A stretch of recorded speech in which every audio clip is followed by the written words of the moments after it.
Bil-telefon ngħidu kemm għall-buzz. Mill-waħda neħbu tnejn. Ma nifhmux dwar x'qed irednu. Nistaqsu kif u x'fatta u fejn. Il-Parti Staġġar! Fuq il-Parti Staġġar!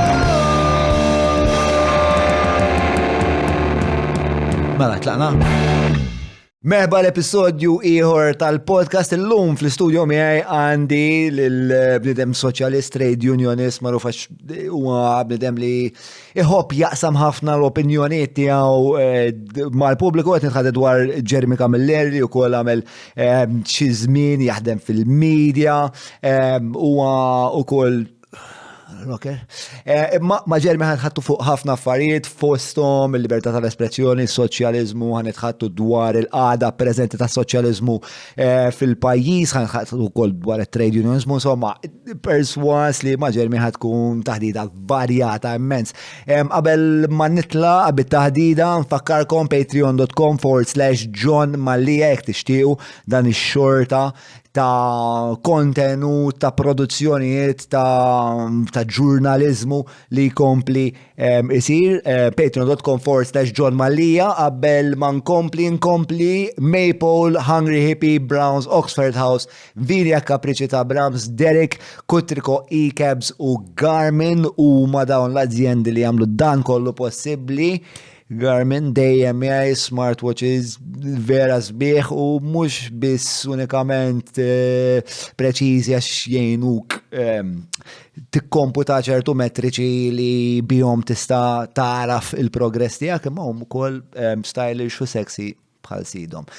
Ara tlaqna għat-taħdida tiegħi ma' Jeremy Camilleri. Itkellem fil-mikrofon, nilbes il-headphones and rolling. Iġveri nilbes il-headphones jien? Mela. Dwejja, ostjaċ.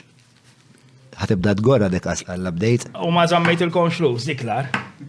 Ħatibda ġeridni man nies ukoll. Tajjeb. X'inhu? U pjaċir tletzjat bil-headphone rapparti ċej. Tinsa tal qegħdin hemmhekk il-headphones. Isma' ħabdejna. Hija rolling qegħdin bron. Mela. Arraqt bija. L-ingann.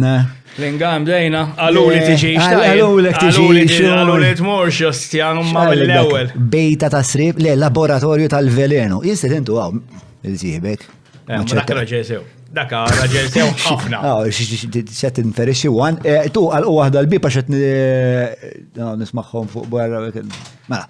Mela, xet inferixi. Għaxat li it-tweġibatijak li kienet fija spiega fija nfisa. Lejid, naħseb li għadaw paranoja jew xsib ħazin fi programmi pal daw. Ġivri aħna tant drajna b'modelli li we know them. Per eżempju, aħna komdi ħafna li l-presentatur ikun nafux laborist, nafux nazjonalist. U dik ħaġa fis-soċjetà Maltija li drajna li status quo fil-fatt inti.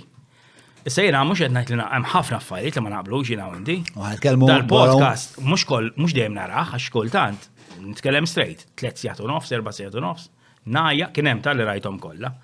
Imma tjagħmel xi ħaġa ġdida u għalfejn kellek tkun int men di missajla li saret li konna minn qed jippreżenta podcast on his own steam ma trix toqgħod attent xi tajt jew għax tista' tagħmel riklami jew għax jew. And it's frank, u kellna bżonna ħafna. Issa, ħafna nies għadhom, meta ikun hemm preżentatur, u mhux qed ngħid għal dal-individu partikolari, in ġenerali, li ma jafux eżatt x'ħobb siekol, naħseb ħossuhom skomdi. Għax naħseb ukoll li l-pubbliku Malti dara wkoll ħafna bil-politika ġeneralment tkun tuħu xejra ħafna propagandista kellek il-għannu. Nettu speċa jekk ġurnalist qed jistaqsi mistoqsija kritika lil politiku hemm xi għana ħari li huwa aktar partiġan milli sempliċement il-free press li qed tipprova ssib x'inhi l-verità. Neċessarjament hija feeling misplaced ta' ġifieri. Ġifieri jiena naf ħafna nies li tismaħom jitkellmu l fuq diversi issues sa jdaw l-istess nies ta' xil sena ilu kienu jgħidu totalment bil-kontra. U dik naħseb hija waħda mill-aktar problemi li qed iżomm li. Għal-min tajt pereżempju. Naf jiena kellek fil-programm pereżempju tkellek il-Lawrence Gonzi, beda ċertu affarijiet li esperjenzajthom. U l-mod issa ħan nitkellem straight, jien Lawrence Gonzi huwa ġentlom kbir. U l-mod kif jitrasmetti kif jikkomunika jiena li hija wieħed tajjeb ħafna. Ma jibdew jgħidu ċertu affarijiet li tibda tajt imma jinnaf. Milux. Għal Gonzi partikolarment li ħassejt li Jien naf pereżempju meta qal li m'għamilx l-ewwel qal m'għamilx kabinett ikbar biex jiffranka l-flus. Meta mbagħad iż-żieda li ta' 500 fil-ġimgħa jidhirli ħdimtax kelli dibattitu fuq il-wall tiegħek. U kien hemm eluf u eluf u eluf aktar expensive milli kieku ħatar ġiex jew 4 ministri fil-kabinett. Ġifieri hu meta inti saqsejtu direttament immisma' saqsejtielu din mistoqsija tal-kabinett. Mela. Għallek imma jiena ridni franka l-flus. Kien ġej jisħab, imma ma għallekx li ġiet ħafna aktar expensive, iż-żieda li propona. Iż-żieda li msena kienu tawilhom. Ftit wara l-elezzjoni ta' 2008, ħankun ċari ġifieri jiena ma' żieda lill-membri parlamentari naqbel 100%. 100%. U naqbel li tkun żieda però li ma jistgħu jagħmlu xejn aktar ġifieri. Ġifieri dak ikun ix-xogħol tagħhom. Politiċi full-time. 100%. Deputati full-time. 100% ma sax taħdem mod ieħor. Ma sax taħdem mod ieħor tmur il-Parlament tara bniedem li jista' jkun li satej qabel kienet jiddefendi kriminal f'qorti, pereżempju. Issa għandi xi ħaġa kontra ħalli ma juħadd għalih. Ma nafx il-meta. Ħalli ma juħadd għalih. M'għandi xejn kontra avukat li x-xogħol tiegħu ikun li jiddefendi jidħol. Imma mhux imbagħad filgħaxija jkun fil-Parlament. X'inhu l-konflitt ta' qed tipponta lejn konflitt ta' interess? Jien naħseb li kull u mhux qed nitkellem fuq avukati biss, kull MP li mbagħad imur jieħu l-flus biex jipprovdi s-servizz tiegħu, naħseb għandu konflitt ta' interess. Ġifier aħna x'iridu, aħna rridu li kull MP jekk jista' jkun li lin mill-partiġanizmu ovvju għax jirrappreżentaw partit, ikun kemm jista' jkun oġġettiv meta jiġu biex jiddraftjati liġijiet. U naħseb li jekk inti qed tieħu l-flus bħala xogħol tiegħek, ix-xogħol primarju tiegħek, għax tinsiex MP li jaħdimlek part-time, il-part-time huwa l-Parlament, mhux his full-time job. Allura dak il-qlieħ tiegħu l-introjtu tiegħu huwa minn dak il-klijent privat. U mhux qed nitkellem fuq avukati biss, in ġenerali. U aħna di xi oħra, ġifieri jiena jekk għandi MP li ħajdeċiedi liġijiet importanti. U ħafna nies xi kultant il-Parlament nitkellmu fuq fl-astrat. Il-Parlament huwa dik il-funzjoni li ħadd immeppja l-ħajja lina u għat-tfal tagħna. Mhux hekk għax inti għandek liġijiet, mhux neċessarjament għax liġi għaddiet ngħidu huwa jekk ma toġobniex imbagħad tinbidel. Aw liġijiet għadhom standing minn 1950s jew minn 1940s. Allura hekk ma jkollniex il-Parlament full-time. Nitkellmu tant fuq demokrazija u favur id-demokrazija. Dik hija xi ħaġa, Parlament l-ogħla istituzzjoni f'demokrazija minnhom full-time. Imma mhux kif saret, għax kif għamel Gonzi b'dik il-500 fiż-żieda, hemmhekk qatta. Prova jokkulta. Dik li urtatek. Mhux li urtatek, insemmi eżempju, imma inti għandek mela lilek qallek isma' jiena ma żiedx aktar ministri fil-kabinett. Għax rajt l-ispiża. Fl-istess nifsek ta' 500 lil kull MP. U l-mod kif saret ma noħdi. Jiena l-amministrazzjoni tagħha l-iktar li ngħid li mhux bitnix. Ismani, it was under the table. U ma noħdix bi kbira li kien hemm qbil ta' mal-Partit Laburista dak iż-żmien ma nafx ma kontx hemm. U mbagħad indunaw li jaqblilhom joħorġu kontrija, ma meta il-Partit Laburista ħareġ kontrija kienet b'saħħitha ħafna u da b'saħħitha mill inti għandek recession, 4-day weeks. Għataw il-parties li ħadem għatak ma sax tamel party. U ma ta' ħadu 500 fil-ġimma. U ma kienem xej return fijax baqaw l-istess kif kienu ġiviri. Baqaw l-istess kif kienu fl-maten. Baqaw part-timers, baqaw ma bidej xej fil-funzjoni. Mux bħalik tajnik iktar flus, mela issa ġejt full-timer, mela issa ħattina servizz. U naħseb il-mossa kif saret l-amministrazzjoni li kif ħad deċiżjonijiet Gonzi dak iż-żmien. Inna kemm ilu dak, 2008, 18, 14 sena kemm, għax mezz diżastru. Ġi 14 sena, ejja. 15 u iwal sena. Inna 15 years għaw nibżaw niddiskutuha. Nibżaw niddiskutu żieda l-membri parlamentari. Biex tibdix tmerini, nġaftem. Kwalifika ħaġa waħda biss. Ħada bis-serjetà, il-sida kienet biex tikkaverja il-ħin tal-ministri li għattaw fil-parlament, għax at that point in time ma kienux jitħallsu dak il-ħin, kienu jitħallsu biss. Iżida kienet għall-MPs kollha. Le, għal-kabinet, għandu raġun. Laqqas għall-kabinet, għall-MPs kollha, inkluż MPs. Le, naħseb għandek żball. Jien niftakar MP, ma naħsibx. Cabinet Ministers, għandek żball. Jiena jidher li l-idea kienet li inti bħala membru parlamentari tieħu ċertu rata, imma bħala ministru ma titħallas, ma tuħux flus. Allora per ma titħallax ta' ministru, mela inti tagħmel żewġ xogħol daqs id-deputati plus xogħol ta' ministru u ma rridu jħallsuhom tax-xogħol ta' ministru. Am I correct? Ċekkera fuq għax jien niftakar żgur, ġifri kont il-Union, niftakar MP Laborista kienet kontra d-deċiżjoni ta' Muscat li ikun kontra l-500. Mela, hawnhekk għandek l-ewwel intervent tal-fact checker hippie tagħna llum, Adel mhux hawn qiegħda. Kemm krieħed Adel. Thank you. Mela, l-Auditor General Anthony Mifsud kien qal there has been no evidence of illegal misappropriation of public funds and that the principle that ministers and parliamentary secretaries receive both the honorarium and their ministerial salary as one single payment was not incorrect. Ma ħaj xanamlu. Niċċekkjaw aktar żart. Mela, inti ħadkompli tindaga. Jiena ħanaqbad naqla madar raġel fuq disfatta internazzjonali li kien is-soċjaliżmu. L-aħħar li tkellimna li għandek tendenzi soċjalisti. Sfortunatament, il-mara dejjem tfakkarni, ma tistax taħrab inti baħnak. Mela, is-soċjaliżmu, mela, inti għamel l-investigazzjoni tiegħek in-soċjalist. True and true. Isma' Ejja, label li tawni aktar billi fittixtu. Għax fil-verità hemm ħafna varjanti ta' soċjalisti, mhux qed nipprova nallega li intom il-COVID, imma hemm ħafna varjanti ta' soċjaliżmu, hemm xi skola partikolari. Mhux intkom aħna x'inti wkoll nara soċjalisti. Jiena ċentristi, jiena nħossni pjuttost classical liberal. Mbagħad nitlu fiha, ma llum mhux qed tiġi intervistat int sfortunatament. Mela, jiena ma nabbinax għal skola jew oħra għalfejn għax jiena nħoss li s-soċjaliżmu li nemmen fih jien huwa naturali għal karattru tiegħi u għal persuna li jien. Ġvien xi kultant noqgħod nara daw jgħidu skont dik l-iskola mhux soċjaliżmu biss, branches politiċi differenti.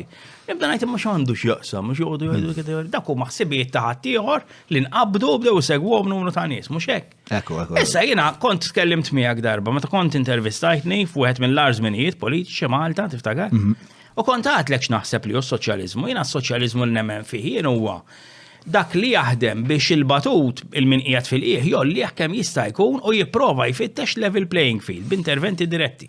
Sewa, għax biex tkun soċjalista u tagħmel differenza fuq in-nies ġeneralment irid ikollok element ta' power. U jien dik li nemmen li kulħadd għandu jibda tal-anqas il-ħajja minn level playing field. U li jkun hemm mhux equality, imma nemminx equality, equity imma. Tista' spjegalna d-distinzjoni. Equality kulħadd ugwali, equity kollox fair. Okay. Femt ġverina. Equality of opportunity. Ġverina, u mux biss, ġverina jekk per eżempju, issa tajdi da mux sib soċjalist, imma jekk per eżempju bniedem li qed jaqla 40 miljon, anzi, bniedem li qed jaqla ħaw jikola. U qed iħallas jien naf 10% taxxa, 15% taxxa. Kif bniedem li qed jaqla 25 miljon fis-sena jirnexxielu darba wara l-oħra jaħrab milli ħallas l-istess percentaġġ li għatħallas bniedem li afford jgħajnas. Unbat jgħodu jgħidux il-figuri, imma narawa, kullim kien mux Malta biss, jinnaf, amnestiji, ġuri jekk inti titkellem ma' nies li għandhom ċertu flus, it is an understanding, it's understood daw ma jħassux it-taxxa. Jow li ma jħassux it-taxxa fil-ħin unbat jgħamlu arranġamenti li bat s-saħħa. Ma orajt, ħanibdew, dik ħsibek xaġa radikali soċjalista li? Le, ovvjament kif tajt sfumaturi differenti ta' soċjalizmu. Ma nibdew nitkellmu fuq xi ħaġa hekk mill-ewwel jittimbrawk bħala eċċentriku far left, qed nitkellmu fuq l-aktar ħaġa bażika, it-taxxa li suppost ħallas kulħadd. Għalfejn m'għandux ħallas kulħadd. Le, jiena li jkun hemm rule of law, li jkun hemm liġi li tapplika għal kulħadd, li t-taxxa kulħadd jikkontribwixxi bil-mod li jista'. U mhux qed nitkellem fuq Malta biss, John, kull imkien ħares lejn l-Amerika. Ħares radikali hija. Lejn Trump, pereżempju. Ma tantx ngħidu għalhom. Fehm, jiġri jekk tara, kull jiġri aħna spiċċajna f'soċjetà fid-dinja kollha. Fejn min għandu l-flus qed jiddetta u qed jagħmilha diffiċli ħafna għal min m'għandux li xi darba javvanza. U rajnija, per eżempju. U dik hija xi ħaġa li tippreokkupak? Id-dejjaqni, taħraqni. Ġifri, meta nieħu l-paga jaqtali tara kemm qatalek u m'għandix għażla. U laqqas għandu jkollix inkuntent li ħalla 16 ta' ġifieri minkejja li jiena minn is-sinju. Imma mbagħad li tiġi tara xi ħadd jiena fil-COVID, pereżempju, fil-COVID. Jien bilt mal-gvern l-inċentiva lill-employers biex ma jkeċċux lill-ħaddiema. Imma l-alla kemm kien hemm min abbuża, hemm xi 1500 jiġu investigati. Abbuża kif? L-employers li ma ħalsux kif suppost. Imma jien per eżempju waqt l-ixxu tal-COVID kellimna ħabib tiegħi għandu lukanda. U jaf li soċjalist u mhuwiex. U għalla ħanajdek għalin l-għal aktar ħaġa li weġġatni li jiena per eżempju għetni 700 mill-gvern ma nafx eżatt kemm kienet. Semmi li ċejn ta' lukandi Malta ikbar għalli dat jieħu daqsi. Għalli ġerjien għax nirrispetta l-ħaddiema ħajkolli noħroġ il-flus mill-boot top-up. Da jibqa' ċert li il-flus li qed tieħi il-gvern u maktar milli fil-verità jħallas il-ħaddiema. U hija probabbli veru għax bad noqogħdu ngħidu għax fil-catering ma nsibux nies, pereżempju, mar waraw il-kondizzjonijiet. Issa pereżempju. Però hemm min jgħid il-kontra, hemm min jgħid li fis-sens ġieli jien ma nafx ħafna fuq is-suq tal-catering. Ġieli pereżempju ġieli post. Ma jiena noħossi. Meta tmur tara l-kalorija wara jelle. Dan ix-xempju ta' maskulinità li għandi daħħal flok. Naf li pereżempju għandi l-ħabib tiegħi Sean Gravina fuq il-ismu. Le, Sean Gravina li għandu xi restaurant ix-xef. Ora naf minnu, orajt. U xon speċa ġi kritikat ħafna ġiri għajt li speċa l-pagi f'dan l-industrija u ma pjuttost tajbin, il-kondizjoni huma pjuttost tajbin, pero jkollu ħafna pushback. Supply and demand, mela fej irridu neoliberal ngħidu supply and demand. Ħanajdlek, John, jiena meta supply and demand mhux neoliberalizmu, ma li dawx. Ismani, le, jiena għatlek ħafna neoliberalisti jużaw supply and demand. Jien niftakar meta kont trade unionista, fi żmien ir-recession ta' Gonzi, tad-dinja, kien Gonzi Prim Ministru, ħalli nkun fair. Kollox it-tort ta' Gonzi dal-laburisti. Fim. U niftakar kont immur nin-negozja. U kienu jgħidu li ġifieri kumpaniji pereżempju li kienu ex tal-gvern ta' ġifieri. Ġifieri kumpaniji li suppost għandhom standards dak iż-żmien kellhom standards. U niftakar kumpanija partikolari, ma nafx għandi xi nsemmija ta' ġifieri. Li ti tagħmel. Fimt, ġveri, il-Malta Post.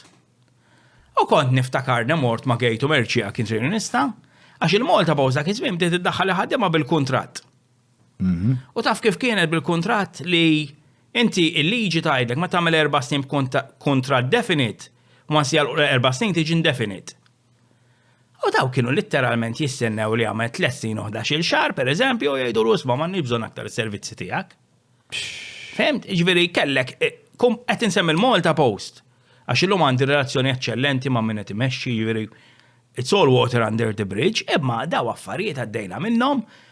U kif jista' jkun jaqblilhom jagħmlu affarijiet hekk? Pereżempju, idaħlulek ħaddiema self-employed. Ex kumpanija tal-gvern dik imbagħad Gonzi kien bidel il-liġi fuq għadik. Tista' spjegaħ li naqra aktar dal-proċess għax jiena bħala xatt li jimpjega naf kemm hu diffiċli li ssib talent tajjeb. Fakkarni issa, ħalli ngħidlek. Li Gonzi bidel il-liġi ħalli. U jien kont mort fuq ta' self-employed kienu jħadmuhom. Le, għax jiena naf li kemm hu diffiċli ssib it-talent. Allura mhux qed nifhem x'inhu ir-raġunament li wara 3 snin u 11 xahar trejnjajtu fem is-sistema. Tox tamel li pal-Pepi għadżoppardi, t-tani ċan, sejja. Inti.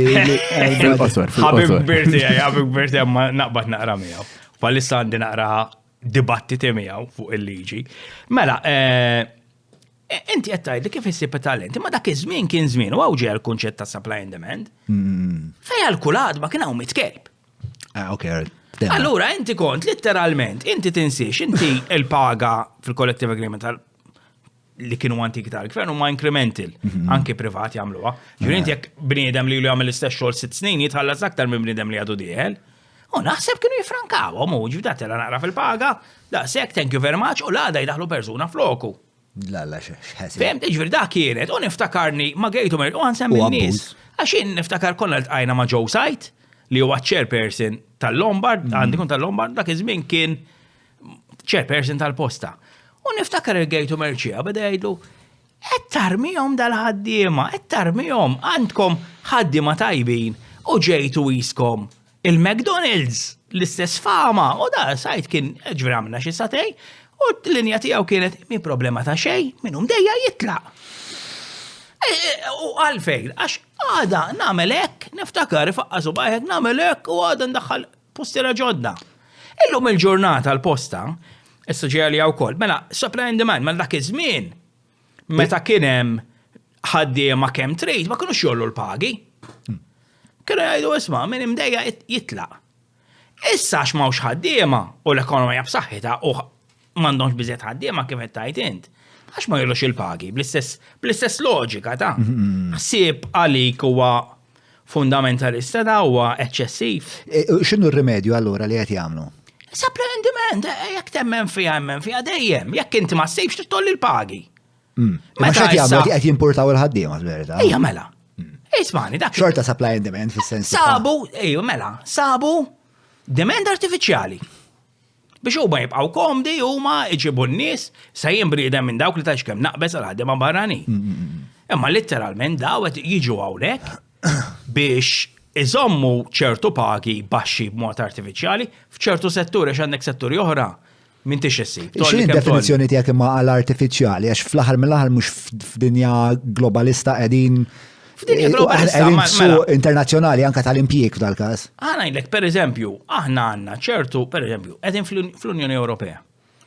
Mela jien li jiġu nies mill-Ewropa u jiġu jaħdmu huwa dritt tagħhom. Li jiġu nies minn barra l-Unjoni Ewropea hemm ċertu kriterji li jridu jintlaqgħu u kienu naw biex litteralment jipproteġu s-suq. Imma illum għandek li qed iġġib mijiet, naħseb eluf, sorry, mill-Indja, minn Nepal, u taf x'kundizzjonijiet għandhom, u taf kemm jaċċettaw li jaħdmu bid-drittijiet ta' xejn. Mhux artifiċjali dik biex iżomm il-paga baxxa. Ġifieri illum skoprew suq, mhux suq, market fejn jistgħu jġibu unlimited supply of labor. Issa jien li nitkellem tant kontra r-razziżmu u favur daw il-ħaddiema. Mhux inti vvintajt xi ħaġa sistema kapitalista ivvintajt xi ħaġa biex litteralment sabet soluzzjoni. Biex mhux soluzzjoni, imma alright soluzzjoni, iva ekwa, soluzzjoni tajba. Inti titħaddet magħhom daw in-nies naħseb. Ejja mela. Speċa nitħaddet ma' nies u anke ġili darba mill-video dwarhom meta kien hemm ta' deliveries li kienet qed jabbużawhom. Però nitħaddet ħafna magħhom għandi dil-ħabta jekk nidem li nkun il-kurzità wkoll għax ħafna minnhom jiġifieri jgħidulek l-alla kemm sabiħa Malta, imnalla ġejt Malta, ħajti ħafna ħjar, issa nagħmel 5 snin immur lura d-dar, ħanixxiflet il-familja. Jiġifieri vera li meta tikkuntrasta ma dak li l-standard force li għandu l-Malti da għandu standard iktar baxx, però meta tikkumparah ma' Islamabad il-Pakistan pereżempju, l-standard jola ġifieri u serraħilek il-kuxjenza dik.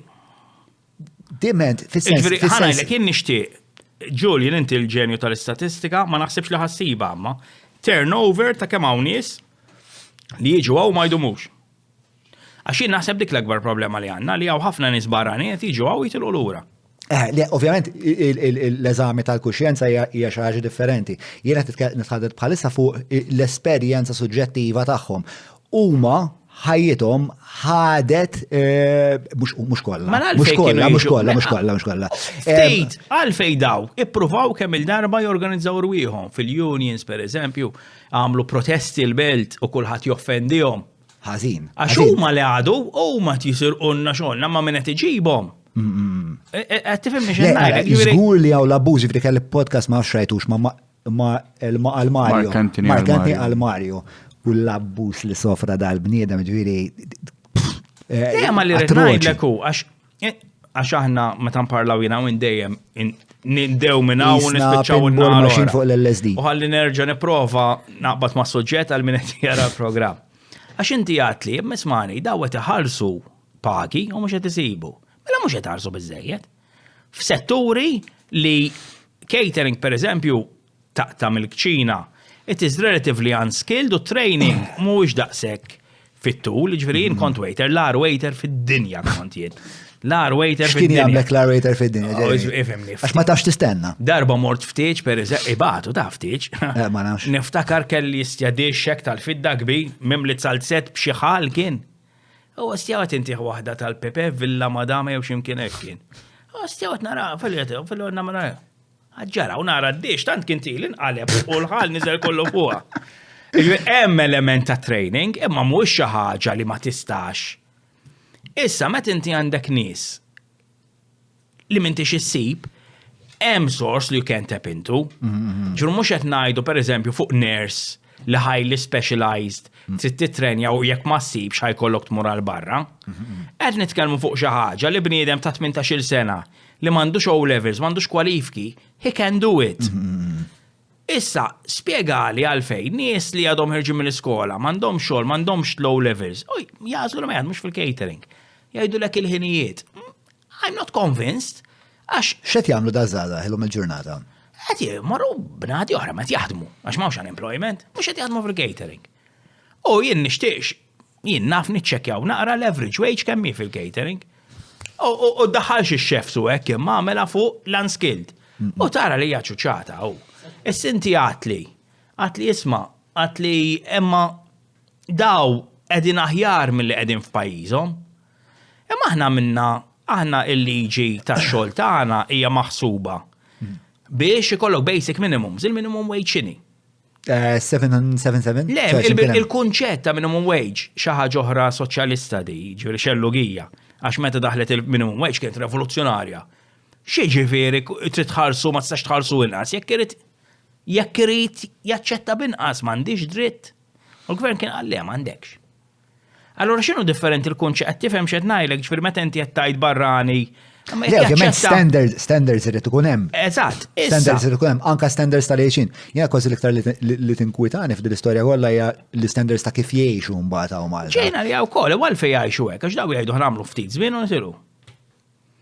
U hemmhekk imbagħad tidħol il-problema għalfejn mhux qed issir l-integrazzjoni kif suppost. Imma dik nitlu għali aktar il-qudiem. Imma li ngħidu. By the way, di question 1 of 55, biex ġifieri u għandna l-ewwel waħda di. Imma li għajdu l-ek mux qed insib nies u li l-pagi. Meta mhux qed ngħid. Imma jekk għandu għażla oħra li importa l-ħaddiem. Ismani, meta bnew il-piramidi kien hemm ħafna slave labor. Ma jekk kellhom slave. Minix nesaġera ħafna ta' Għaw min qiegħed bi-slave labor, ma minix nesaġera ħafna. Ħadd mort isawwat l-impjegati sa ma joqtolhom. Jitfaħħom taħt bankina mfarkin. U jgħidulhom ċemba l-ambulanza. Fair enough. U għajt li tawk xeba, jew għajt li tajrit karozza. Ħanajdlek, men. Però mhijiex istituzzjonalizzata daqs leġittu, ovvjament hawn. Insomma, l-lum riċerkaturi li ma kienu skjavi, u żajt eżempju ħażinin le, aktar x'kienu Aljeni. kien ġobtu nur li tagħmilha. Kien villaġġi sħaħ u kellhom Assabu wieħed li kien builder u kien mitfum b'mod li kien juri ċertu rispett. Ma insomma, dik suġġett tal-darba oħra. Imma ħafna kontroversja ta' kif inbnew il-piramidi. U iwa mhux wara Chariot of the Gods u kulħadd beda. Chariot of the Gods? Derek Von Däniken, fejn jgħid li bnewhom l-allat u fil-Bibja. L-aljeni u dawn l-affarijiet. Imma xirrid ngħidlek, inti għad li imma tuża eżempju ħażin slave labor, le minix ta'. Ġifieri jien meta kontrazzist. Ħanajdlek, kien kontrazzist. Għal-alla. Għafna nisajdu li mux veru. Għadek razzist għal-alla? Fl-imsens. Fil-sens li l-alla jien meta ferma rajtek fottejtni, għax kont għanajdlek infittxek b'livelli, ma zomma. Min taqbat avukat? Ma mux għanajdlek, għax ma toħx pjaċi. Mela, isbani, aħna għanna situazzjoni. Mela, jien kont assistent segretarju l-Union. Kontrazzist. Tajdi għal kif kontrazzist. Għax il-maġġoranza nies kienu jiġu kienu Malti li konna ngħinu. U kien ġi wieħed kien ġabu li ċertu Terry Guzdin da ħadem ħafna. Le, nafu Terry Guzdin. Miet miskejn dak. Kien ħadem ħafna u kien ġabu. Dak kien soċjaliст żgur. U kien ġabu li fl-uffiċċju. U kien ġab li wieħed iswedda. Għalli isma' nixtieq tajnu. U kien jaf jien kif konna naħseb Terry. Għatlu, jatawn, mhux ngħinu. Mhux ħanajdlu le. Kontrazzist ma konċ idiota. Tlu najnu għax daku xogħli. U dak kien dar nitkellmu fuq xi 2005 naħseb. Ġifieri ilu nara. U dak kien l-istorja kienet dak kien jaħdem Ġo Forn. Da waqt il-ħin ta' xogħol kien kiel ħobża mhux seraqa li ġabu. Kien raħ sit il-forn u għax kienet jaħdem, kienet jiekol waqt il-ħin ta' xogħol, ċabċablu daqqa ta' pon. U x'taħseb li rrid dal-iswed int? X'taħseb li rrid? Li mur najnu jagħmel rapport il-pulizija li niproċedu? Rrid? Għax ta' telaq wara daqqa ta' pon, telaq. Għalli biex ma jkeċċinix. Għalli rranġali biex ma nitkeċċix. Temmena. Xem differenti minn slave labor dik, għax m'għandux għażla. Lebla dubja. Xem differenti li inti tiġi hawnhekk f'dal pajjiż biex ittejjeb ħajtek, però l-employer li ġabek għandu kontroll assolut inti ma' min taħdem. Ġivrek inti ġibtni jien biex naħdem hawn u jindejjatek, naqbad u nibatek lura. M'għandekx għażla. X'daw ma kollha affarijiet, issa sar ħafna xogħol ta' biex nittekeljaw dan niżrijiet. Imma naħseb li ma rridux neknoloġjawhom, le ma rridux neknoloġjawhom. Ma rridux neknoloġjaw kemm severa l-problema. Kemm hawn niżrijiet. Jiġifieri Alla ħares nibda nirrakkonta u inti semmejti dak tal-bankina, mbagħad kien ħareġ video. Inti semmejtu tal-bankina. Għax mistek semmejtu, inti ma semmejtu. Rajtu. Per eżempju, kien hemm video fuq ma nafx x'il-Laughing Malta tal-istess. Laughing PN. Jidir li daw. Insomma. U da, ma f'dal każ kienu neutrali, kienu oġġettivi, għu l-bicċol tajba. Tellaw video ta' xi ħadd li mar jiġbor il-paga tiegħu. Jien ftakara. Ħajitlaqlu l-klip u hekk. Ftakara dik. U tibda tajt, imma stja mussew. Jien ma serraħlix il-kuxjenza ngħid imma daw qegħdin aħjar milli kienu f'pajjiżhom. U bla dubju li bla dubju li. Taqbel miegħi. Naqbel miegħi. Soċjalist, tara ma tlekx mill-ewwel. Le, jiena nemmen f'kapitaliżmu f'kuntest ta' rule of law. Fej inti ma tistax biex m'għandekx il-paga naqbad ngħidlek isma' ħanġiblek ir-Rottweiler ta' dak hija kriminalità. Kriminalità. Imma l-law kif isiru ċertu laws. Perswas li dik hija legali. Dak li jkun naħseb iħoss li jista' jagħmilha għalfejn xejn da barrani. Biex iġib avukat da qabad avukat. Rule of law, John. Għax l-iskjavitu ma kienx illegali. Le, bla dubju. Allura mhux rule of law kienu. Imma ir-rule of law tal-punent tal-lum il-ġurnata. Imma il-law trid tieħu ħsieb daw l-affarijiet u tar għax inti jekk inti fuq xi ħaġa m'għandek. Pereżempju, fi żmien Gonzi kien hemm. Niftakar ċara li kienu jqabdu n-nies self-employed Maltin ta'. Għalfej kienu jqabdu n-nies self-employed għax m'għandhomx kontratt ta' rabta ma tarid jgħidlek hija għafek toħroġ bis-sik. Ma titħallas mhux l-istess abbuż frenat. Mbagħad kien bidilha għamel ċertu kriterji jidhirli li jekk tilħaqhom ma tistax tkun self-employed. Pereżempju jekk taħdem aktar minn 40 hours jidhirli ma niftakarx eżatt. Isma' fuq l-onorari sib xi ħaġa jew. Mela, dan huwa minn artiklu mill-2011 li kiteb Chris Peregrin at Times of Malta. Mela, in May 2008, the cabinet decided the Prime Minister, Ministers, Parliamentary Secretary, Speaker and Opposition Leader will no longer lose their parliamentary honoraria, the salary which MPs receive. They also decided to raise this salary to 26,700 from 19,000 across the board. When the news was revealed, Dr. Muscat refused the second salary and said he would donate it to charity. Pero mbagħad later on. Għax opposition leader. Iktar tajt fl-artiklu, però ġi żvelat li Joseph Muscat qatt ma rċev li rċevja. Għax il-mod kif kienet amministrata ma kienx amministrata mill-Parlament. Tajjeb. Imma mill-Ministeri. Mela, il-punt tal-argument huwa. Mill-Ministeru tal-Finanzi u minn għalija kienu għaddewha. Tonio Fenek minn għalija kien għaddejha.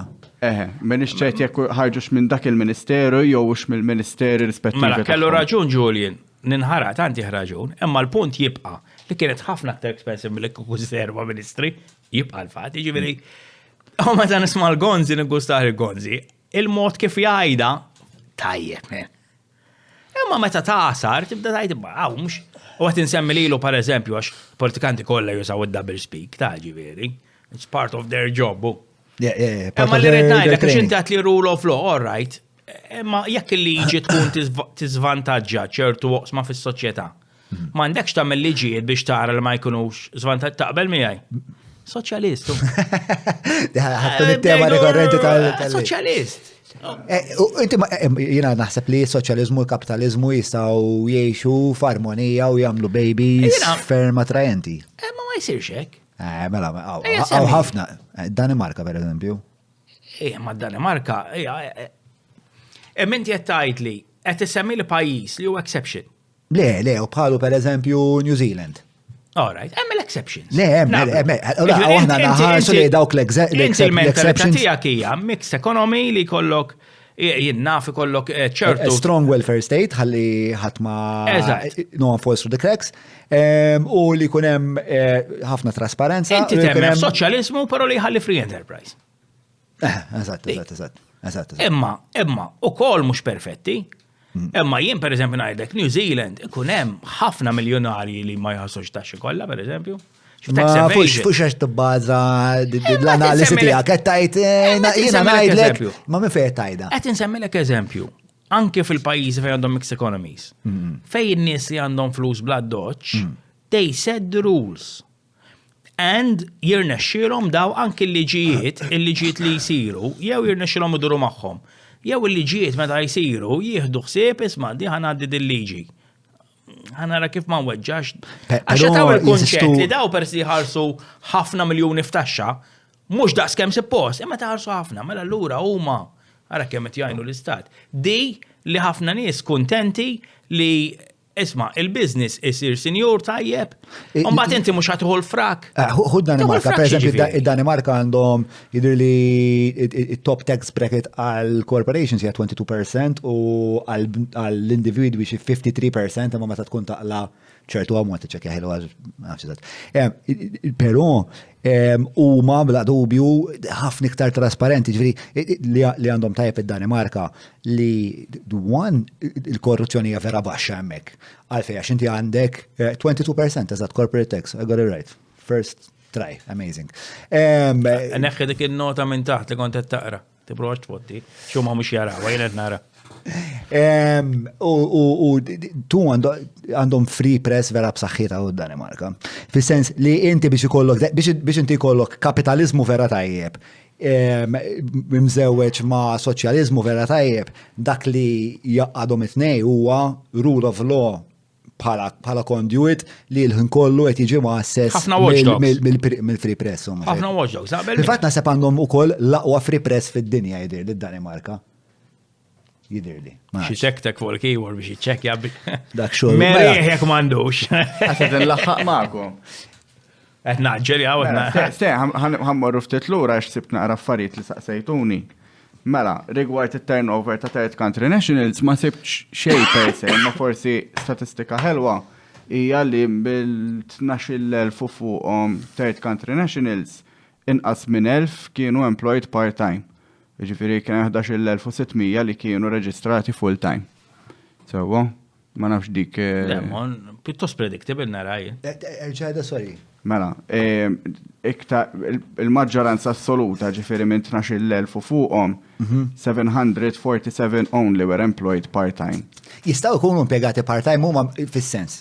Huma il-liġi mhux tajt li biex tkun fil-pajjiż tkun impjegat full-time meta tkun third country national. Insomma, third country national jista' jkun pereżempju. U jista' jkollok impjeg full-time u part-time, ma nafx kif ħarġu l-istatistika, ma jista' jkun. Ukoll, ma nafx. Jien li nixtieq u ma naħsibx li ssib kemm hawn nies li Malta u jidhru. U anki hawn nies pereżempju jdumu sena sentej imma l-ħsieb tagħhom ikun li jitilqu lura. U dik qed toħloq nara problema wkoll għax dak li jkun jekk jaf li jiena qiegħed f'post transitorju m'għandix għalfejn naħdem biex nintegra, naf li tielaq. Fuq din l-assimilazzjoni u l-integrazzjoni u dawn l-affarijiet kollha. Ma konvinċejtek l-insoċjalisti għadni. Bro, jiena menx għalfejn tipperswad, jien minni soċjalisti, jiena ċentrist pragmatiku, empiriku, li jien sellef ħafna wkoll mis-soċjalizmu. Issa niċċajta mek fuq soċjaliżmu. Isma' għal twil kienet dirty word ta' ġifieri. Bħalma hi konservattiv fuq dik kan kelmu wkoll. Ġifieri pereżempju llum il-ġurnata jien naf nies li llum jgħidu x'hawn bżonn is-soċjaliżmu ma l-gvern m'għadu soċjalist ollej. Jien niftakarhom jobsqu fuq is-soċjaliżmu. Issa l-lum f'daqqa waħda skoprew ruħ soċjalista, ma dik nitkellmu aktar fuq wkoll. Ġifieri niftakar li tajt l-soċjalista, lalla ma konx kull università tajt l-soċjalista. Ma kellek ċans, ġifieri. Illum konservattiv hija dawa politika. Meta bdejt nipprova nispjega lil Mary Louise da Kolej Ropreka li din hija stans konservattiva taħħa fuq l-abort taħħa fuq id-divorzju, di stans konservattiv. M'hemm xejn ħażin, kollok stans Mela konservattiv. Luisa, da kontra d-divorzju. Jidher li kienet kontra d-divorzju. Speċa ma nafx hekk għadix, però konna qed niddiskutu speċa dawn l-istanzis politiċi. Jekk humiex konservattivi. Kważi offendejta, ġifieri, kważi ħasset insultata. Hija bniedma inħobba mens, imma ma naħsibx li she wants really to be pigeonholed fuq affarijiet bħal daw. Imma inti ma tuħu xej vacuum, u għalfejn hawn di ir-rabja għal dak kollu li konservattiv. Fl-opinjoni tiegħi. U tista' targumenta l-istess għalfej soċjaliżmu ħadirti word wara li rata Mintoff kien ġiderti. Għax inti meta tkun too forceful, ejja nsemmu minnu konservattiv. Jien għandi 48. Jien naf li minnu konservattiv mhux bniedem għażel li jgħix lifestyle konservattiva, that is his right. Jien jekk bniedem irid imur 5 darbit il-qudies f'ġimgħa. U jekk bniedem ma jemminx fid-divorzju allura ma jiddivorzjax u jemmen li żwieġ ad eternum sakemm imut. U jekk bniedem huwa ma jemminx fl-abort u jinqabad ilu ma jemminx abort. Lili mhux qed jaffettwani, mhux jagħmel ebda ħsara, dik hija id-dritta tiegħu. Imma snin twal il-konservattivi għażlu kif jgħix ħajtu ħaddieħor. U dik hija r-rabja issa li ġara wara d-divorzju, il-konservattivi indunaw li maċ għandhom dik il-hold. In-nies li jien l-ewwel wieħed konna ħossuna maksin bil-konservattivizmu fejn aħna kellna gvern li kien jgħid, isma' il-politika tagħna xprunata mir-reliġjon Kattolika pereżempju. Allura nitkellek ċertu nies pali li ma l-indunajna isma' aħna neżistu għaw ħafna aktar minn għax kulħadd kien jibżej jitkellem. U bad f'daqqa waħda żvolġi dik ir-rabja u naħseb kull min jitkellem xi mod li jtina l-indikazzjoni li he is trying to drag us back in. Beżżakom. Naħseb u xi kultant tistja l-istorja anke reċenti ninsewa. Pereżempju jien niftakar dak xi jismu men dak id-dinosawru tal-Mosta. Edwin Vassallo. Edwin Vassallo mill-ewwel għat li ma saqsejniex imma liem Brontosaurus mill-ewwel. Tiċċekkjaw waħda fuq il-Google li. Mill-ewwel. Ma għax tajd li lim wieħed daqs kemm hemm. Kurjus, jekk fil-Google tikteb Mosta Dinosaur xi. Ma dinosaur tispellija sew. Dinosaur. Dinos garax minn fej fil-fatt konxrajt it-Toyota IQTA. Da sponsored message. Le, mux sponsored message. Għax tinisem minnu jekk qed taqlaq. Mason qed jaħdem hemmhekk. Daw tliet taħwa kollha fihom molaw. Ġifri tajbejn u aħjar ma tajċi kontriju. Nissuġġerilek. Issa, mela, da kien segretarju parlamentari da. Għal huwa affari il-gvern x'tagħmel fil-Kamra tas-Sodda tiegħek men. Żgur li għala di. Google. Di mhux bħal ta' Defni u tfal tal Google. Le, mela, naqtaw ftit u nkomplu fuq dal-argument. Defni qatt ma kitbet li tixtieq li tfal tal-laboristi jaqbadhom kanser. Erġa' di? Defni qatt ma kitbet li tixtieq li tfal tal-laboristi jaqbadhom kanser. Kitbet niżrijiet oħra fuq il-laboristi, ma dik qatt ma kienet.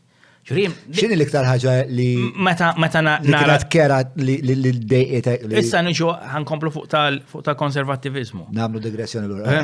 Tajjeb. Għax toqgħod biex ninsaw, qed tipprova tfixxi. Tinsa? Ne, tixtieq. Kemm titħallas aktar mill-ħallas biex ġibni? Anġeldek man-nies. Għandu l-inkwiet, għandu trouble. Mela, Zidu l-Patreons għax ma naffordjax. dik qatt ma qalita, qatt ma kitbita. Dik gidba. Mela tlaqna l-konservativ mbagħad niddiskutu l-defni warajt. Mela, aħna kellna żmien Malta fejn b'agreement li sar bej il-Knisja u l-Gvern iż-żwieġ tal-Knisja kien rikonoxxut aktar mill-żwieġ ċivili. U qed immurlek fl-aħħar 20 sena m'iniex qed immurlek fi żmien Mintoff fejn inti jekk ma tkunx Kattoliku ma tistax tiżżewweġ? M'għandekx fejn tindifen? Immaġina ta' xi kultant ħafna nies jitkellmu fuq l-aspetti li jikkritikaw f'Mintoff, fair enough. Imma naħseb aqqas jifmu, pereżempju, x'kienu s-sitt punti ta' Mintoff u kif kienet il-ħajja qabel ma ġie Mintoff jekk ma tkunx Kattoliku. Ma kellekx ma stajx tkun. Issa mbagħad meta aħna naraw. Għax kien hemm l-oppressjoni tal-Knisja nifhem. 100% ġifieri. Marka Miller ma nafx fil-programm tiegħek. kien anki qal li hemm ma tantx hemm records ma kienx hemm, imma li Assis seta' jibatek il-manikomju dak iż-żmien. Le, mhux fil-programm tiegħi għala. Imma jidir li qala żgur fej għax u darba saqsejtu wkoll, Assis qabel kellu jekk inti tiġġieled ma' Assis, kellu s-saħħa li jikkommettik. Ġifieri, meta tara l-affarijiet, ma kienx hemm żwieġ tal-istat, ma kienx jeżisti. U meta mintom bedi tkellem fuq l-żwieġ tal-istat, Madonna x-xitan u hekk u jmuraw da xi jqogħdu jagħmlu l-qruna xi jagħmlu li x-xitan. Ġifieri, issa dak huwa in terms of history, it's very recent, xorta ta' meta tara history. Imma 60s għadda żmien għallu ngħidu ma dak iż-żmien kienu hekk evolvejna. Imma mbagħad meta kellna referendum tad-divorzju. L-akbar fleġġa f'dar Gonzi dik. Sebu ħossa għax kellu għax Gonzi kien jgħid taħti ma jidħol qatt id-divorzju. Għalfej qas niddiskutuh ma konna. Literalment konna nibżgħu niddiskutuh. Meta mbagħad kellek ir-referendum tad-divorzju, il-konservattivi użaw every trick in the book biex ma jgħaddix il-referendum. Ġirin niftakar kienet ħarġet fil-medja il-purċissjoni tad-doluri jgħodu jgħidu isma' qed weġġaw lid-doluri. Naħseb anki ministru kien hemm li qal ħanbik kull Madonna, Google. Jidher li Tonio Fejna kien qal jekk għaddi d-divorzju ħanbik kull Madonna. Teħna poteri l-darraġ. Google! Isma' sib tal-ewwel ta' Edwin Vassallo. Naħseb. Fittex Brontosaurus ħanara. Dak jista' jfittex nibli belek, insomma, kulħadd jgħidu dinosauru. Għax mhux dinosauru veru, ġifieri teknikament mhux qed ngħid issewa. Qed tikdeb Dinosauru b'mod psikoloġiku, b'mod le figurattiv. Figurattiv, kelma. Da studja qabel ma ġillu. Jiena studjajt l-lum konna qed nitkellmu jiena u daw li nimpjega x'isma' Julian. Xi drittijiet għandek hawn? Kif inhu bħala kondizzjonijiet? Illum qed nieħu pjaċir li qiegħed hawn, ħalli jekk jipprova b'xi mod jagħmel xi ħaġa kontrija għand il-tal-Union hawnhekk. Eżatt, jista' jgħidli x'passi nista' nieħu biex nirrimedja u nieħu dak li hu. Sakemm ma jmurx jara kif ħajġib barra ħani biex joqgħod wara Google. Ġibu jafhem mar bl-Ingliż, inkellem ma tkunx tistgħu. Lesa tnallimhom iċ-ChatGPT. Insomma, kellna ministru jgħid isma' ħanbik kull Madonna pereżempju. Allura meta issa narħaw pereżempju fuq l-emenda legali li tara l-istess forzi u l-istess forzi jingħadu tilu qattilu no naħseb u jara bit paranoid minnu liberali. Pereżempju jien ħaġa li taħraqni meta jattakkaw sejn taf ma' Joseph Muscat bħala politiku għattajt il-karti ġifieri. Niddi anke nitkellem fuq u l-mod kif spiċċa. Imma meta kienu jgħidu l-Joseph Muscat kienu jgħidulu inti titkellem għall-LGBTIQ għax inti populista, tkun populista. Unsew li qabel ma ġie Muscat l-LGBTIQ ma kellhom dritta xejn. Ġifieri hemmhekk tibda tara. Per eżempju, hemm element progressiv ħafna, ġifieri mhux negabbli li fil-Partit Laburista hemm element progressiv li ħafna drabi jinħossni allenjat ma daw l-idejat ta' drittijiet ċivili, ta' ġifieri ma jeżistu f'konkorrenza ma' fazzjonijiet oħrajn u dwar di ħanitkellmu naqra wkoll. M'intix żagħżugħak ħafna aktar minni. Ħafna aktar minnek murt ngħidlek. Ħallejna. Mhux babas iċ-ċertifikat. Kemm għandek jien? Ma nsemmux ċertifikati, avukati, ġa tkellimna. Jien niftakar. Meta kien għamel programm Xarabank fuq il-gays. Illa x'għamel. Ġifieri aħna l-posta kont dan il-posta raġit. Dak Xarabank kont mur tibbukja inti. Isek sejjer isek rix, fimtu terbaħ ir-rigali u hekk. U fl-udjenza ma tkun nara programm rajt wieħed kien jaħdem miegħi il-posta li ma kienx gay, imma da bukja tafu int. Għax hawn bniedem jafu wara. Nista' ngħid li hemm Mela, di xi ħaġa magħrufa li jkollna l-udjenza u il-Patreons. Inti Patreon hu. Ejja mela. Patreon jien għax nemmen fil-Free Press. Mhux ngħidlek xkun jom u Pier. U da rajni, da li għamil, da bukja s-sala. U meta mar inserta kien da soġġett. U xen rajni fl-udjenza. Xma minni lux men. Għax kienet tabu, kienet ġed, tmur tal-gejs. Ejju, kienet. Ejju, ejja, Oh, it's Working very- class humor, hija. And it's very recent history, le, ma mux working class humor, ġveri jmur kopja għej ximkienu tissawad, ma kien iċċaġ ta' barra minnaw. Ġveri għanna kena sentenza l-qorti. Fej bnidem tajjar persuna oħra. U da għal izma, għax dajjar nipufta. U l-maġistrat għal izma, għax dik in-naħa ta' Malta, hija insult kbir. U kważi ġustifika. Nasab lek il-ħareċ il-liberat minn għalija. Il-maġistrat kien Karol Peralta. Peralta. Niftakara din. Il-Melliħa. Fiċċa waħda, il-Melliħa. Kienu għedin ħdej dik il-rampa. Għallu, ħaterġa tfittex, performance bonus għandek inti. Just, unbat Tara, kellimni wara. għandux performance l-ewwel. Kellimni wara. Xakta. Mela, xidja, ismani. Lek li nġibu il-Jeremy. Dikon foffa. Ma nitkellmu naqra wara mhux issa. Irrid inkellmu. L-ewwel għat li. Għanna 4 sigħat, 5 sigħat kemm trid biex kellimni. Jow. Jien 3 sigħat għandi ġemoqqi u naħseb jien ngħid ħafna u ħanaqbżu ftit. Jiena perswas li, bro, jien għadni l-ewwel fucking mistoqsija mhux bin-nejk. Ma tajjeb li wara 3 sigħat ħallas Mhux bis-sija bin-nejk. sija u nofs imbagħad. Mhux tajjeb. U da jgħid li soċjalist. Jien ġajet imsa, eżatt. Għax dak huwa, il-soċjalist basic rights, l-iktar li huma rejbużi. Nieħdu ħseb il-work-life balance. Dik ma tistax tajt fuq. Żgur għajjina l-flus laqqas nifvalutom. Sinċerament ġo moħħi. Ma hekk ma jagħmlux bija. U naħseb difett, ġifieri kbir. Għalfej difett, mhux kuntent? Ejju, le, L-aħħar mhux il-kuntent importanti. importanti. Tkun broku ma tkunx, meta tkun tiżar, tkun dejjem broku. Le, jien għamilt minn broku xlif li. Mbagħad kont nara sħabi l-posta ma jsarfux iċ-ċekk, pereżempju, jkunu għadhom ma sarfux. Jiena f'nofs ix-xahar broku dak. Kun qed Mbagħad tiklu ngħidlek check. minn ukoll. Kont tiklu ċek, Kien mistoqsija. Għandi mistoqsija li nibtet minn xaġa li għat l-ewwel li bdejt tajt li s-soċjalizmu kien bad word minħabba Mintoff. X'kien wassal għal din is-sitwazzjoni? Ara, jiena ħobb nispjega, mela Mintoff, meta tqis il-Mintoff żgħir, kien anki skola fejbien, jiġifieri drastic, it-change m'għandix tkun drastic biex tiġi aċċettata mis-soċjetà u hekk. U Mintoff fil-1958, meta kien Prim Ministru, u rreżenja ħabba li xi tat-tarzna, Mintoff mbagħad għamel mill-58 sa ma nafx fil-58 jew wara r-reżenja, m'iniex ċert. Google ukoll ħajtik iż-żieda. U għamel Mintoff sa 71. Immaġina Mintoff li kien bniedem dik l-enerġija, dik id-dinamizmu, dik il-karizma. Jagħmellek dak is-snin kollha fl-oppożizzjoni għax kienu jisirqu l-elezzjonijiet. U meta ngħid jisirqu l-elezzjonijiet, mhux frodi jew hekk, imma f'Malta Kattolika għalhekk ma tkunx Kattoliku u inti outcast, kienu jgħidulek jekk tivvota l-Mintoff, ħatmur l-infern. U naħseb meta tela fis-71 kien ġa beda jikber. And he was a man in a hurry. U naħseb li żbalji li saru minn Mintoff kienu li jaġġel. U mbagħad fl-aħħar spiċċa meta beda jitlef il-popolarità. Beda jitlef anki l-grib fuq il-partit tiegħu stess. Naħseb ħad deċiżjonijiet li kienu oppressiv. Lim kienu l-deċiżjonijiet. U ma niftakarx waħda. Imma ħadeċ, per eżempju, jien naf, mela Mintoff, ikkreja l-middle class Malta. Ikkreja l-middle class.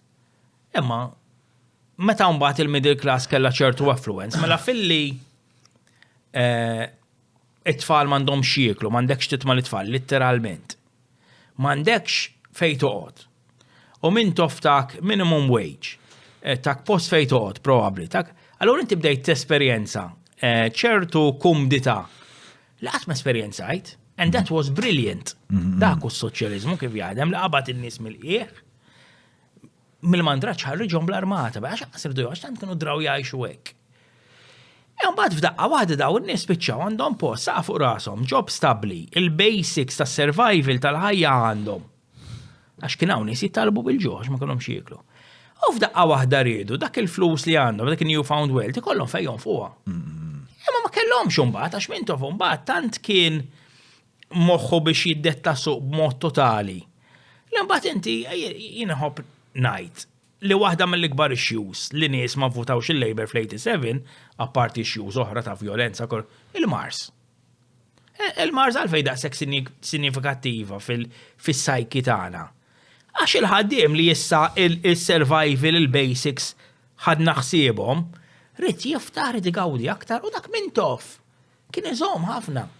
Għax Mintoff kien jibża naħseb li, per eżempju, jekk inti ma tistax tixtri biċċa Mars, ikollok tixtri ċikolata ta' Malta, tkun isa sapun.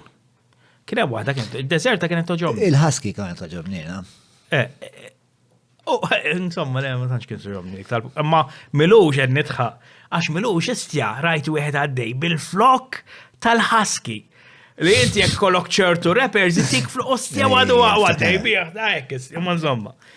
U għammek mbagħad il-problemi ta' Mintoff fejn nies iridu aktar libertà, il-konsumatur rrid ikollu aktar għażla u Mintoff baqa' jżomm.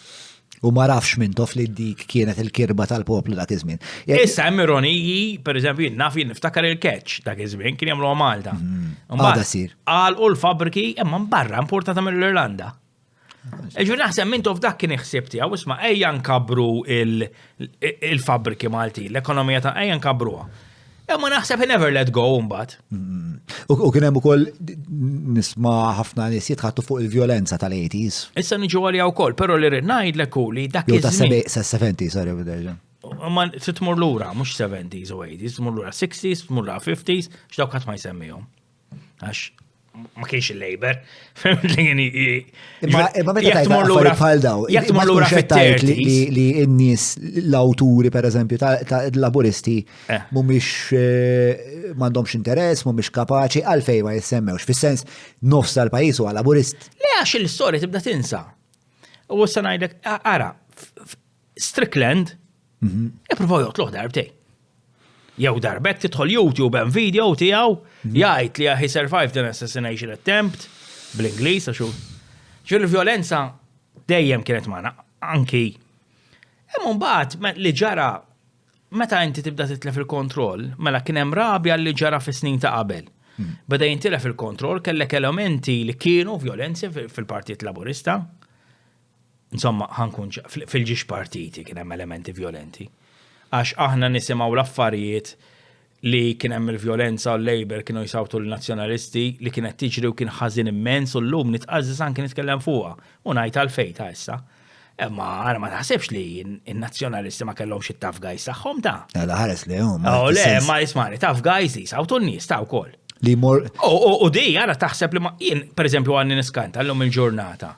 Tara parlamentari li huma ikbar mill-oħrajn. U jkollhom magħhom jiġri su canvassers u hekk nies kriminali. X'illos jitam bihom min? Fejn ma jien niftakar jien naf għallax. Għadek tara llum?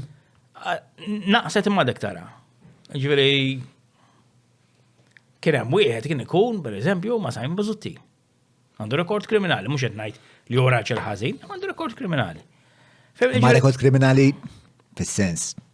Jista' jkun hawn xi nies fil-Kamra li forsi xi darba kellhom rekord kriminali, ma nafx għalmin. Le, kriminali, violenza kriminali. U niqafaw. U nibda ngħid. Fis-sens li tinnotawhom. Tinnotaf. Ma' żewġ partiti tinnotali. Jien niftakar fl-87 meta intrepet l-elezzjoni nazzjonalisti kisru l-klinik ta' ħaġdid, farkuha. Klinik ta' jien niftakar ritratta mowra n-nies. Fim? Kien hemm elementi fit-tnejn. Issa il-mod kif għamlet il-medja u l-propaganda l-Partit Nazzjonalista kien ferm aktar intelligenti. Però naħseb il-Labor iċċirasa fuq il-kejk li n-nies qalu oj, issa naħseb iqtil ta' Raymond Caruana. Ġu naħseb hemmhekk in-nies tempħu u naħseb wara li ġara dak kien hemm ħafna nies li forsi ma kienu xajvutaw in-nazzjonalisti, laboristi u qalu isma' le tu maċċu. U naħseb hemmhekk kien hemm bidla anke fil-mentalità. Imma il-ġdid kien hemm dak il-każ inqata' kontra l-Istat li Lino Farrugia x'kien jismu dak? Lino Farrugia? Da li kien l-accountant tal-Labor. Imma dak il-sentenza kienet li kien hawn atmosfera. Lino Kawki. Imma dak kienet li kien hawn atmosfera li it made it easier li qatel.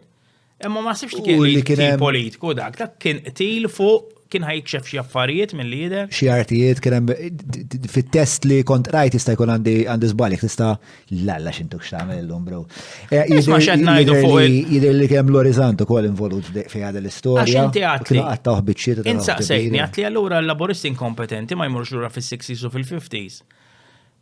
Mela ejn nitkellmu fuq il-korruzzjoni, fuq l-iskandli. mur fittex l-iskandli li nafu li saru fin-90s meta kien il-Partit Nazzjonalista fil-Gvern. Bħal per eżempju li Fuq Google ma sejb xejn. Bħal għal xi xed ngħidu. Għallim skandlu per eżempju. Immaġina l-lum il-ġurnata li jkollok fortizza ta' żmien kavallieri u tittieħed deċiżjoni li intu għaxat jidher li 17,000 fis-sena għal 100 sena u fiha bena 255 flats. Qed nitħattu hawnhekk fuq. Forti Xambre. Immaġina l-lum il-ġurnata mor fit-tixa ma ssibx. Ftit li xejn. L-minita ingħatat Fort Xambre. Inżom bat kellu jagħmel xi proġettu m'għamlux, u mbagħad fitxew u nbidel il-kuntratt. Ma forti għara. 255 flats fi dik, forti ta' żmien kavallieri. Għax inti qed tgħidli ma kif ma jsemmewx ta' 60s. Għax in-nies tinsa men, il-maġġoranza n-nies they don't care.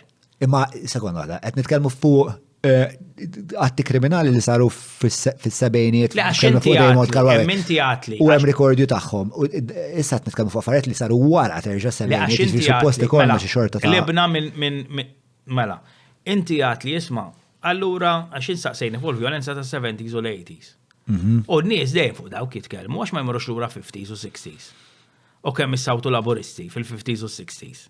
U kemm issawtu kemm fiżikament u kemm psikoloġikament.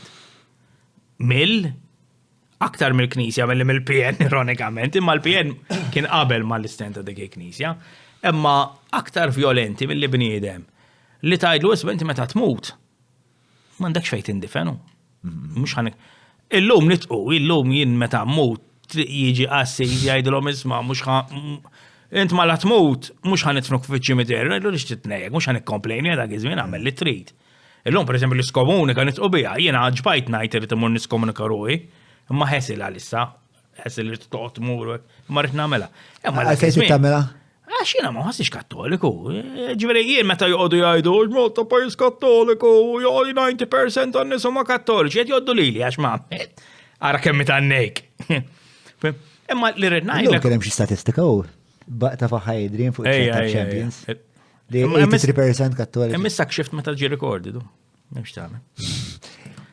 Ma tiegħek ħajħroġ dal-waqt. Imma li rid ngħidlek hu li bej mela nitkellmu fuq il-vjolenza tal-80s u 70s. U dejjem nippuntaw subajna lej kien hemm il-vjolenza x'kien hemm gvern laburista. Meta tara l-istorja tal-vjolenza fil-politika Malta hija twila ħafna. U ma nitkellmux fuqha u bekk dawwartlek is-suġġett u libtlek fuq Forti Xambre għax in-nies ħafna drabi jitkellmu biss fuq dak li jiftakru huma u li sar within their memory so m'għandux importanza.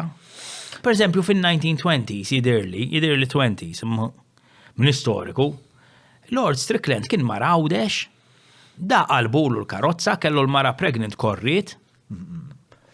Fim? Ġur aħna nitkellmu within memory ta' bniedem xi kollu f'moħħu. U forsi wkoll post-independence ukoll. Jista' jkun ukoll, imma biex naħseb tista' jkun li tintefa' f'dak il-kuntest. Insomma, l-vjolenza li saret fis-60s ukoll kienet ma nafx xejn dwar, ġifieri u vera interessat li nkun naf. Ġifieri jekk għandek xi storja tajba x'taqsam magħna. Ġa stieden immarka mill-leri fuq.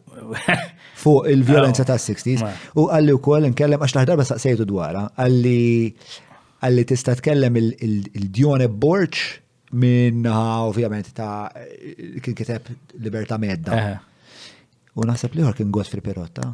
Godfrey brillanti. Djone ħabib tiegħi imma Godfrey brillanti u Godfrey kienet jina Lectures Università. Iġalek għalli dawk it-nej huma interessanti u għandi xaw ħafna nifhem eżatt spiex Godfrey ġalek tidaj jkun lecturer. Għax Godfrey jkun pereżempju suġġett kif political science. Ma li saqsih mistoqsija u hback. Allura kulħadd tisaqsija u tantu sors ta' erf. Lu kulħadd allura tintilef. Imma tajjeb ħafna. Imma ejja ngħidu l-istorja tal-vjolenza fil-politika. U inti għatli allura di kif inti nesiet, jien qed ngħidlek affarijiet li saru fin-90s. Google issib ftit li xej, fin-90s. Ġuri kont ġa naħdem jien skont. Imma allura qed tgħid li il-ġurnalisti jew l-istoriċi jew il-kittieba li għandhom xejra laburista mhumiex jagħmlu xogħolhom.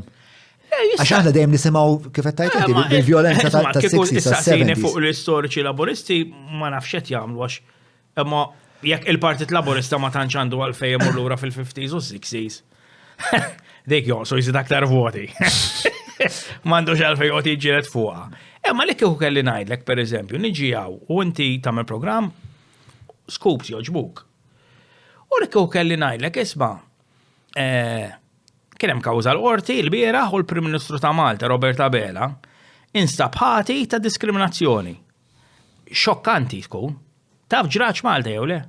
Jekk qatt ġraġ Malta. Prim Ministru instab ħati ġo qorti b'diskriminazzjoni. Ovvjament jekk tistaqsi lek għana lek iva. Le tinsaqsik le biex tiftakar x'taf. Mela ħadd iċċitja. Kolli ngħid iva. Fil-akadami. Diskriminazzjoni kontra min? Kontra wieħed jidirli J. Camilleri. Mhux jien. Ma sibiex men. U dak kien mar jirriżenja għand il-President jidir li kienu Ugo Mifsud Bonnici. Mar u l-President kien qal isma' Malta tant għandha bżonnok li mhux ħanaċċetta riżenja u baġ bir-riżenja ta' ma ġiex minuti. Ma xokkanti li ma tafx biha, Ġon. Ġifieri il-diskriminazzjoni kienet li ma ħallex jirriżenja? Le, u kien instab ħati li diskrimina kontra x'individu. U ta' riżenja lill-President. Fil-akadami riżenja għax kien hemm dik id-deċiżjoni u l-President ma ċċettax ir-riżenja u baqa' dej qisu ma ġara xejn. Siba ta' ħadd teqred. But perhaps the best proof is the fact. Itra ta' privitera tal-Mosta, itra ta' bridem individwali li kiteb itra fuq it-Times, għara ssib xi ħaġa ora. Għammet il-tifta. Imma storiku huma l-individwi li jiktbu. Issa privitera għal grazzja tal-għanna l-internet li demokratizzat il-xandir tal-informazzjoni użat minn dil-fakultà demokratika li grazzi għal-kapitalizmu komplet tifjorixxi. Toċ tajja ta' xara kem terfa ħadit. Taf xabantik u dim n-nies għawri xajta ma tmurx it-tella neqorti. Mela, joqgħod sejri jerfa' l-ħadida biex minn ħajn timidani, ma żomma. Jien mhux għalek, mhux għalik. U ġieli jibaċċi ritrat naħseb fuq il-Facebook jintefa' hekk ġieli titfaċċi. Intefa' ma fuq il-mar. Kiesa. Tara xibat fuq il-WhatsApp. Xek. Issa jien nafa l-mara tiegħek tal-li għaddi inti għandek ġimgħa ma tigol. Għandi 7 streets. Issa.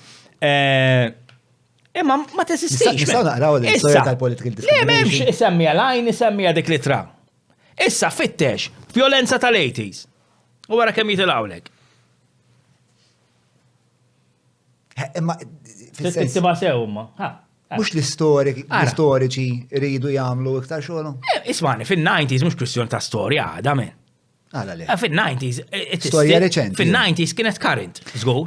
Jekk pereżempju taqbad ktib ta' ħabib kbir tiegħek, Manuel Delija pereżempju. Dik hija storja reċenti ħafna. Manuel Delija għamilux ta' m'għandi xejn kontra ta' ġifieri. Imma what he stands for idejjaqni ħafna. Imma pereżempju l-ktib tiegħu jista' jkollok ir-reservi fuq Manuel Delija u nistgħu wkoll. Ħataħrab li minna dejju. Le bro, qed tipprova nispjegalek. Le għax inti qed tagħmel il-punt li because it's recent history mela m'hemmx għalfejn iddokumenta għax in-90s mhux imma jien qed ngħidlek li meta taqra ż-żewġ kotba ta' Manuel Delija hija storja reċenti ħafna, hija miktuba tajjeb ħafna u hija biċċa dokumentazzjoni politika importanti. Miktuba tajjeb ħafna. Importanti ħafna. Insomma, anki l-speeches ta' Adrian Delija u kien jiktibhom dak. Akku kien veru kien jiktibhom dak ta'. Isma' nista' nidħol naqra xettu li biex niffact-checkja ħafna affarijiet, imma mhux qed tgħid biex actually nuri li qed nagħmel xogħol. Mela, fuq Tonio Fenek. Aqla l-paga. F'artiklu Mela, f'artiklu fil-Malta Independent kien qal I think this occasion was actually very befitting of such a message. I am sure Our Lady is very sorrowful that Malta is considering divorce. Mela, fuq dik ma jistax jifittixni lebel. Le, ma Tonio Fenek qal li l-Madonna tiddispjaċija. Li Malta kienet qed tikkonsidra d-divorce. Sorrowful. Ovvjament. Tajx kemm inkwetat il-Madonna. Għax imbagħad qalet l-Anġelik Birżabuġa fejn kienet tidher. U dak kellem il-Tonio bekk ħarġeddi. Il-Madonna jew Madonna? Madonna. Żgur? Madonna fil-plastic surgery moħħa. Madonna li saret Our Lady. Ma jisma' għażla Our Lady. Our Lady għal Michelle qed jgħid? Għal-Madonna tjajt, għal-Madonna. Okay, għal-Madonna. Alright. Don't just cut that and make it a TikTok of me going. Ta' mellari għax hawnhekk m'għandekx Watch Dogs u ego. Basta kollu Jena Watch Dogs. il-Broadcasting Authority bus l-patata bil-Malti. Ma jistax jimxi. Imma, u favur, taf li favur, daw l-affarijiet. Imma, mela kompli fact check għax nerġa' intelfek. Mela, fuq Kif l-istorja. ħarġet fact check jisa xi pastaza bl-Ingliż. Kompli fact check għatlu. Mela, l-istorja ta' Fobton. Strickland meta provaw jassassinawh. Friday, May 23rd, Lord Strickland went to Auberge d'Auvergne in Kingsway, which then housed the law courts, to attend a sitting in the Court of Appeal. While Strickland was walking along one of the corridors of the law courts, 3 shots were fired, allegedly at Strickland. The shots had gone astray, the bullets hit a wall and the ceiling and had remained lodged there. Strickland took the matter calmly and went inside the courtroom to read his morning paper. Police. Gangster, jisparaw fuq eklet darbit. Mela Strickland ma jistax jifittixni bl-event, insomma, żgur li l-għeda. Għatu lejt. Veru wkoll. Issa, ma tara jistramba li xi ħaġa Strickland hekk. mux part mill-konservativi kienu għolju. Ma Strickland, isma' underrated pala politiku Strickland, ġifieri. Amma jekk ħanibdew fuq Strickland. Isma, ħanaddi għal-question tu. Imma ma tinkwetakx li xi ħaġa li ġrat fit-30 ġrat. Is-siba Malta ma referenza li għal-riżenja ta' Fana Gaddafi fil-90s ma ssibix. You don't find that odd. I find it very incompetent. Odd. Not odd. Odd. L-odd. Inti tkellem. Alright, bro.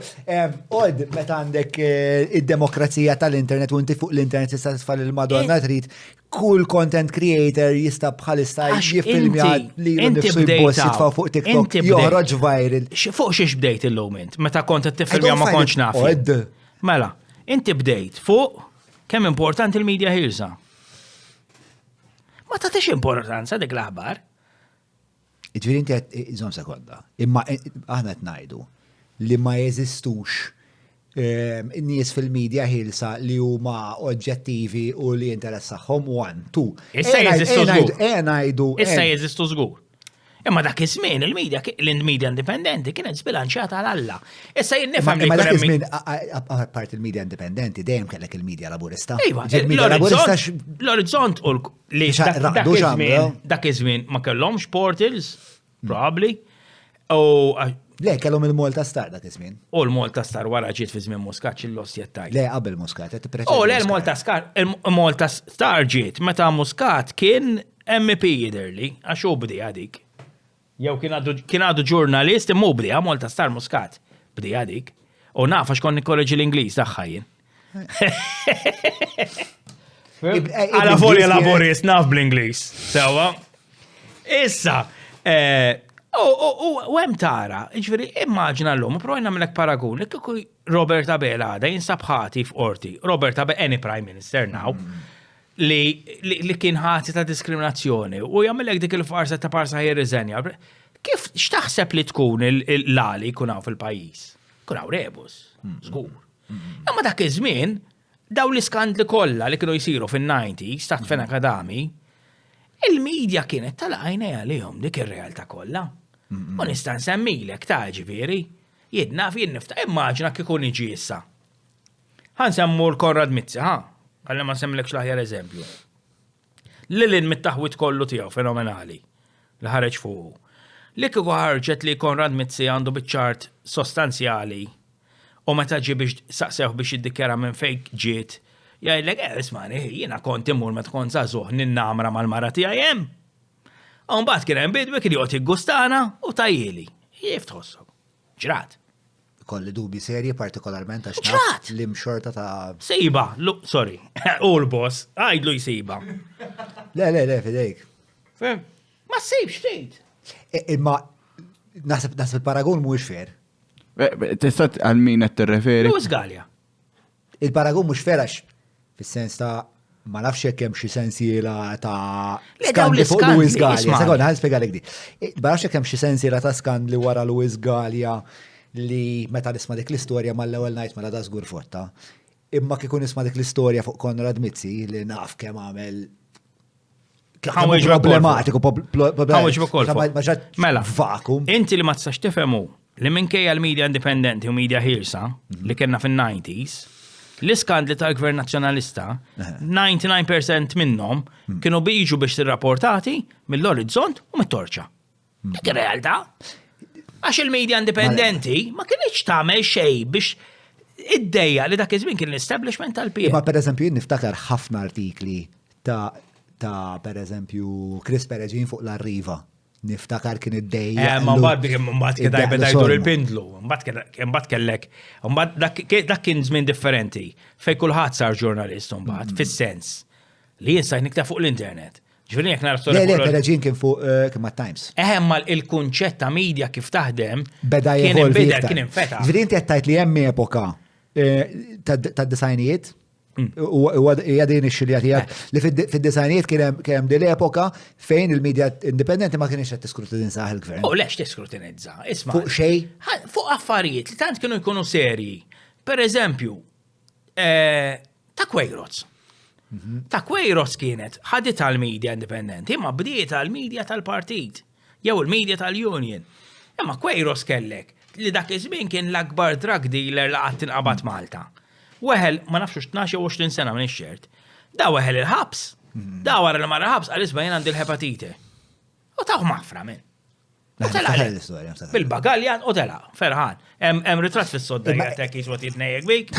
Imma tajt li il-medja indipendenti ta' dik iż-żmien ma segwitux għal-każi ġifieri. Da qed insemmilek dak huwa wieħed mill-każi tant kien gravi li segwitu kienet u rapportatu. Ġifieri dak huwa l-aktar wieħed kbir. Kien enormi.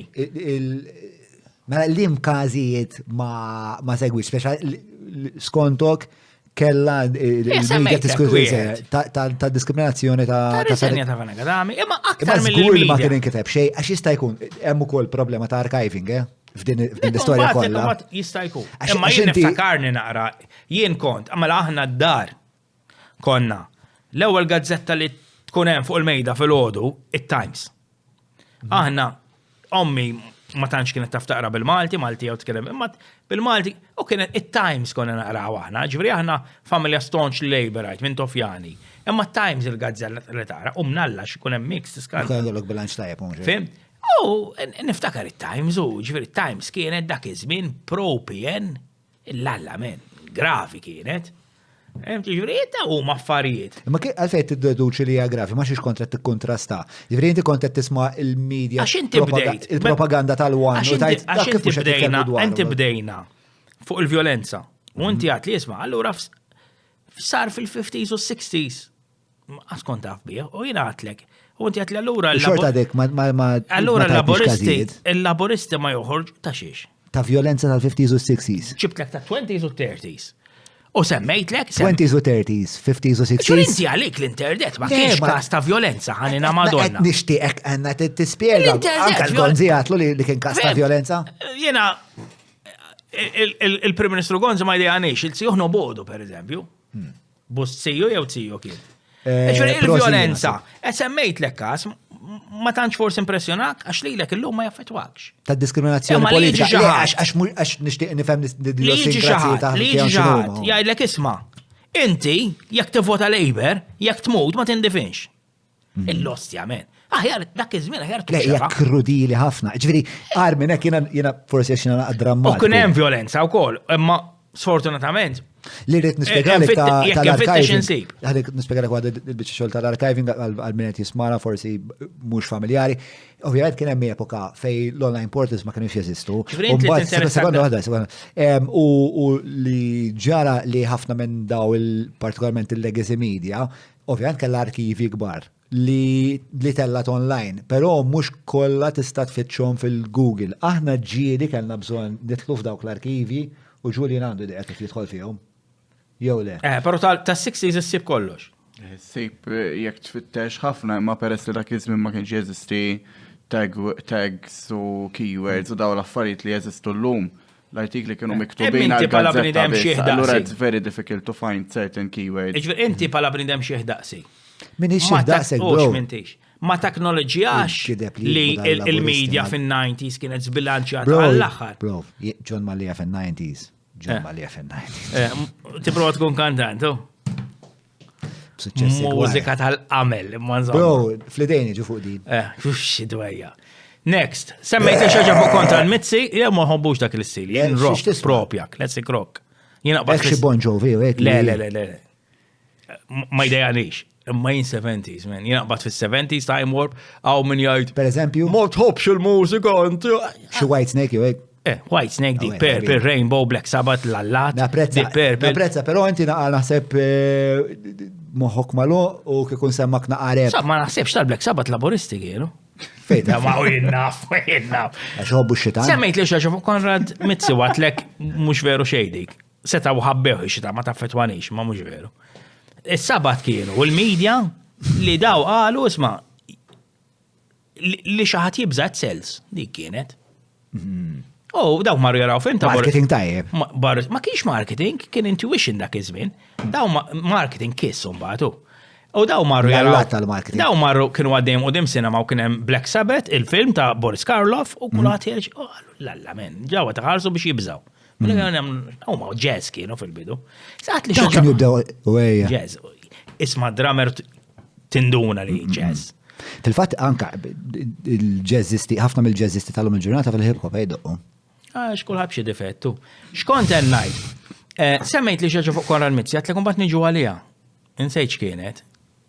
Li Konrad Mitzi għandu tipo ħafna stejjer wara li automatikament kull ħaġa li tisma' fuq. Ċi toħda f'dak il-kuntest mitzjan. Tipo John Dalli, Tipo John Dalli. li Gonzi għamlu kummissarju tal-Europa u rajt spiegazzjoni oħra ta' Gonzi.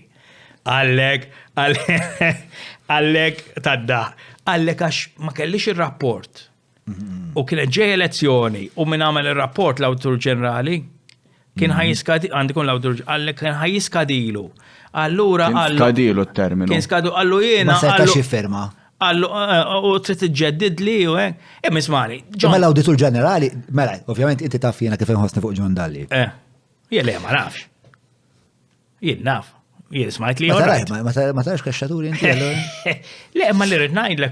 Ovvjament għandi mhux riservi kbar. Jien kelli rajtu l-podcast ma' Kessler. Le, ma rajtux. Investigaħ, podcast. Isma' John Dalli ħafna drabi nsemmu fuq l-ixxu. John Dalli kien ilu. Min 90s kollha b'allegazzjonijiet.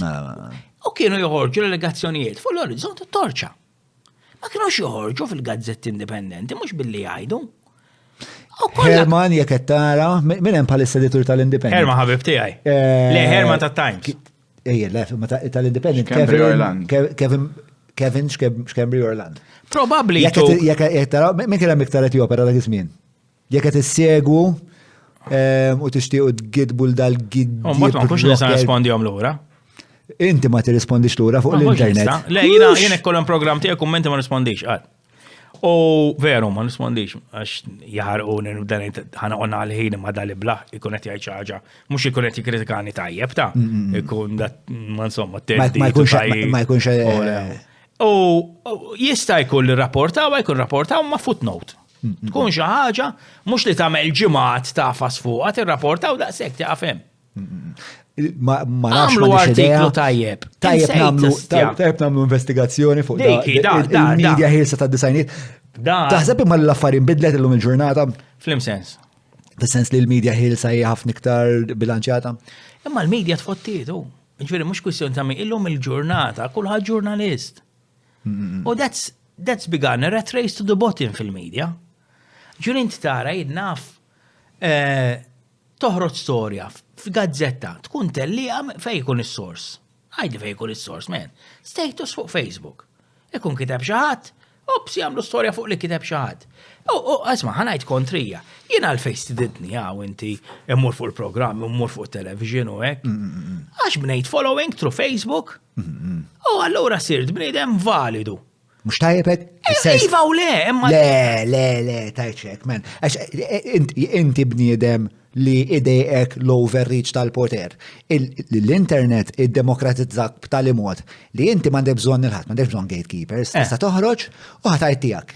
Issa dak li qed inti huwa ta' interess, ma ħadd li jgħidlek hija tal dan tuħulu l-mikrofon. Le, l-internet ta' il-mikrofon. Hija demokrazija fl-iktar sens pur. Imma l-internet m'għandux ikun is-sors ta' storja. Ma nix kun sors ta' X'kiteb storja, ma ċekku, jien niftakar meta ikun bdejna- pjattaforma fejn xaħat bħalek jista' jesmi. Mela, imma jien U kultant issir storja. Jien let's meta face it. bdejt naħdem fil-ġurnalizmu, kon naħdem ma' Bondi Plus fi simili bojkot tal-Labor, xkun ta' fuqol. Għax jiena oġġettiv aktar mill taħseb. Sewa. Niftakrek U rridu jitfawni seba' snin dejjem ħabs. bil-bere. U rridu jitfawni seba' snin ħabs. Nifhem jekk kont taħdem ma' Taħt Bondi, gvern ma' dejjem nazzjonalista seba' snin ħabs. Imma insomma, għax il-ġurnalizmu fejn rridu ngħidu kien ħieles. Imma dik ninħaraq fuqha. Fuq xiex. Fuq li rridu jitfawni seba' snin ħabs. Dik ninħaraq fuqha. Imma Ninħaraq sew. x'forsi kont tisma' s-sabat jew hekk. Issa najdi, isma, toħdix bi kbira, fizmin fena kadami, da, jelle jek tisma s-sabat, jgħamela liġi kontra, ġveri li ġib il-playboy kien illegali, imma zom, dak huwa l-konservativizmu. Il-Medjuevu. Skont fejn kalami. Milu, xu, ġveri, xkon najdu, fiex kidni apposta. Xkon najdu, ġuri, jintu għad attent. 7 snin ħabs. 7 snin Ma ħabs. kont najt ċaġa oħra qabel ma. Jien kon naħdem ma' Bondi Plus. Fuq il-ejwa, jien meta bdejn naħdem fil-ġurnalizmu, Lu Bondi kien għalli isma, għalli meta jkollna storja, ara li kollok aktar minn sors wieħed. Dik. Dik kienet, ħalli inti tivverifika li dak li qed toħroġ, dak żmien fuq television, huwa veru.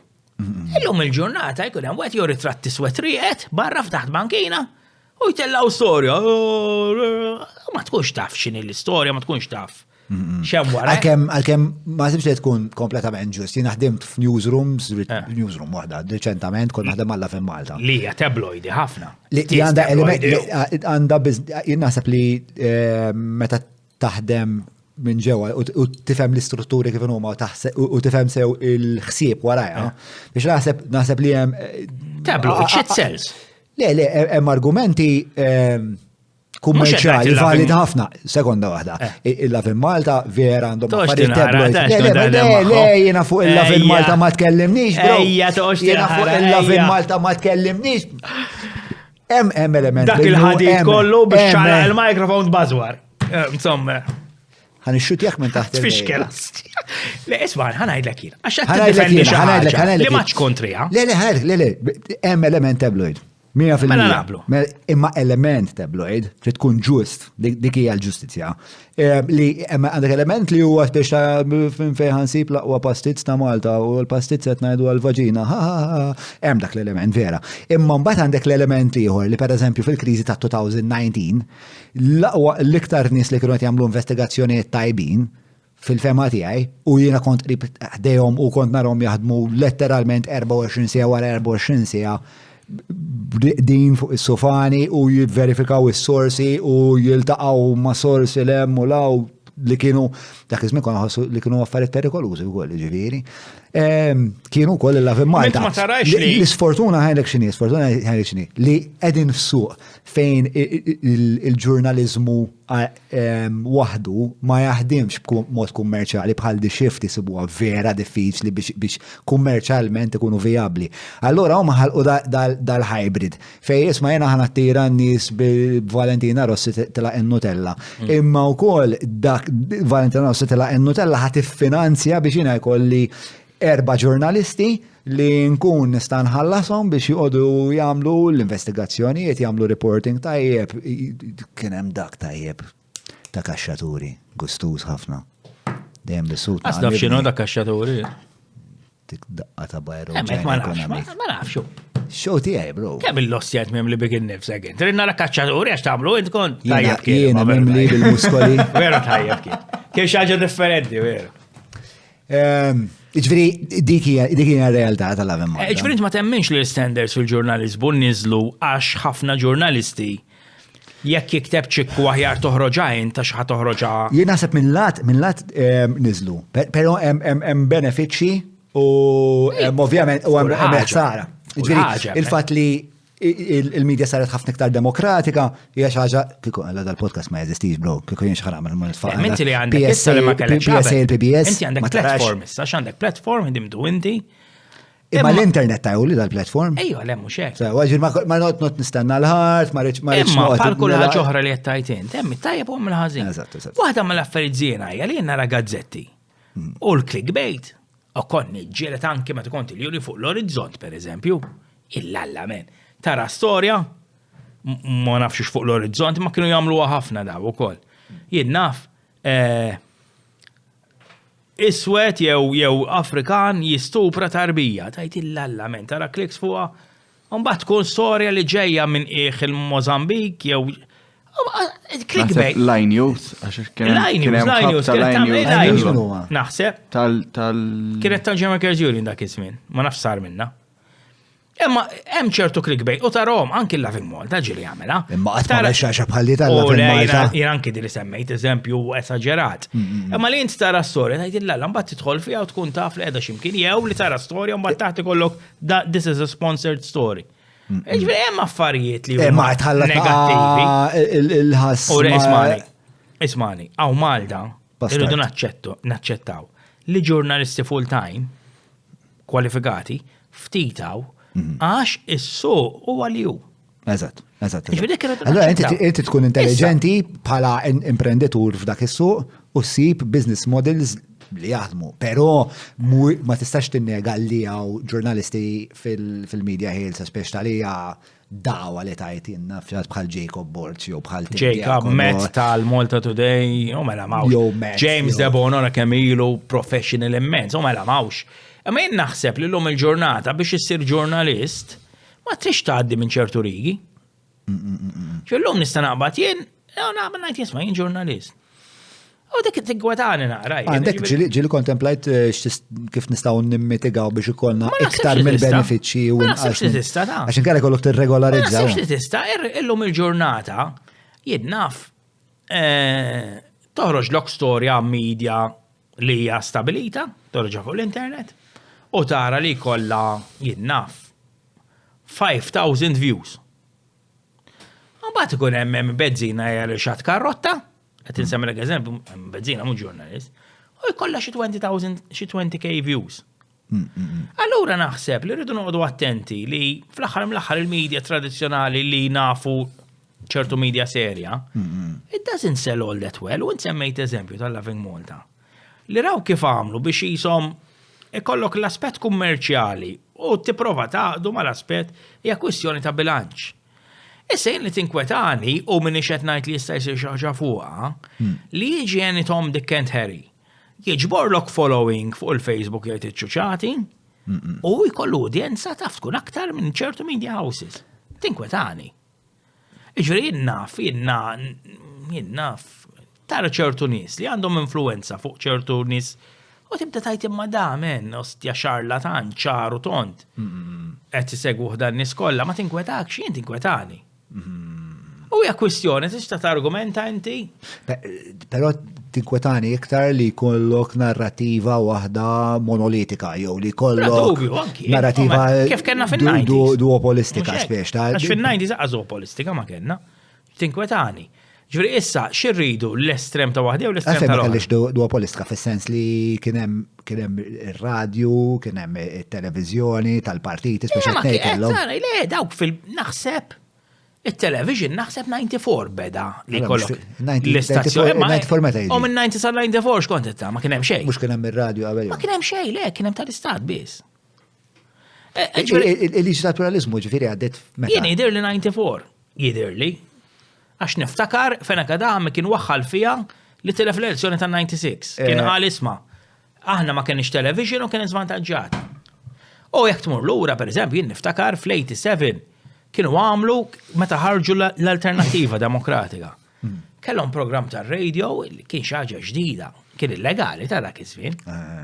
Imma kienu xandru in-nazzjonalisti kienu għamluha fl-80s. ċora kien hemm żmien. Il-nazzjonalisti kienu xandru minn Ragusa għandu.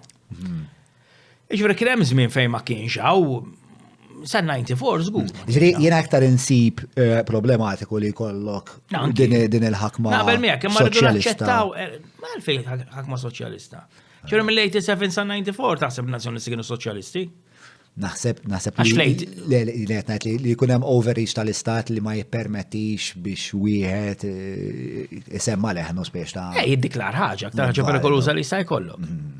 U fil-90s. Allura qegħdin aħjar.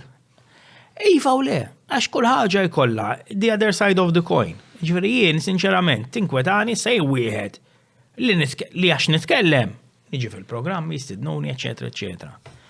Imma l-lum intilfet kull kontroll, jenna, per eżempju, tara websites li għandhom following, ma tafx minn hemm warajhom. Mhux media wkoll tiġi, ma tafx minn hemm warajhom. Ġirin niftakar. Min jinkutak? Li jkun hemm dawn l-affarijiet. Min pal min, per eżempju? U l-website palissa hekk. li. Le, mbagħad li lin minn media. Mela, aqra dik hija l-mistoqsija li jmiss. Dan l-aħħar 10 snin Malta gawdiet minn boom ekonomiku bla preċedent. Għandna aktar Lamborghini minn tesserati tal-PN. Fl-istess ħin sirna aktar poplu indannat fl-Ewropa. Kif ġrad din? Ir-risposta mhux ħadoġbok. Fejtaf. Għax mhux ħadoġ, inti tajt li minn tis-soċjalist. Tlaqna. Mela, jien naħseb l-aktar problema li għandna palissa. Tas-soċjalist ġbitni. U mhux issa biss hija li palissa qed ngħixu f'soċjetà. U ilha ġejja ilha tinħema fuq tul ta' snin. Fejn aħna l-individwaliżmu qed jerbaħ fuq kollox, qed jirrenja fuq kollox. Iġveri, illum il-ġurnata tant għandna false needs u false expectations. Jekk ma tilħaqhomx inti qed wassal għar-rabja. Issa mhux ħanoqgħod naqalek fuq Marx, noqgħod nitkellmu fuq false needs ta' Marx. Imma llum il-ġurnata għandek l-expectations tal-persuna huma mol Alla, ġifieri persuna llum il-ġurnata inti semmejt li hawn aktar Lamborghini minn tesserat tal-PN. Ja veru. Imma r-realtà ċekkjajnieh. Għaxat veru wizarda, ostja. Imma l-verità qiegħda li llum il-ġurnata is-soċjetà hija mela aħna xi ġranna Malta. Mela aħna konna poplu fqir. U mhux qed nitkellem fuq l-80s jew il-90s. Aħna poplu survivors. Issa dejjem bdejna nimprovjaw pass. Issa f'daqqa waħda ekonomikament kien hawn min improvja ħafna. Żdiedet id-diskrepanza bejn minnu senjur ħafna u bejn min mhuwiex. Żdiedu l-expectations ta' x'għandu jkollok u x'm'għandux ikollok.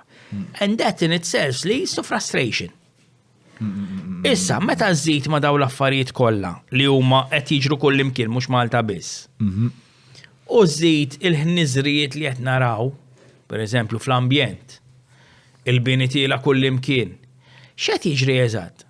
Aħna rridu ngħixu f'dinja, pereżempju f'ħajja. Issa nista' ngħidlek jien rajt statistiki u surveys li jgħidu aħna fost l-aktar kuntenti fl-Ewropa, da ġifieri. Dak is-survey minn fejn naraw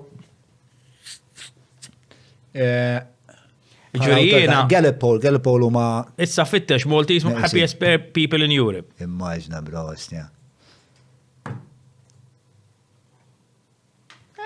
Li mħademmen. Imma skont l-imsena, l-imsena għadna. 22. Li mħademmen. Issa jien, xorta. Tal-laħa waħda. Eurobarometer. Imma 2019, no dik. Waħda reċenti.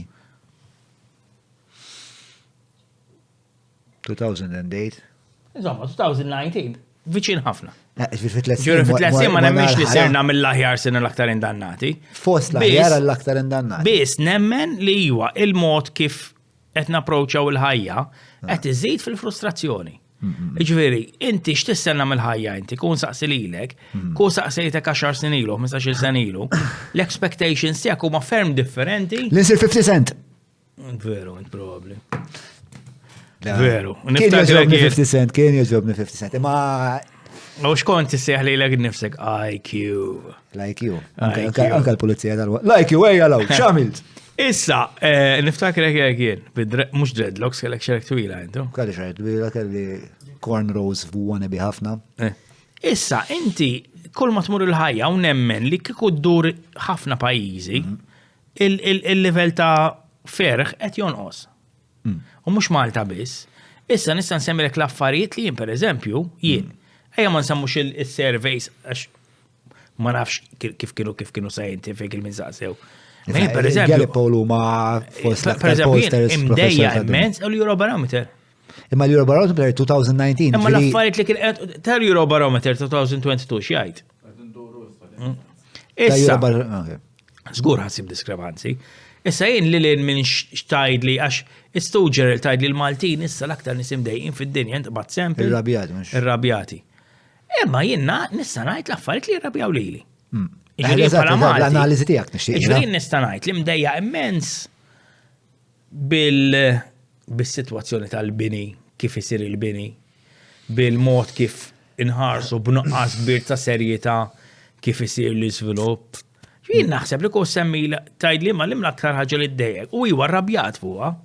Il-mod kif isir l-iżvilupp pereżempju, li inti jkollok darba wara darba, jien naħseb fl-aħħar 20 sena naħseb 106 li kienu f'darhom u radamhom il-bini. Naħseb kien hemm 2 San Pawl żgur. Kien hemm xi waħda Russa. Ġifier kien hemm. U jien dik tirrabjani pereżempju, jien tirrabjani l-fatt li inti għandek persuna li għax għandu l-flus jiddeċidi li għamel xaba pools flow DZ. U taf qabel ma applikalihom li daw ħajna ta' permess, tirrabjani.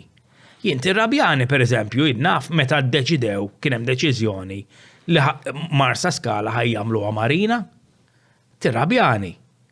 Issa mhux neċessarjament jien irrabjat fuq kollox għax hemm affarijiet, imma daw l-affarijiet jirrabjaw immens.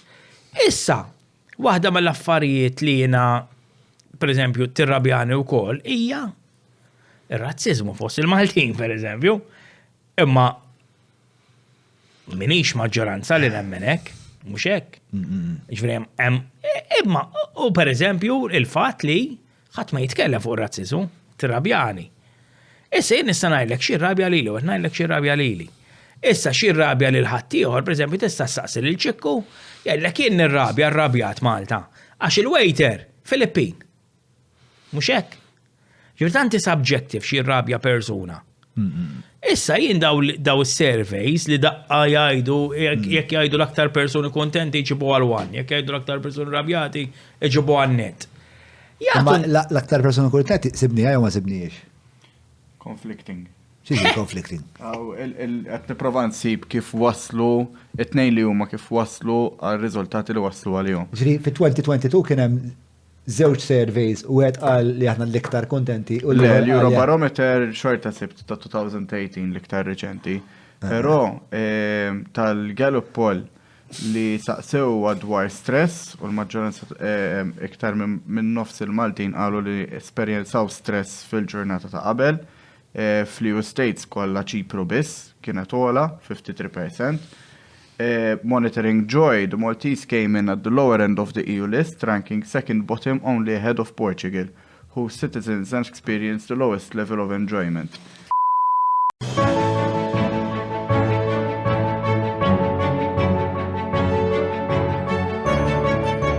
Il-ħobża tal-Malti, il-ħobża tal-Maltin, minant il-Maypole.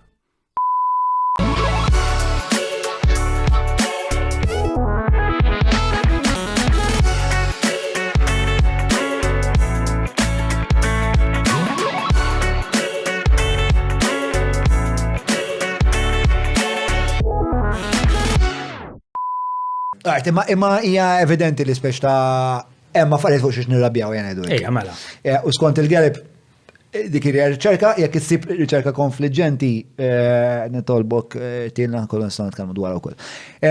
Meta tqis, meta tkunsidra l-aħħar 10 snin bħala bniedem soċjalist u titfa' fil-miżien l-interessi tan-negozju kbir, big business, u fuq in-naħa l-oħra titfa' l-ġid komuni. Min taħseb li mar l-aħjar? Hemm sbilanċ, hemm sbilanċ favur minn għandu l-flus. Taħseb li x'labur sa noqgħod ngħid le, u skur li hemm. Li jien ma naqbilx ma' ħafna teżijiet li jsiru ma' ħafna nies jikkummentaw li dila ġejja żmien. Ġifieri aħna għandna sitwazzjoni f'dal pajjiż, jiena fl-aħħar 30 sena tal-anas. Li jekk inti għandek il-flus, inti qed tgawdi aktar, u mhux qed tgawdi aktar x'għandek aktar x'tonfoq. Hemm ċertu affarijiet li qed jinbidlu l-affarijiet biex inti tkun aktar inċentivat biex tagħmel aktar flus. Pereżempju, li kieku jien pereżempju qed nagħmel da survey u qed ngħid isma' ħansaqsu lin-nies ta' Pembroke. Meta kien hemm jekk sar meta kien ħareġ il-permess biex tinbena dik il-ħniżrija tad-DB. X'taħseb li ħajdulek? Li rabjati le? Jekk issaqsi lil tad-DB jgħidulek ferħanin. Mhux hekk. Issa naħseb li qed jiġri f'dal pajjiż u ilha tiġri li ħabba l-interess ta' ftit qed nirrabjaw il-ħafna. U di la ġejja, u jenna najdu, ma tkonna najdu qabel kienu jitnejku bina. Ma fit-2013 mu suppost kanna bidla? Kolla Mela. tisma' ħafna fuq meritokrazija u l-ambjent Mela, ħajġu. fi-2013, mela jien nemmen fil-ħolma li kien bih Joseph Muscat. Ġur qabel 2013 kien qal niftakar per eżempju frażi ma nafx għali xu, ODZ means ODZ per eżempju. Ġur aħna konna situazzjoni f-2006 saret l-ikbar ħniżrija li seta sar. Li l-ODZ banna bid-dinni l-linji. Tafa, inti rationalization.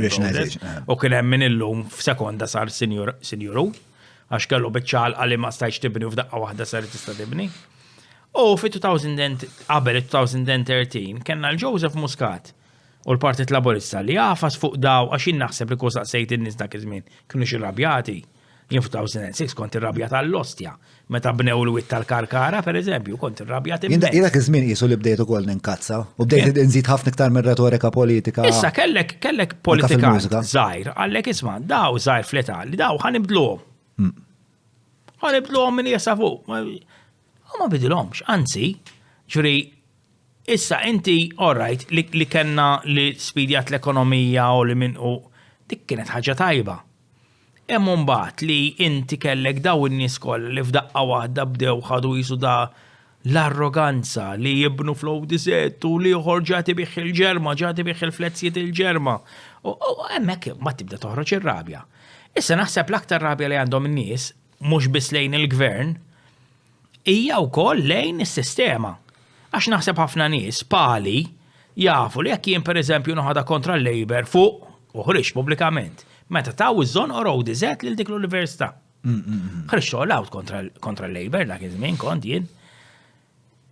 Hemm mbagħad tumur il-protesta u tara nies jipprotestaw li kienu tajġ kemm ajruna Purċinelli meta ħriġna kontra l-witt tal-Karkara, meta ħriġna n-nies involuti qed ngħid mhux xi ħaġa hekk. U dik iżidlek fir-rabja. Iġri jien litteralment ħares li l-Labor u jaħarquni ċertu aspetti u deċiżjoni li ttieħdu, jaħarquni bil-kbir u jaħarquni aktar xi laburist. Fem, ġri jien nħaraq ngħid isma' dik kif il-ostja qed jaċċettaw li dak li jkollok jinnaf. Pal Portelli fuq it-Times jgħid isma' mhux ovvja li aħna nkellmu lin-nies biex naraw xi. Ja, jirrabjawni daw l-affarijiet. U l-aktar li tirrabjani hija li meta jien inkun irrabjat għall-ostja lejn il-Labor, induru ma narax alternattiva. U dik iż-żid mar-rabja tiegħi. Iġri jien pereżempju milux kont nisma' perit jitkellem kontra xi proġett u ktibt ta' fuq il-Facebook għattillalla dapel hekk għandhom ikunu. Ha, mbagħad kien hemm wieħed bagħat li għal isma' taf li dak kien il-perit wara l-mostru ta' tinje. U nidaj meħ. Ngħid illalla. U di l-problema li għandna, pereżempju jien wieħed minn dawk li nitkellem. Iġri nikkritika l-gvern, taf inti. Ġveri nikritika. Imma mbagħad meta tgħid li isma' għalfejn aktar irrabjat. Għax il-gvern m'għandux m'hemmx counterbalance li nafu li they would do things differently. Ma taħsibx li dik hija naqra issa qed tiddivesti l-ħtija minn fuq il-gvern għax hija tributijak. Le. Naqbel miegħek li kieku għal dawk in-nies li għax laboristi ma jkritikawx. Jew jgħidu li ġieli jgħidu lili. Nitkellem jien, daqs kemm kienu jitkellmu huma fi żmienhom. Hemmhekk għandek raġun. Mejn xorta nitkellem. Fem, ġifieri kien hemm issues li tkellem pubblikament u min jaf kemm ċollu nies jgħidu li tpaxxihom. U to be fair li tmur pereżempju l-protesta kontra żon oru tara nies li kienu hemmhekk meta kien hemm rationalization process ta' 2006. Xi kultant ngħid ossja veru ma jinċuċ. Ngħid ma tkellmu xu ma nitkellem jien. Imma tkun momentari xu mbagħad ngħid ma nżammarx mhux ma nitkellem xien. Għax għalik l-interess ta' Malta jizbo l-interess li l-partit. Ġveri, issa, hemm affarijiet, u daw l-affarijiet jirrabjawni, ġveri jien li mill-affarijiet policies tal-gvern li jirrabjawni, per eżempju, jien naf. Però bla dubju. Semmilek biex ma taħsibx li jien minn kella Boris apologetiku biss li l-gvern. Per eżempju, jiena ħobb l-annimali għal-alla jini li 40 sena ma nikolx laħam. Ma nidirx. għal-xat li ma jemminx fih. Għax dik hija parti mill-kultura. Aħna pajjiż mhux kattoliku, però trabbejna f'kultura kattolika, ma dik anki jien. Grazzi tal-la. Fimt, mhux hekk, l-imwieħed. Issa. Number 88. Ma jien pereżempju meta kienu ħajdaħlu regolarizzazzjoni, gvern kien jagħmel fuq iż-żuż. Kont kuntent immens. Daħreġ bniedem għandu żu li kien illegali mbagħad ġie right. Ħareġ jgħidu ma naċċettawx bla bla bla u jkeċċ il-kummissarju tal-annimali u hekk. Menu ma ddiċ il-liġi. Ma semmiċ aktar. Per eżempju, da xi 3 snin ilu jew sentejn ilu, għandi nirrabja. U żgur li nirrabja. U kieku saqsewni dak iż-żmien innex irrabjat, ngħidulhom iwa l-aktar bdem irrabjat fl-Ewropa bħalissa. Hekk ngħidilhom. Jiena ħoss meta nisma' titkellem hekk. Isu bla dubju isu fil-kamp laburista jeżisti bil-fors hemm xi fazzjoni li tiffaċilita għall-business bil-fors. Għax inkella kieku dawn l-affarijiet ma jsirux. Jiġri isu hemm nemmen li għandu jkun hemm. Ħanispjegali dal-punt u ma taqbilx miegħi jew le.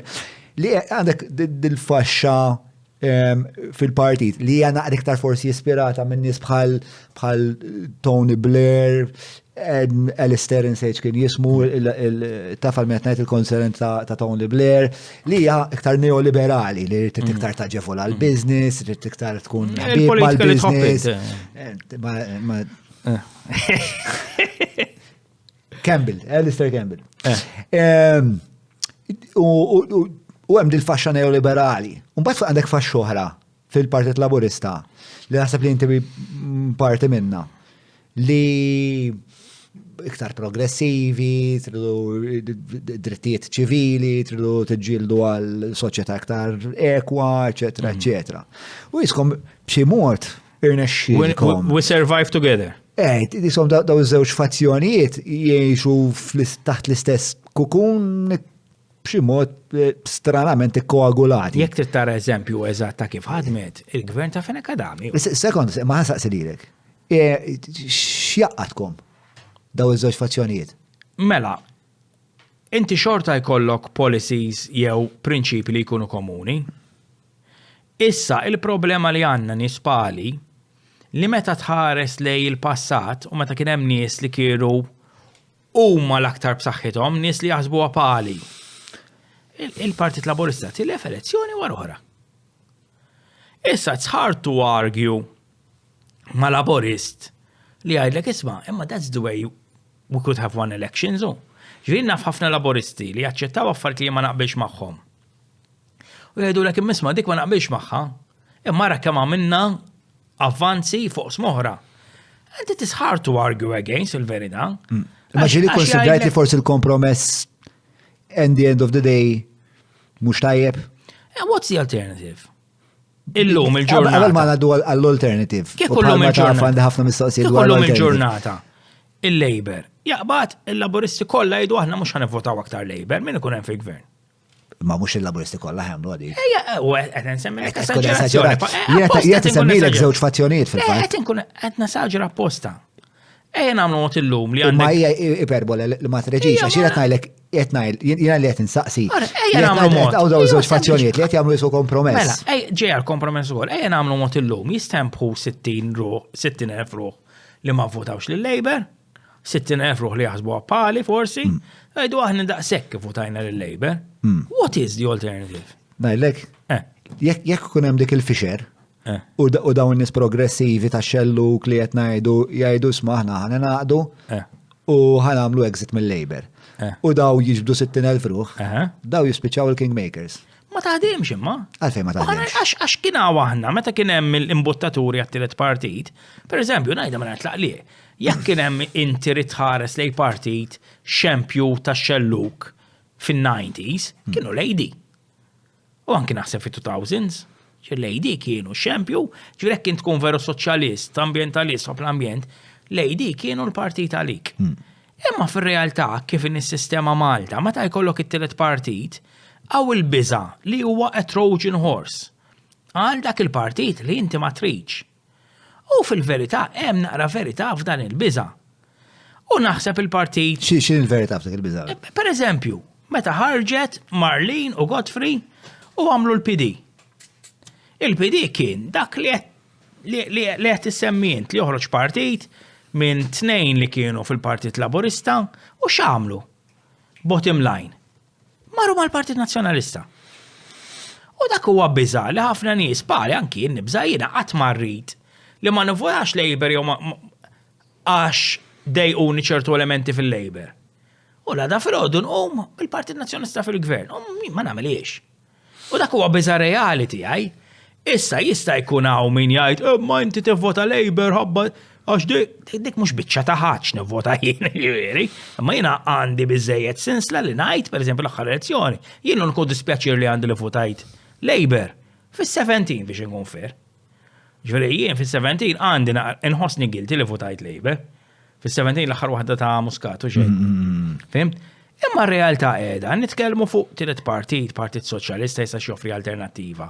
Fir-realtà fuq il-mejda, it will never work għalissa, long term jista' jkun.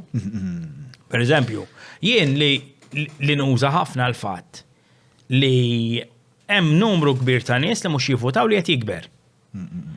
Issa jista' jkun li tiġi inti jew xi ħadd ieħor jgħid isma' dak ifisser li jista' jkun hemm suq għal tielet partit. Tista' tuża dak in-numru ta' nies li mhux jivvotaw biex tgħid lil-Labor isma' inti fuq dawn l-affarijiet hemm nies imdejqin.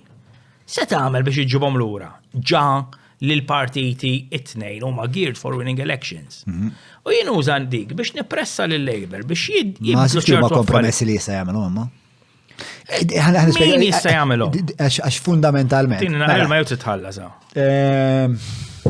Mhux tal-video. Whisky u whisky. Le, whisky ma newx. Kompli miegħi kemm Le ma ħobbux. Dak l-ewwel millit li kont postman scared bil-whisky u ma rġax dodu. Ara, hemm ħafna affarijiet li kienu validi u interessanti immens.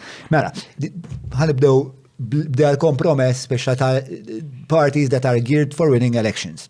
Issa, għalfejn in-nies speċa għaw dalli jeżodu dejjem iktar kabbar ta' nies li qed titilqu li huwa mdaqqas, ġifieri aħna qed ngħidu bejn 2013 u 2022 id-drop fl-electoral ta' nies li ħarġu kien kbir u predicted kien 10%. Sewa, li hija xi huwa fenomenu li ħadd eżatt ma jaf x'inhu fis-sens. Li kien ħadd mara qabel. Sewa, aktar minn hekk, ġifieri kien l-ewwel fenomenu ġdid. Issa aktar minn hekk, meta tħares lejn id-demografika ta' min mhux qed jivvota, joħorġu affarijiet li jiena assumejt li kienu daw l-affarijiet joħorġu mill-aħħar survey ta' Sansone, Kurt Sansone. Mela, iktar ma jkollok edukazzjoni, inqas għandek ċans li ħadd ivvota għal wieħed mill-partiti tradizzjonali. Meta niġu għal nies li għandhom edukazzjoni terzarja, ġifieri hija xi ħaġa huwa numru vera kbir. Bejn 16 u 35, 37% mhux se jivvutaw dan huwa s-survey. Bej 16 u 35 huwa 37% u bej 36 u 50 huma ukoll 38%. Iġifieri x'qed ngħidu, ġifieri inti iktar ma tkun żagħżugħ inqas għandek ċans li tkun priża ovvjament tal-propaganda għax ħabba demokratizzazzjoni tal-medja kont għandu l-ewwel. U aktar minn hekk iktar ma jkollok edukazzjoni iktar ħajkollok ċans ma tivvutax għal partiti l-antiki tradizzjonali. Da xi ħallina speċa l-analiżi għandha tkun. Li ovvjament aktar ma jmur aktar qed jedukaw ruhom nies. U aktar ma jmur il-kohort ta' bejn 16 u l-50 aktar qed jikber. Għax daw ta' bejn 16 u l-50 mhux għax għadhom żgħar ma jivvutawx il-partiti tradizzjonali għax ma nħatfux bil-duopoli. Inti tagħmel l-analiżi tiegħek. Jien għamel analiżi differenti. Jien nisaqsi mistoqsija pereżempju. Jekk inti pereżempju u mhux qed ngħid int għax qiegħed qudiemi, tħoss jew bżonn it-tielet partit. U inti qed tara li ħafna nies kont int huma disgruntled biż-żewġ partiti tant li ma jivvutawx. Għalfejn ħadd minnhom jew ftit ħafna jivvutaw lit-tielet partit. Mela, jiena jekk sempliċement għax minn naf toffri li burger u pizza u ngħidlek li ngħidlek ma hu spagetti, ngħidlek għasu spagetti, ma jogħġobniex. Jiġifieri jiena just because you gave me another option doesn't mean I'm going to like that option. Issa, il-Lady PD for all their good intentions. Sewa anke tara press conference tagħhom. Issa naqa' koordinazzjoni ta' kif ħarsu lejn il-kamera, il-communication strategy fjakka dal-podcast Lady PD suppost qed jagħmlu mela ġurnalija. Suppost minn għandu tertiary education u intelligenti ma joċares kif jilbsu. Lejja wkoll mela le. Jiena John Malija jekk inti kapaċi tikkoordina press conference ħanaf dak bil-gvern. Ma tarax. Imminti semmejt li ma jkunux koordinati u hekk, kien hemm żmien fejn kienu koordinati. li kien żmien ieħor fej il-medja ma kienx daqshekk demokratizzata, Ma nġabrux. Ma nġabrux, imma kienet epoka oħra, speċa inti ma tistax tieħu affarijiet li lem il-kuntest storiku Mela tagħhom. tibdel it-teżi tiegħek fej ma tibqax tajt. Ma rridx inbiddel għattejn nasi fucking jibsa, bro. Dawk il-headphones laqqas isma' minn tijat int. Issa, inti qed tajt. Isma' il-riżultat juri li n-nies iddejqu bil-partiti l-kbar. 100%. Jien ngħidlek ir-riżultat juri li n-nies imdejqin bil-politika in ġenerali. U hemm differenza. Tafal fej? Għax kieku jien. Għadna maħniex sofistikati bizzejed biex namlu id-distinzjoni bej partiġanizmu u politika. Dika xaġa li tuħu l-ħin. Minn għandu intelligenti u għandu l-edukazzjoni u għek l-istess. Ma mux kap, eġveri dawet jgħidu l-ek. Issa, tisma kif trejta tinterpretom, kif tħossit. Ma inti li jkollok persuna li rrid sistema ġdida ta' politika u ma jivvotax, xet jgħidlek, isma' qed jagħti messaġġ fl-opinjoni tiegħi li żewġ partiti isma' get your act in order. But they can't, they just fucking can't because they are in the pockets of big business. Il-problema għedaw, li kull darba li jiġu biex jagħmlu għażla il-partiti politiċi qed jiddeċidu sma' il-ġid komuni jew min ħallas lid-donations, fuck it min ħallas lid-donations. Qed nitkellmu fuq. Ma nistax nagħmel policy. Imma nitkellmu fuq interpretazzjoni li mhux bil-forsi naqblu 100%. Ma naqblu xejn. Ġifieri inti qed tgħid isma' jiena nqis il-fatt li mhux jivvutaw daqshekk nies għax imdejqin bil-partiti kbar. Il-fat jien li Possibilment. Ma dik mattiex l-ewwel is-settajna. Issa l-fat. Kun Klementi miegħek. Issa ux Klementi dik li għandek inti. Issa. Ara, għat indunat li tfajt li satu tal-Madonna. Forsi tfiq. U bdejt nħoss naqra ħruq ma dilejt jien. Issa, il-fat li inti għandek dan nies li mhux jivvutaw li żewġ partiti, mhux jivvutaw li l-ebda partit. Issa, jien kont inkun kurjuż kieku nara l-PD, kieku mallen jew xruħ mal-PN, kienu xiġibu voti. I would have been curious. F'dak iż-żmien ma nasibx. Fimt, ma allura, dak iż-żmien mhux qed nitkellmu fuq 1920. Naħseb kien żball. Qed nitkellmu fuq żmien. Fej il-Labor kien għala daqqa ta' ħart enormi. Tal-pana ma' hekk. Jiġifieri dak kien iż-żmien. In-nazzjonisti kienu diżastru. Il-Labor f'2017 it was rocking il-Labor dak iż-żmien, U n-nies insomma. Imma kien hemm l-ekonomija kienet qed tisplodi. Ma xorta kien hemm ħafna nies li kienu jafu li saru affarijiet li ma kellhomx isiru fi-2017. Kien ħafna nies li qas kienu imma kien ħafna nies li in retrospect meta nkellimhom jgħidu li jisma' fit-2017 tipo illum naf perswas li daw provaw jisirqu l-alla ma l-għizmin ma qas konna kellek tnejn min-nies li ħarġu mill-Partit Laburista. U taw rridu jagħtu alternattiva. U biex taw alternattiva, mbagħad marru għal-PN. Ġifieri aħna rridu. Kien żball strateġiku elettorali bla dubju. Isma' min jgħidlek li għax irnexxilhom jitlu fil-Parlament, ma dik ma naqbilx magħha. Imma n-nies aktar mill-imdejqin mill-żewġ partiti politiċi, imdejqin bis-senero politiku kollu. Malti. Malti mhux hekk. Imma smani, di trend mhux Malta biss qed tidher. Ekku. Ħabba demokratizzazzjoni tal-medja. Imma anke f'postijiet fejn inti tajt li hemm media għolja ukoll hemm drop fil-voti fejn l-indipendenza. Issa. Ifhem, il-medja xogħla hija li tiskrutinizza l-poter. Ħafna drabi meta inti tibda tneżżaw il-poter, l-affarijiet li se ssib, affarijiet li ma jogħġbukx. Allura x'jiġri? Tgħaddi minn fażi fejn inti tibda tiġi diswas milli tkun parteċipi f'dak il-proċess. Però wara dik il-nuqqas dik l-istmerrija x'se tagħmel tista' ma tipparteċipax dik l-istmerrija jew jibdew jevolvu realtajiet politiċi ġodda. U jien qed ngħidlek dik l-istess stmerrija in-nies mhux qed imorru jfittxu alternattivi oħra. U dik hija ta' min jaħseb fuqha. Għax issa nistgħu ngħidu ma smax lejdi press conference ma jagħmlu issew. Issa jkun għandek raġun.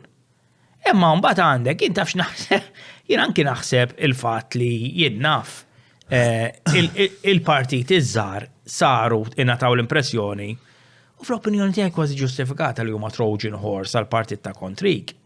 Irridu naħsbu naqra fuqha wkoll. Ġifieri immaġina jien.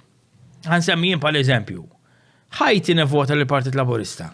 Niddeċidi ngħid isma' jien irrid partit iż-żgħir. U nivvota lill-AD.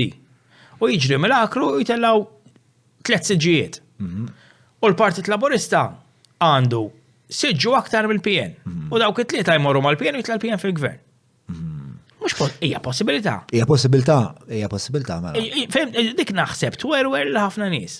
U naħseb hija xieda ta' għalfejn in-nies qed jippreferu jarmu l-vot milli jivvutaw lil wieħed mill-partiti l-kbar jew l-iżżar. Issa, sejjem l-vacuum. Imma ssja huma nista' ta' żgħira, kieku tgħid li nies li ilhom indottrinati fil-partit, fil-fatt once taqbeż tipo il-boomer threshold, daw joħorġu jivvotaw. In-nista ta' żgħira tradizzjonalment. In-nista ta' żgħira ma tara prinċipji ta' ħafna nies żgħar. Pereżempju, l-AD huma l-partit vibrant kieku bil-prinċipji tiegħu. Però people like winners. U l-AD a third party. God bless them. A third with party. all their fantastic intentions. Imma inafu li a third party can never be a winner. Issa tista' tkun. Can never is in wrong. the short term, jew medium term. Medium term naħseb jista'. Fimt il-Labour Party ħareġ wara l-inqasam parti ieħor. Fimt ġifieri. Issa jien li ngħid palissa f'dal istadju, inti tista' targumenta tgħid li isma' jiena naħdem jew inti għandek taħdem biex jiġi kreat tielet partit, tkun hemm alternattiva. Jien naħseb li we need to act issa. U naħseb li jien nispali l-aktar impatt li jista' jkollhom huwa li they try to convince fil-każ tiegħi l-Labour ħadd jorfga li jekk ħajbqgħu fuq dik it-triq ħajtilfu l-voti. Bro, minix nipprova nimmina dak li tagħmel int anzi kif dejjem għatlek inti wieħed mill-lista. Ma nafux fuq il-metodu. Però jiena nħoss li hija naqra rearranging the deck chairs on the Titanic. Dan il-metodu li titkellem ħanispjega ħanilluċċu dal-punti. Jiena nħoss li hemm problema fundamentali li hija din il-qrubija eżaġerata bejn big business u l-partiti. Issa daw bejniethom il-partiti għandhom xi 50 miljun dejn. Kif qatt daw il-partiti jistgħu jinfatmu mill-big businesses meta huma daqshekk midjunin. Il-one kif ħajħallsu għalih, in-net kif ħajħallsu għalih. Memx metodu li tneħja u allura xiġri. Modelli ta' sekonda waħda. Xiġri. Inti tkun qed toħroġ policy u dal-policy għandna 700 miljun biex nagħmlu t-toroq, se nagħmlu bihom. Isma' mela di hemm dokument ħareġ fi 2016 semmiu li l-aħħar darba metju tal-ICAPS fejn għandna bżonn nagħmlu multimodal transport, pedestriana u bike lane hemm, karreġjata hemm, eċetera, eċetera. Isma' il-car lobby jippreferi jekk nagħmlu kollox għall-karozzi, tlaqna. U l-ġid komuni dejjem u dawn huma affarijiet li għandhom impatt għal dejjem. Lobby b'saħħtu jista' jkun għax għandu l-flus u lobby b'saħħtu jista' jkun għax għandu leħen. Issa jien nemmen u jien kontra l-leħen dejjem. Le, mhux neċessarjament. Għax jekk inti għandek partit jaflek jagħmel policy u ħajtlef l-elezzjoni, ġeneralment ma jagħmelx. Inti qed tgħid int stess m'intix lest tivvota l ħadd ieħor. Issa, le. Il-vot jekk mhux se jitilfu qatt. Le, ma ċekk jien. Ma ċekk. Meta taħseb li Scoop. Issa. Flima punt inti les ma tivvutax il-Labour għedina. Ma isma' di mhux ħaġa personali, ġifieri trid tkun. Inti bniedem pubbliku tajt kollox issa fuq di ma tistuġibni. Pubbliku mela. Pubbliku. Mela. Ismani, jiena il-moment li ħanaħseb naqra fuq għax jien il-moment li jkun hemm. Jien għadni nemmen li l-Labour nistgħu inbidlu ċertu affarijiet ġo fih.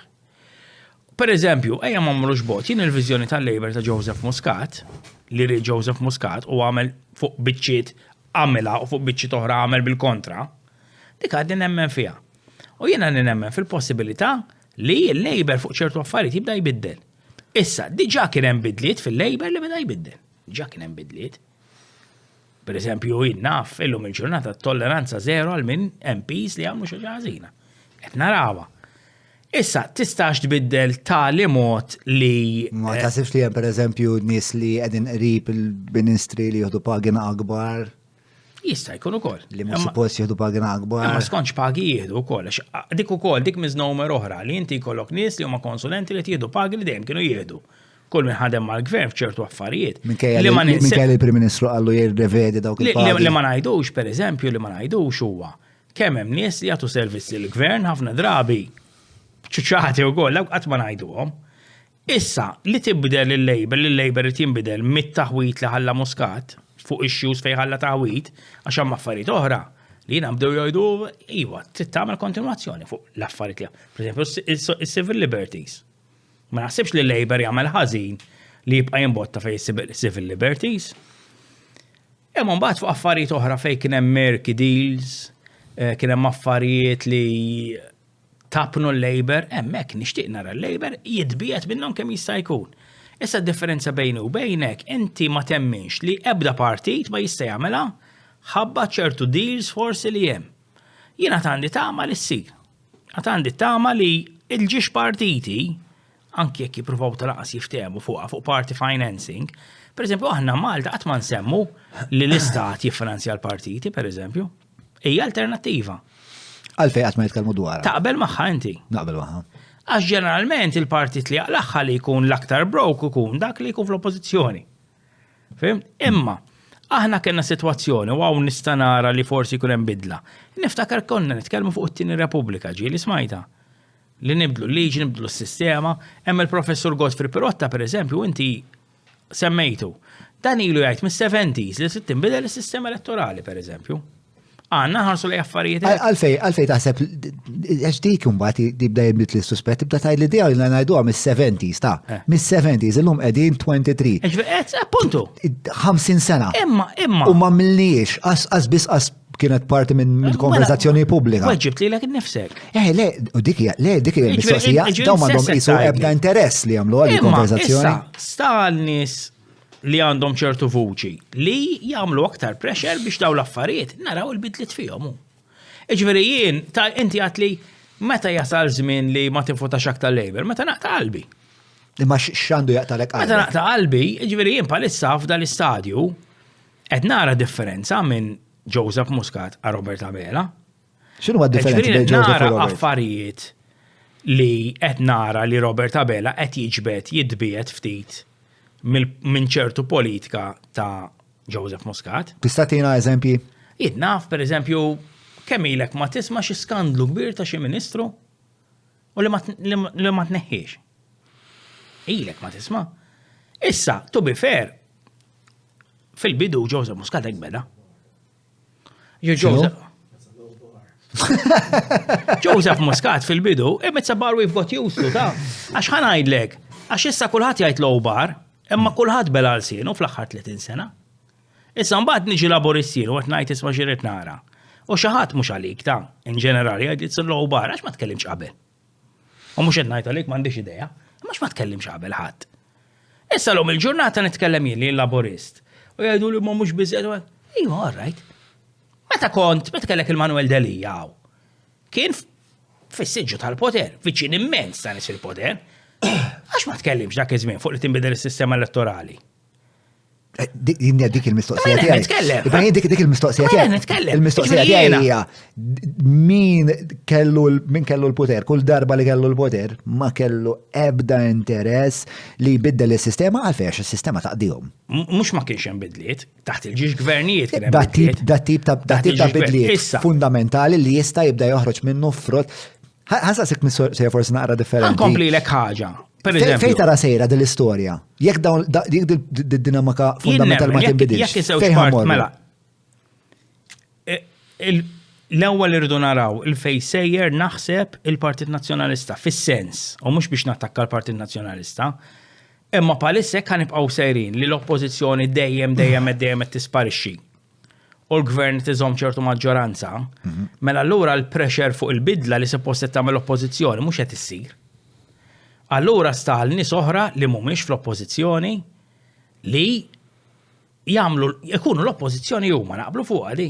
Pereżempju naqblu li waħda mill-aktar għaqdiet organizzazzjonijiet li qed tagħmel pressure u oppożizzjoni vera huma l-graffiti pereżempju. Naqblu. Issa, jista' jkun l Però mhux qed jaslu ħafna fis-sens minkejja li jagħmlu xogħol tajjeb ħafna u jien nappoġġhom 100%, il-verità li ir-riżultati fl-aħħar mill-aħħar hemm żbilanċ totali hum. Ma jien nħobb insemmi graffiti għax huma konsistenti ħafna. Ġifieri graffiti kienu jitkellmu taħt il-Partit Nazzjonalista u jitkellmu issa inbidlu n-nies imma l-kunċett baqa' l-istess. Naħseb saru iktar effettivi fil-fejn tara fejn qed tara li sejrin, jien qed naħseb jekk nibqgħu sejrin hekk li l-Partit Nazzjonalista tisparixxi, ħajkollok ħafna aktar bżonn ta' daw il-pressure groups. Issa dawk huma jistgħu jixprunaw lil gvern meta l-pressure group ikun kulħadd jaf li huwa ġenwin. Pereżempju jien naf par-Repubblika għandhom punti tajbi, ma nemmix li huma ġenwini. Għax ir-Repubblika fil-waqt li tajt fuq riformi elettorali, eċetera, eċetera, when push comes to shove, jieħdu linji totalment differenti skont il-każ. Naqblu fuq għadi? Naqblu, mela, fuq Repubblika, mela, naħseb li meta kien hemm dak l-affari ta' Bernard Grek li forsi ħaflus mill-familja ta' Tomas biex ma jitkellimx fuq bla bla bla bla, jew biex jagħti xi amnestija u ma segwewix, jew ma tkellmux dwarha. Ma tkellmux. Kienet ħaġa ħażina. Tkellmu mhux fuq darba. Ġifieri nitkellek. Jason Azzopardi li huwa. Issa fuq Jason Azzopardi. Imma mhux taħseb fuq Jason Azzopardi, John. Fuq Jason Azzopardi kellek ex-MP li jinserta kien close ħafna tar-Repubblika. Però jagħmlu xogħol validu ħafna. Speċjalment ma jagħmlux. Imma jien nippreferi jkun hemm pressure group li jkun konsistenti. Sewa issa, meta kellek ir-Repubblika, meta Jason Azzopardi qal isma' qal jien Bernard Grek kien hemm deal biex ma nitlax. Ma tkellmux. Issa tista' tgħid li isma' għax Jason Azzopardi forsi ma rridux jikkommettu ruħhom għax tant kienu qrib ta' Jason Azzopardi, meta qala dak issa li tela minn San Ġiljan kien. Sekonda u mhux hekk qal. Mhux qal li kienu ingħataw xi flejjes mill-familja ta' Jorgen. Imma dik qabel, le dik qabel. Dik kont jien fuq Xarabank, dik kont jien ma' David Take, dik għamela David Take dik l-allegazzjoni. Dik fi żmien Adrian Dalija. Fuq Xarabank fi żmien Dalija mela. David Take kien qal li Adrian Dalija aċċetta l-flus biex ma jitlax David Kaza. Ok. Sewa? Ġiet investigata?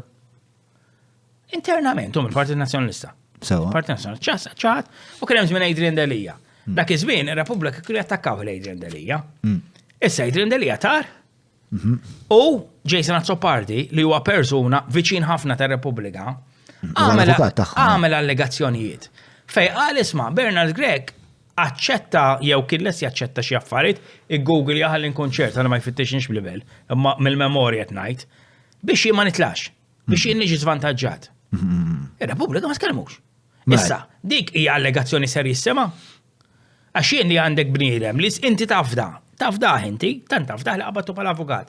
Qed jgħid ismajna ma tlajx għax il-PM ma rridniex nitlaqax inxtara, so to speak. Huwa xokkanti għalfejn ma tkellmux Repubblika. Forsi jaċefu il-Jason Azzopardi. Għalfejn ma tkellmux meta ħareġ is-sindku jafuh u jafdawh. Jafdawh. Issa għalfejn il-Repubblika ma tkellmux meta kien hemm x'ismu dak is-sindku ta' San Ġiljan. Albert Buttigieg. Albert Buttigieg. Mhux l-istess affarijiet qal. Affarijiet simili x'qalu Repubblika. Issa qalu xi ħaġa qabżit li, skużawni, skużaw ruħi, ma jidhirlix. Ma nafx tkellmux fuq il-każ ta' Albert Buttigieg min ix-xert. Ma qaslet titkellem di drajta jien. Isma' biex ngħidu tkellimna noħorġu press release qasira, ma morrux jipprotestaw qudiem il-kwartier tal-PN. Fimx qed ngħidlek, issa inti qed tgħidli se jsir. Jien qed nara fil-void, fil-vacuum li tħalli l-PN, ħajjiżdiedu ċertu pressure groups. Issa daw. Ma tħoss li sekom biex nagħlqu fuq ir-Repubblika, tħoss li r-Repubblika qed jagħmlu x-xogħol li kieku ma jagħmlu ġuma ikollna problemi storiċi fundamentali. X'nemmen personalment, ir-Repubblika saru aktar effettivi mill-PN. Meta qed iresqu jiġifieri meta iresqu l-ilmenti tagħhom fil-qrati Maltin. Tħoss li huwa utli u tajjeb ix-xogħol tagħhom meta tisusu pereżempju wara l-każ ta' Pilatus. Hemm affarijiet li ma naqbilx magħhom affarijiet li naqbel. Però meta inti ma xiex ma taqbilx. Jien qatt m'għandu jkolli, pereżempju jien naf li jibqgħu jinsistu fuq rekuża ta' maġistrat, dik ma naqbilx magħha. Ma taħsibx li għandhom raġun 100%? Le mhux 100%. Għax ismani, alla ħares ħanibdew, jekk jiena jkun hemm maġistrat li jkollu mqar. Ma mhux imqar bro. Din hija. Ejja ma nitlux ta' le, żewġ ma hija it-tifla tar-rispett jgħidula, id-daughter-in-law ta' Pawlu Lija, li huwa l-avukat ta' Joseph Muscat. Ġifieri. Dan ħadd imorru jiklu flimkien. Ma nafx li mhix qed ngħid li hija korrotta, mhix qed ngħid dik il-prossimità. Jekk għandi ħija jinnaf għandu Jinna għandu xi ħaġa mhux ħaġa ħażina jew mhux ħaġa ħażina, tkun avukat ta' Ġorġa Muscat mhux ħaġa ħażina. Għax avukat jiddefenda għattir. Mhux hekk qed ngħid biex hija il-problema tiegħi hija il-prossimità. Iġifieri aħna ħanibdew ikun hemm rekuża, ħajkun hemm rekużi fuq maġistrat jekk ikollu xi ħadd membru tal-familja għax mhux hekk ma taħdimx hekk rekuża. Li qed ngħidu isma' tkun it-tifla ta' xi ħadd laqas kien involut dak imma insomma. Ma isma' l-ewwel qorti qalet li kellhom raġun, ġifieri. L-ewwel qorti tagħhom raġun mhux li qed tagħti raġun. Issa minn għalija hawn li jiġi daħħal l-appell. Ma komplejtx insegwiet se jkun għandi żball dwar l-appell. Tilfu xi każ fuq rekuża milux ma nafx li mu. Judge presiding over Republica's case for Nadine Leah's recusal abstains from case. Issa. Courageous human being. Le, jien inkun maġistratu jkolli dubi fuq nastjeni mill-ewwel. Fem, nirrekuża li nifsi. Nasib għandek raġun inti hawnhekk. Mhux dejjem kollu raġun. Il-bajt. Republica loses case against the state over recusal of Magistrate Nadine Leah. Insomma, setaw rebħuh. Setaw rebħuh. Ma konx naqbel magħhom f'dak il-każ. Imma ma jfissirx li għax ma naqbilx magħhom ma rridx li jeżistu jew ma nemmix li għandhom dritt li jeżistu mhux hekk. Li qed ngħidu li inti flok l-oppożizzjoni jekk ħatibqa' l-oppożizzjoni sinking downwards, aktar milli partit politiku ieħor qed nara li ħajkollok ħafna aktar pressure groups li mhux neċessarjament jingħaqdu jew jaraw għajn majn. Jiġifieri niftakar meta ħarġu Civil Society Network li kulħadd insihom. U kien hemm jinnaf bħal Manuel Delija. Manuel Delija tgħidx kien jgħajjar il-graffiti. Pereżempju, allura xorta jkun hemm dak il-pressure groups. Meta kien jgħajjar graffiti? Li huma mhux daqshekk ilu ħafna ta'. Mhux qal self-castrated fascists. Self-castrated fascist fuq min għala di. Fuq il-graffiti jidherli. Dan huwa fatt. Fettex. S'issa ma tlek xejn mhux fatt. Ma skanx it-tnej.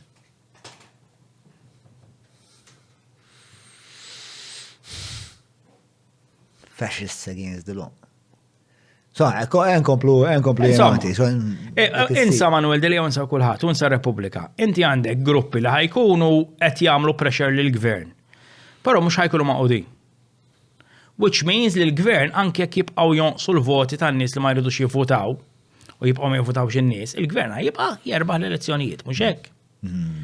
Allura, f'dak il-każ ta' senarju li sakemm ikun hemm alternattiva b'saħħitha l-oppożizzjoni tista' tiċċellenġja l-gvern, nemmen li għandu jkun hemm nies li huma ġenwini li jagħmlu pressure from within. X'fiha daqshekk? Qed tkun pragmatiku. Ġifieri intkom kontenti. Ġifieri intkom kontenti aktar li nies pali li aħna laboristi. Aħna minn aħna fl-kategorija fl-imborza dak kif tfajt. Il-poddisti li jagħmlu poddati. Ġifieri u jikkawżaw ħafna vjolenza fit-toroq. Ismani, apparti hemm ħafna jirraġunaw palek u nsibu ħafna dal-argument. Imma la tissibu ħafna. Ejma, isma' ħafna drabi jkunu nies l-istess ta' kif għadna li fiżmin nazzjonalisti ma kienu jitkellmu xejn. Ta' ma jien xorta nitkellem. U jagħtaw nitkellem u kritikajtek affarijiet tal-Labor. Mhux hekk?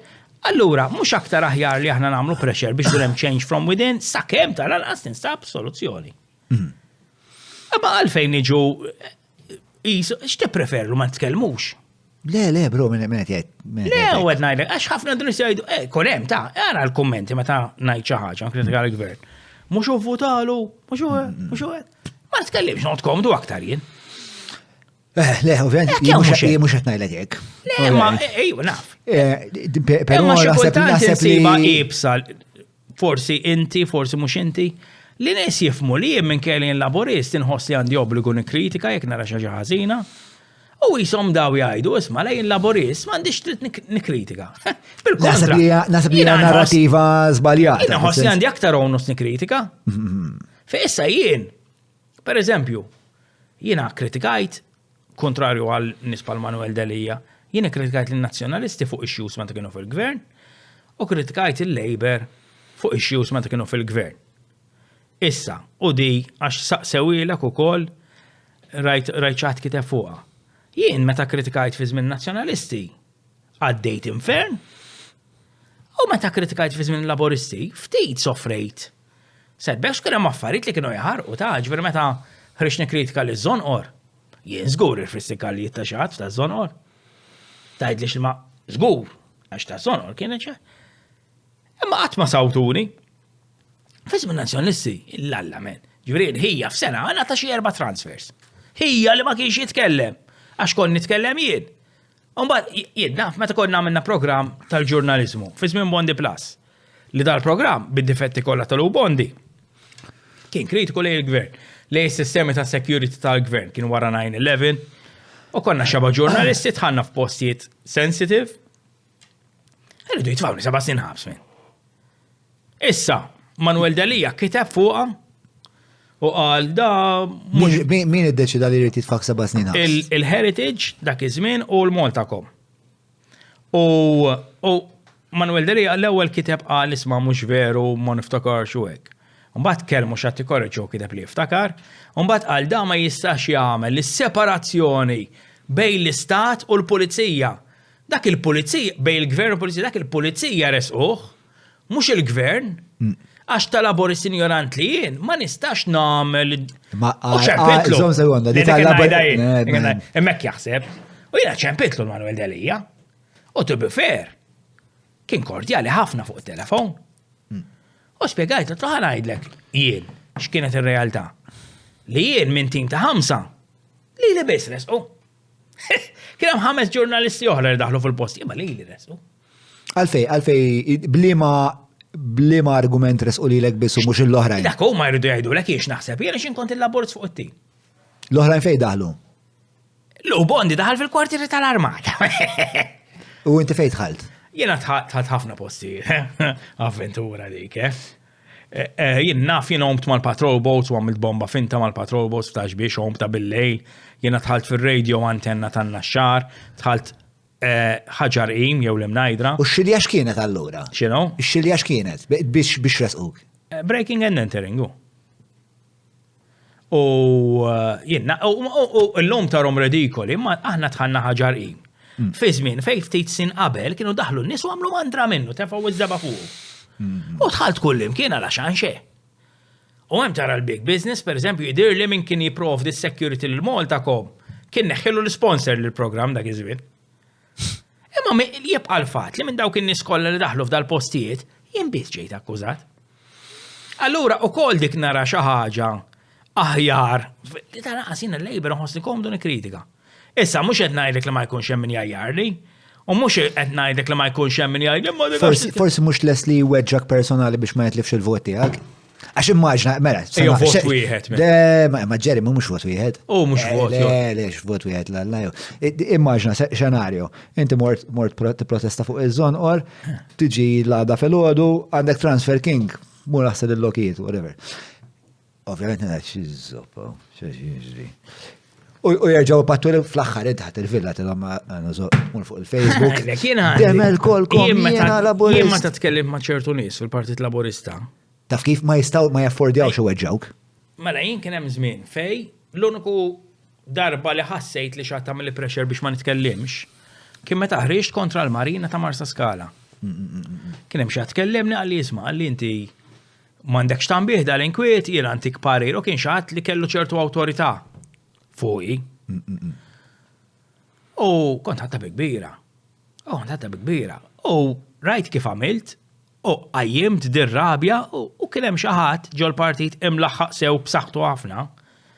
Sejn qatt ma kont mitla tal-partit, għax ħafna nies jaħsbu jinaqqas la qatt ma kont delegat, la qatt ma ħdimt il-kwartieri xejn jien m'għandix naqsam mal-Partit Laborist, sejn laborist. Però dal-persuna qalli ġer, ikkritika għax hemm bżonn tikkritika. Għasna fandix najdlek min għalli jek?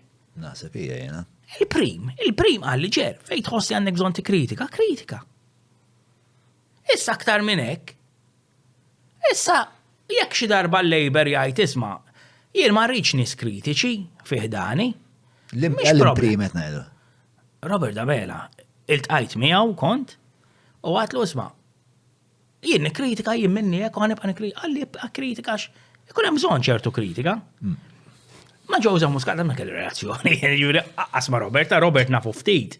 Minn żmien il-juni għax kont inkun fuq in-naħa l-oħra tal-mejda miegħu natu fuq Industrial Relations. Fehmna ma dan sertajt il-tqajt miegħu u veru nsertatura kienet u għalla li aħna għandna bżonn nies li jikkritikaw. Issa ma tara attitudni hekk, issa tista' tgħidli isma' kif qed tgħid int għax da Imma differenti minn qabel minn li għaddejt jien. Issa jien ċert li hemm min uħoss li jien naf minn kritika lil Labour fl-80s. Ma tantx mar tajjeb. Għanx mar tajjeb. Forsi dik ukoll għal-mitu l-Partit Laburista li jisma' ħjar fis-sens li il-Partit Laburista kien veru kapaċi naħseb the turn of 2013 l-iktar nies kritiċi Lubondi. Mużumeċi. Hemm differenza bejn kif kritika jgħidu Lubondi. Le, 100%. Le, imma fis-sens l-iktar nies li huma kritiċi tal-partit minn flok id-demonizzhom, ra kif għamel. U jizu rekkinom f'Sansu, neutralization jgħidu, l-art of war ta' Sansu ġi rajtu. Ija, ma smani. They didn't neutralize me. Yes. Jena jten kritika. Issa, tista t-argumenta ta' li jisma, imma mux xorta minn tix tasal, jibra biex miegħek. Per esempio, jien li xu li għalu li titkellem xfuqa, kienem minn tani parir, ejja najdu very forceful advice, ha? Għalli nkun diplomatiku. Min kien? Mux ħanajt min kien, le, ma nistax najt min kien, pero mandux jaqsam għal-partit ta' ġiviri, mandux jaqsam. Pero mbagħad fl-aħħar mill-aħħar, meta il-gvern laburista they reverted back u wafqu mill-li għamluha il-Marina, mela l-ura dak huwa prova li ċertu kritika tasal. Naqblu fuq dik tal-anqas. ċertu kritika tasal partikolarment għax kienet qed tiġri fi żmien ċiklu elettorali. Tajjeb, naslu l-momenti, mhux problema. Imma jien mhux ħani kritika meta tkun ġie elezzjoni, kritika dejjem. Issa meta protestajna u inti ma nafx konċem fuq tal-wit tal-Kalkara pereżempju, x'ġara. Għaddej, meta protestajna kont għanni tifel fuq il-power station ta' Dellimara. Issa jista' jkun li l-Labor qed ikun intelligenti aktar, imma ismani ngħid affarijiet li l-Labor żgur ma jgħux pjaċir bihom. U tinduna x'tara n-nies jikdbu dar reġa' dar għax in-nies ma nafx għalfejn jaħsbu li jiena kont nazzjonalist u Labor għax kont naħdem ma' Bondi Plus fi żmien il-bojkot. Imma anke dak iż-żmien, jien il-Labor kien ibbojkot jal where's everybody. X'taħseb in-nies li jitalqu mill-partit? Bħal Desmond Zamit Marmara, Mark Camilleri. Jiena li dik il-linja li kont qed nistaqsik dwar l-ewwel speċjalihom waslet. Ma dik mhux kulħadd jiddeċidi hu meta tkun waslet il-linja. U x'taħseb fuq id-deċiżjoni tagħhom? Ifhimni, bħal Desmond Zamit Marmara. Nemmen li forsi għasirit inkun unfair miegħu. Imma Desmond Marmara jekk tara l-kitbiet tiegħu qisu spiċċa kattoliku fundamentalista. Naħseb huma ħafna mill-hardcore laburisti. Ġifieri hu li jitkellem jekk illum kiteba, insomma ma rridx ngħid illum għax ma nafx meta toħorġu ma rridx nikxek ma Da meta joħroġ bro, x'data?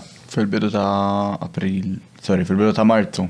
Joħroġ fuq Patreon u f'nofs Marzu joħroġ għal Insomma, mela ħanamlu tajba. Milux Desmond Zamit Marmara kiteb artiklu fejn qed jgħid li l-Malta Today għandha kampanja kontra l-Kattoliċi pereżempju. Għandha Kattoliki. Ma dik ma nistax naqbel mal-linja. Issa Mark Camilleri li huwa ħabib tiegħi. Insa mhux insa, tista' toħdu wkoll in konsiderazzjoni. Imma il-kritika tiegħu ma kienx il-Partit Laburista tisir antikattoliku. Ħafna mill-kitbiet tiegħu kienu li l-Labor issa jitmexxa minn nies stupidi u vakwi. Ma sa 2017 pereżempju, anke dik, Desmond Zamit Marmara. Il-kritika ma kienx li il-Labor telef il-reliġjożità, imma li nies b'intellett kbir palu ma domx ħossom postom hemm għax hekk rid jgħid li l-Labor kulħadd ċowċ mu kien intelligenti u issa tela intelligenti aktar. Mhux hekk elitiżmu ieħor dak ta'. Ġieli inti qed tgħid li Desmond Zamit Marmara elitist? Min kif qed jikteb issa bla dubju, Desmond Zamit Marmara li nirrispetta. Imma għandu dil-idea li issa jisu Madonna reverted back to the 60s, l-Labor u għaladu ta' knisja. Parejt kellimt ħafna ma' nies. U min itieħ l-spazju li Desmond Zamit Marmara ħin kollu. U jagħmlu sew ta' xi nemmen li persuna bħal Desmond ħaqqu l-spazju. Imma mhux tal-knisja ħin kollu fuq ta' knisja. Insomma, Work Times of Malta. Jiena stidentu fuq dal-podcast ma' reċjaf. Issa dik ma nafx da, imma Quo Vadis Labour Party. It's a genuine question, ma me xej billi saqsija. Eżatt, il-kritika tiegħu dejjem dik kienet biex il-Labour Party now represents first and foremost interests of big business. Ma kitbux dak fit-2016. Għalfej tagħmel differenza. Ma nafx. Tinferixxi xaqjien il-Madonna naf. Għalfej ma kitbux fit I asked the questions over here! Le ma nsaqsi, għalfej ma Ma kitbux. nafx, ma nafux il-Desmond. Għatlu jiġi għaw, ma rridx jaf. Inti tafu, jien ma nafux. Ma nafux. Nafux konġu. Ma tafu bizzed biex tajru. Ma jkun hemm nies, le, li tikteb il-kitba li tikteb li moltu d-dejsa xi kruċjata kontra kattoliċi, mela kattoliċi għandhom xi aktar minn ħadd ieħor, xi affarijiet daw. Fuq diet taqbad li ma put li naħaraq. Imma, veru naħaraq. Imma, ukoll għandek nies li ġej mill-kamp laburista li jikkritikaw b'dal mod u jagħmlu sew. Il-Labor qarib ħafna tal-big businesses. Però kienet evidenti fit-2014, fit-2015, fit-2016 xed jiġri. Ma tkellmux, għalfejn ma tkellmux dak iż-żmien. Għalfejn ma tkellmux, isek tittajli xi ħaġa. Ma nafx, ma ulilhom u sinċerament ngħidlek ma nafx. Istamilna strip teasek, imbagħad kif tasal għall-blan. Imma isma' hemm loġi jien x'nemmen jien. Għax ma rridux jitkellmux dak iż-żmien. Kienu all right ma' Muscat pereżempju. Ma kinux. Ġifier tajt li Desmond Zamit Marmarat ma tkellim fi żmien Muscat. Taħseb. Le, jien qed ngħid. U qed nagħmel mistoqsija sekk irid iġiba għalfejn jekk inti l-gripe tiegħek inti tgħid li l-major gripe ta' Desmond Zamit Marmara mhux għax ħobb il-Knisja, inti qed tgħid għax fuq il-Labor sar parti mill-big business, bla bla bla bla bla bla. Ma Joseph Muscat has no place in Labor qed jgħid Zamit Marmara wkoll.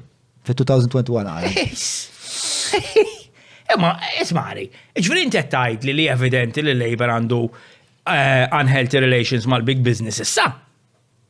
Forsi wara biżejjed żmien xebbaw, fis-sens li taf kif inti kollok tfajla li dejjem dboss fis-sodda. Illum bada xahar sena. Jista' jkun raġuni. Ma jien ngħid, jien personali. Jekk inti għandek leader ġdid, għandi ċans li leader ġdid.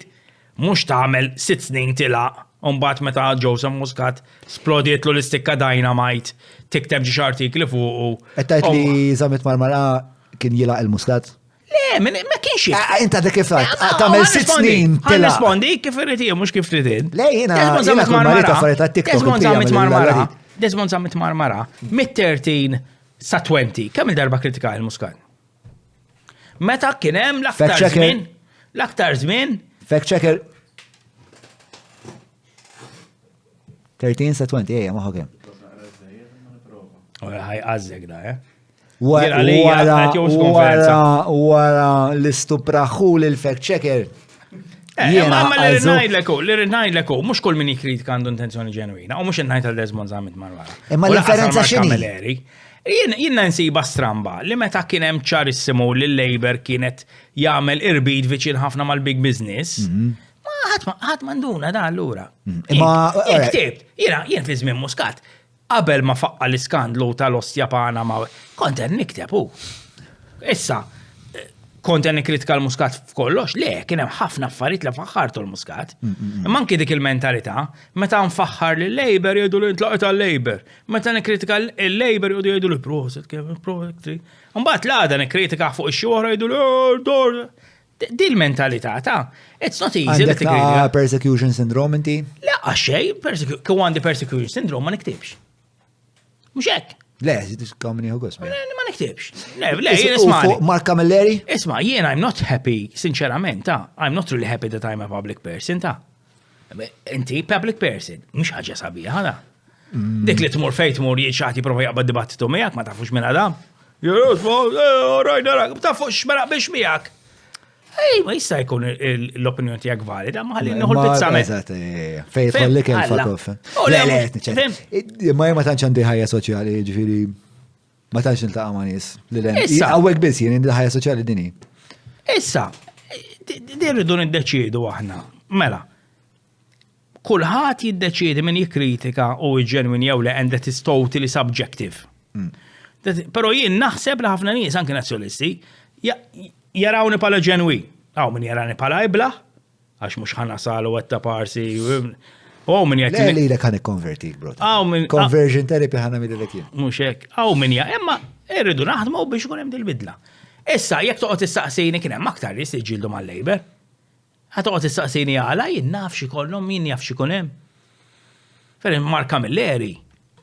Ir-realtà qiegħda li ħareġ splodut totali mela Mark Camilleri kien raġel biżejjed u kellu l-bajt biżejjed biex meta kien hemm l-iskandlu ta' Muscat kienu uġiex laboristi oħra li tkellmu pubblikament. Min kienu tnejn l-oħra? Inti? U Mark Camilleri. Mark Camilleri. U Matthew Borch. Fim? Ma dak ma nafx laborist, ma nafux. Dak huwa tal-Alleanza tal-Fqar. Fim? Iġvir daw tkellmu. Iġvir Mark Camilleri hemmhekk. Kelmu b'mod espliċtu, tkellimtu b'mod espliċtu ħafna. Iġvir kellu l-bajt. Imma Mark Camilleri sploda minn meta ma baqax ta' chairman ta' ktib. Dik ir-realtà. Issa naħseb li dik id-deċiżjoni ma jġidillu xi kontratt, sploditu. Però le ma naqbilx. Ġifieri da qabel ma. Ma jien nara taqbilx, jien ngħidlek. Le ma naqbilx fuq il-fatti, ġifieri, ma naqbilx li kronoloġikament ma tagħmilx sew. Mela. Fis-sens li da xebbaħħom. Mela, Mark Camilleri kien jikkritika dejjem. Mark Camilleri kien kritiku regolari. Sploda totali bi gwerra mal-Labor wara li ma żamx dik il-pożizzjoni. Tantu hekk li ftit qabel ma tneħħa minn dik il-pożizzjoni li teknikament jien li ħdem bħala union mhux tneħħa skadilu kontrattu ma ġeddewlux mingħajr ma nidħol naqbilx ma ħadd deċiżjoni jew le. Ftit qabel kien kiteb xi ħaġa, kellmuh għax kien dawek u għalina lissa mhux ħanibqa' nikkommenta. Għax l-ewwel jiena rid naqla x'niekol bażikament. Ġifieri kien nispal Mark Camilleri huma vociferis meta rali kien ħajweġġa ma tkellimx. Għax għadduh. Mux għaddewħ, inti għandek ċertu pożizzjonijiet, ma stax titkellem. Mux hekk. X'kien qal? Għalfej kien qalu ħajħdu l-xogħol. Kien da għandikun, kien da. Ma sif li da. Kiteb xi dajja u xi ħaġa. Imma tinċemplulu. Imma l-istess, Mark Camilleri inħatar person of trust minn Muscat. Is-sonduna u beda jikteb li Muscat hemm affarijiet li ma jaqbilx magħhom. Jien kieku Mark Camilleri kien person of trust, kon nirriżenja. Ħatarni bniedem li jien totalment qed nara issa bħala maħmuġ. Unżomm il-pożizzjoni tiegħi li ħatarni position of trust. Mhux qed ngħid li ma kellux ikkwalifiki biex ikun dik il-pożizzjoni, għax kellu. Milli nista' nifhem, ma nafx, milli nista' nifhem Mark pjuttost irrevoluzzjona il-Kunsil Nazzjonali tal-Ktieb u anke l-fiera tal-Ktieb mill-kittieba li nisma' jitkellmu jgħidulek li 100% għamel għamel biċċa xogħol imprezzabbli u anke kif kien jinnegozja ġifieri kontatta insomma meta kont il-laf Malta biex jixtri għandna reklami. Ejja kontatta, imma bl-istess argument li kieku jien naħtrek bħala person of trust għax għandi fiduċja fik, direct order li inti tkun id-driver tiegħi. Għarak, Imma insomma. Mbagħad inti nduna li jiena qed nuża x'ismu apposta esaġerati. U tinduna li jien mafja don. Tibqa' driver tiegħi. Il-weed tajba jew. Fuq dik li nikkritika il-Mark Camilleri, mill-bqija dispjaċir li Mark Camilleri m'għadux jimbotta minn ġewwa, imma forsi ħass li ma setax. Imma kulħadd jiddeċidiju meta jasal il-punt għaliehu. National, mela, updated 1245 adds graffiti statement ġivi. So, all right. National Book Council Chairman Mark Camilleri has apologized for his foul language on social media and has had his calls to resign removed after a conversation with the Education Minister said. Camilleri had resisted the minister's request for him to resign over a row with Juliet Gallia, a lawyer for the businessman accused of conspiring to the murder. Okay, ġiri. Ma għamela klik il-hyperlink ta' resign. Chairman defies calls to resign after spat with Jorgen Fenech lawyer. Jena li ma kellux jirriżenja ta' ġifieri. Għasarija. Fuq dal-każ. Imma fuq ħatar minn Muscat, jiena kieku li. Għalik, anke jekk qed tagħmel xogħol tajjeb. Għax inti qed f'pożizzjoni fiduċja ta' persuna m'għandekx fiduċja. Allura il-Ministri kollha li ħatar Muscat kellhom jagħmlu. Li ħatar Muscat bħala Ministri, jien mhux dik ngħid, jien ngħid mhux il-Ministri kollha, l-MPs kollha meta ġew biex jiddeċiedu misshom kienu aktar foċiferu minn qabel hu. Ġifieri jien x'kontat meta intervistajtni inti. Għatlek isma' Muscat irid jitlaq. Issa jiena kellimtu tnejn oħra. Issa jista' jkun li kien hemm MPs fil-Parlament bdew jagħmlu pressure minn ġewwa, ma naħseb misom tkellmu pubblikament. Dik għall-linja tiegħi jien nemmen ħafna fil-mudell Ingliż għall-Parlament. Issa sfortunatament Malta ħabba li għandek il-partiti ġeneralment ikunu viċin ħafna ta' xulxin. Hemm limitu kemm tista' tikkritika u tivvota kontra pereżempju, imma jien pereżempju meta nisma' xi kultant il-Parlament Ingliż u nisma' kritika li l-Prim Ministru minn konservattivi u kritika b'saħħitha. Tuħu bażu. That is democracy. Mela xiġmiju. Issa aħna Maħniex kapaċi nagħmlu għadi. Imma hemm differenza, hemm dinamika differenti li tinkwetani. Pereżempju, biex Konrad Mizzi ma xutjawx il-barra ġifieri. Jiena naqbel miegħek fuq dik, nemmen li kellu, jien nemmen. Issa jien kont wieħed minn dawk li fil-bidu iddefendejtu da jien mhux ħanitfa' il-ħmiġ lejn ħadd joħrom ma nġorx il-ħmiġ fuqi. Ġifieri fil-bidu dak iż-żmien għax aħna dik il-mind frame naħsbu, bdejna ejwa, kellu kont il-Panama, ħażin, ma mexxej illegali, llum ngħidu isma' għalfejn kellu kont il-Panama. X'il-lostja ta' bej m'għandix. Taħseb li kien it-tribalizmu li spiex ta' Wala jagħmik 100%. Jagħmik huwa ħanajdlek kif bdejt nirraġuna jien. U kont żbaljat ta' ġifieri. Imma int kellek Ministru li nafu li kellu kont sigriet. It was nothing new ta'. Ġifieri aħna fl-80s u fil-90s kienet ċajta li hemm ministri li għandhom kont fl-Iżvizzera. Ġifieri kollha mhux bikonti, konna ċajta, fil-fatt veru kien. Allura isek tibda tajt, alright, da għamel ħażin. Mhux aċċettabbli. Le, żgur li le. Imma jien qed ngħid, imma nċat li tribalizmu jamik. Bekk tibda tirraġuna tannejk. Għax jibda jngħid isma' da ma mexxa ħażin, ma mexxa illegali. Mela allura, imma it's not about. Waħda jista' jkun li kien hemm mhux jista' jkun, kien hemm ħsieb għax ħaġa f'tal-Pana ma trid titfa' għalfejn tiżommu sigriet. Mhux hekk. U anke taqra l-emails ta' Karċini x'kienet jgħidilhom x'li ħajfgħu 2 miljuni fis-sena. Hemm ħafna evidenza għajr. Imma tant aħna da semma low bar. Tant aħna għandna xi kultant low bar, veru, f'dan il-każ. Li tibda tajt ibuma mhux hekk għamlu. Tribalizmu u low expectations. Dik. Allura mhux tiddefendih trid. Le. Le, ovvjament. Le. Fem? Imma dak iż-żmien tama, meta mbagħad bdew ħirġin affarijiet oħra, mbagħad fucking dort kontra u all out. Isma' kien hemm ħafna affarijiet li qed inħoss li tlabbatnihom għal-fact checking u mhux qed servizz. Iktar għat-tabs kollha l-għandi miftuħin bħalissa. Isma' trid nagħmlu hekk fact check around. Mela, Desmond Zammit Marmara, sibt intervista li kienet saret mill-Malta Independent f'Marzu ta' l-2016, eżatt l-2016. Fej bażikament kienu saqsewhom 3 mistoqsijiet.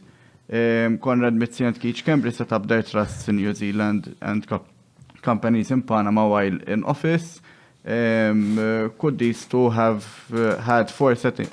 What legitimate reasons could these two have for setting up a company in shady Panama? U Desmond kien irrisponda xi ħaġa vera simili għalli għadu kif qal Jeremy fej għal Dr. Konrad Mizzi used to live abroad, owns property abroad, works abroad. His spouse is not Maltese.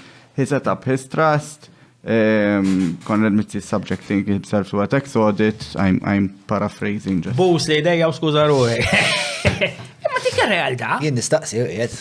Ma dik qed tifhem. Forsi għalhekk ma rridx għaddilha audit minn Zammit Marmara, jista' jagħti il-każ. Mela Zammit Marmara, yes, I have no reason to believe the Prime Minister in what he says. Mela, do you believe the Prime Minister when he says he didn't know that Keith Cambry set up a trust in New Zealand and the company in Panama? Yes, I have no reason not to believe what the Prime Minister says. What should the Prime Minister... Inti għed... Jekk jagħmel Prime Minister, What should the Prime Minister do now? Nothing and hope that people forget.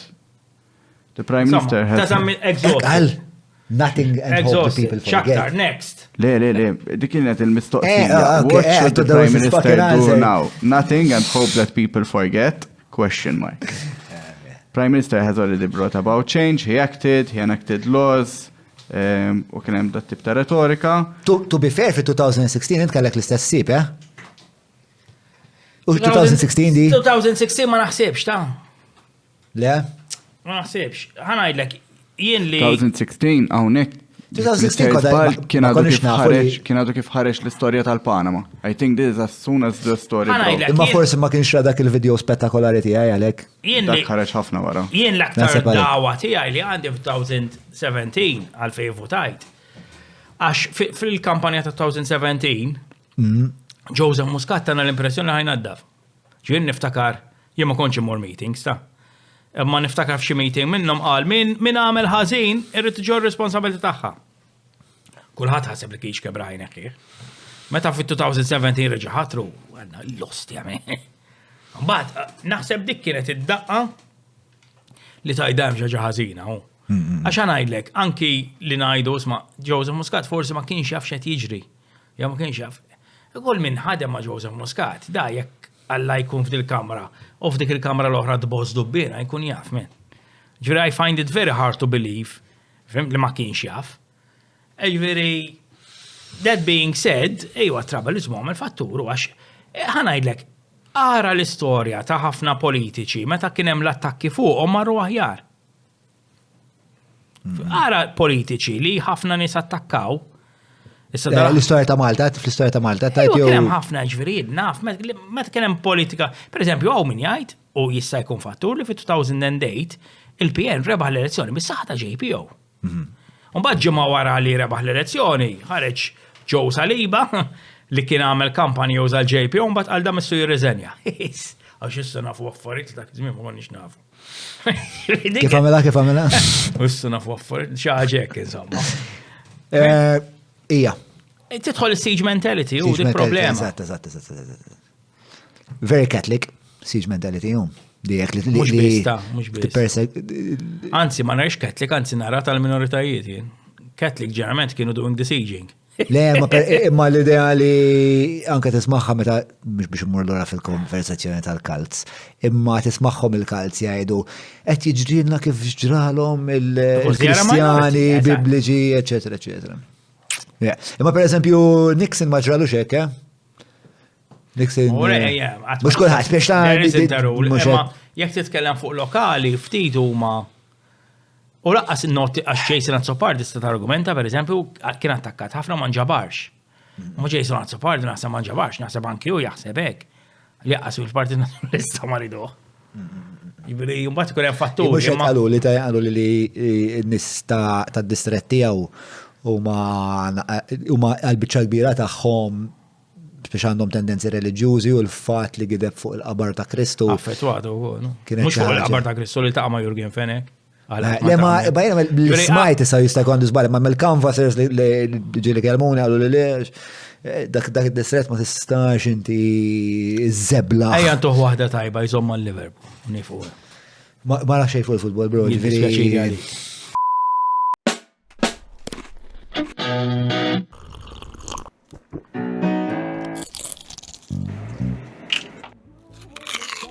Know your food. Book your food intolerance and allergy test now. Browns.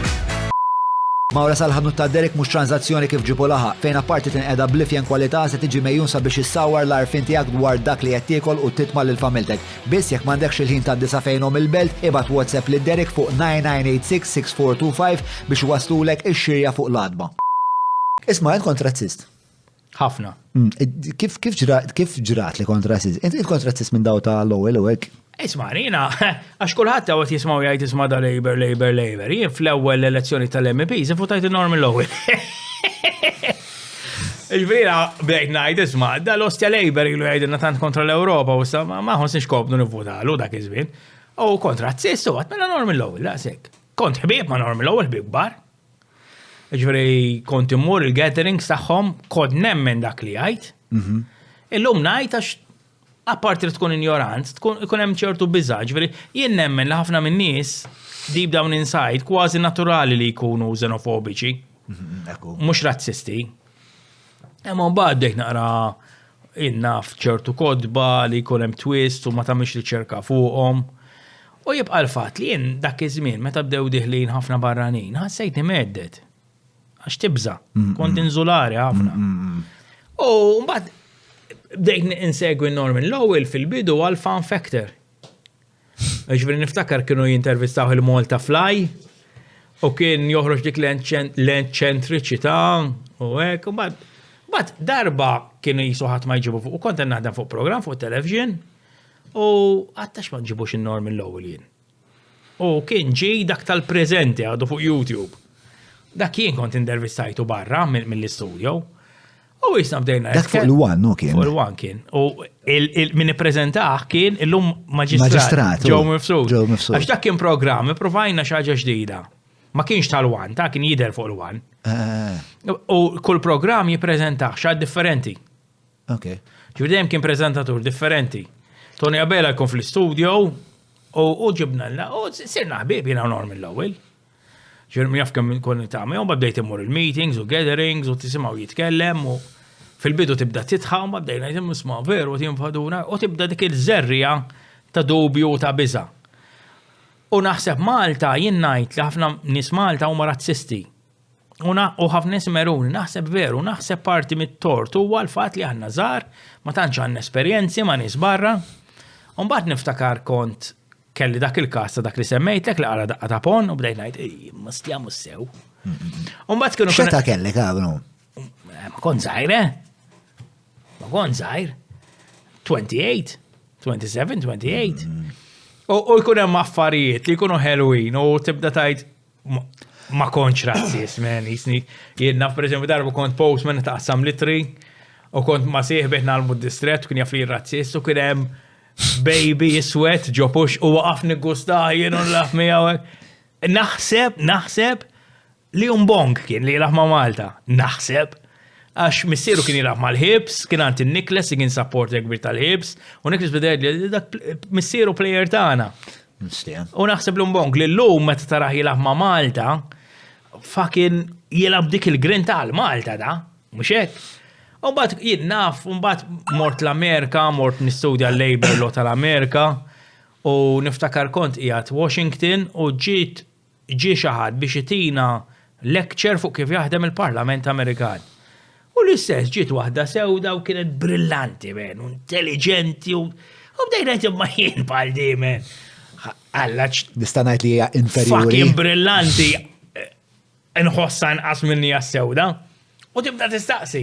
Però fl-istess ħin jibdew jiġru lek affarijiet, tibda tara ċertu affarijiet li jisek tiġi f'dubju. Pereżempju f'dal-kors. Kien hemm ħafna nies mill-Afrika. Dejjem tard. Dejjem, għax m'għandhomx ħin. Afrika time għedu. It's cultural, fim? U tibda daw għas kapaċi jżommu ħin.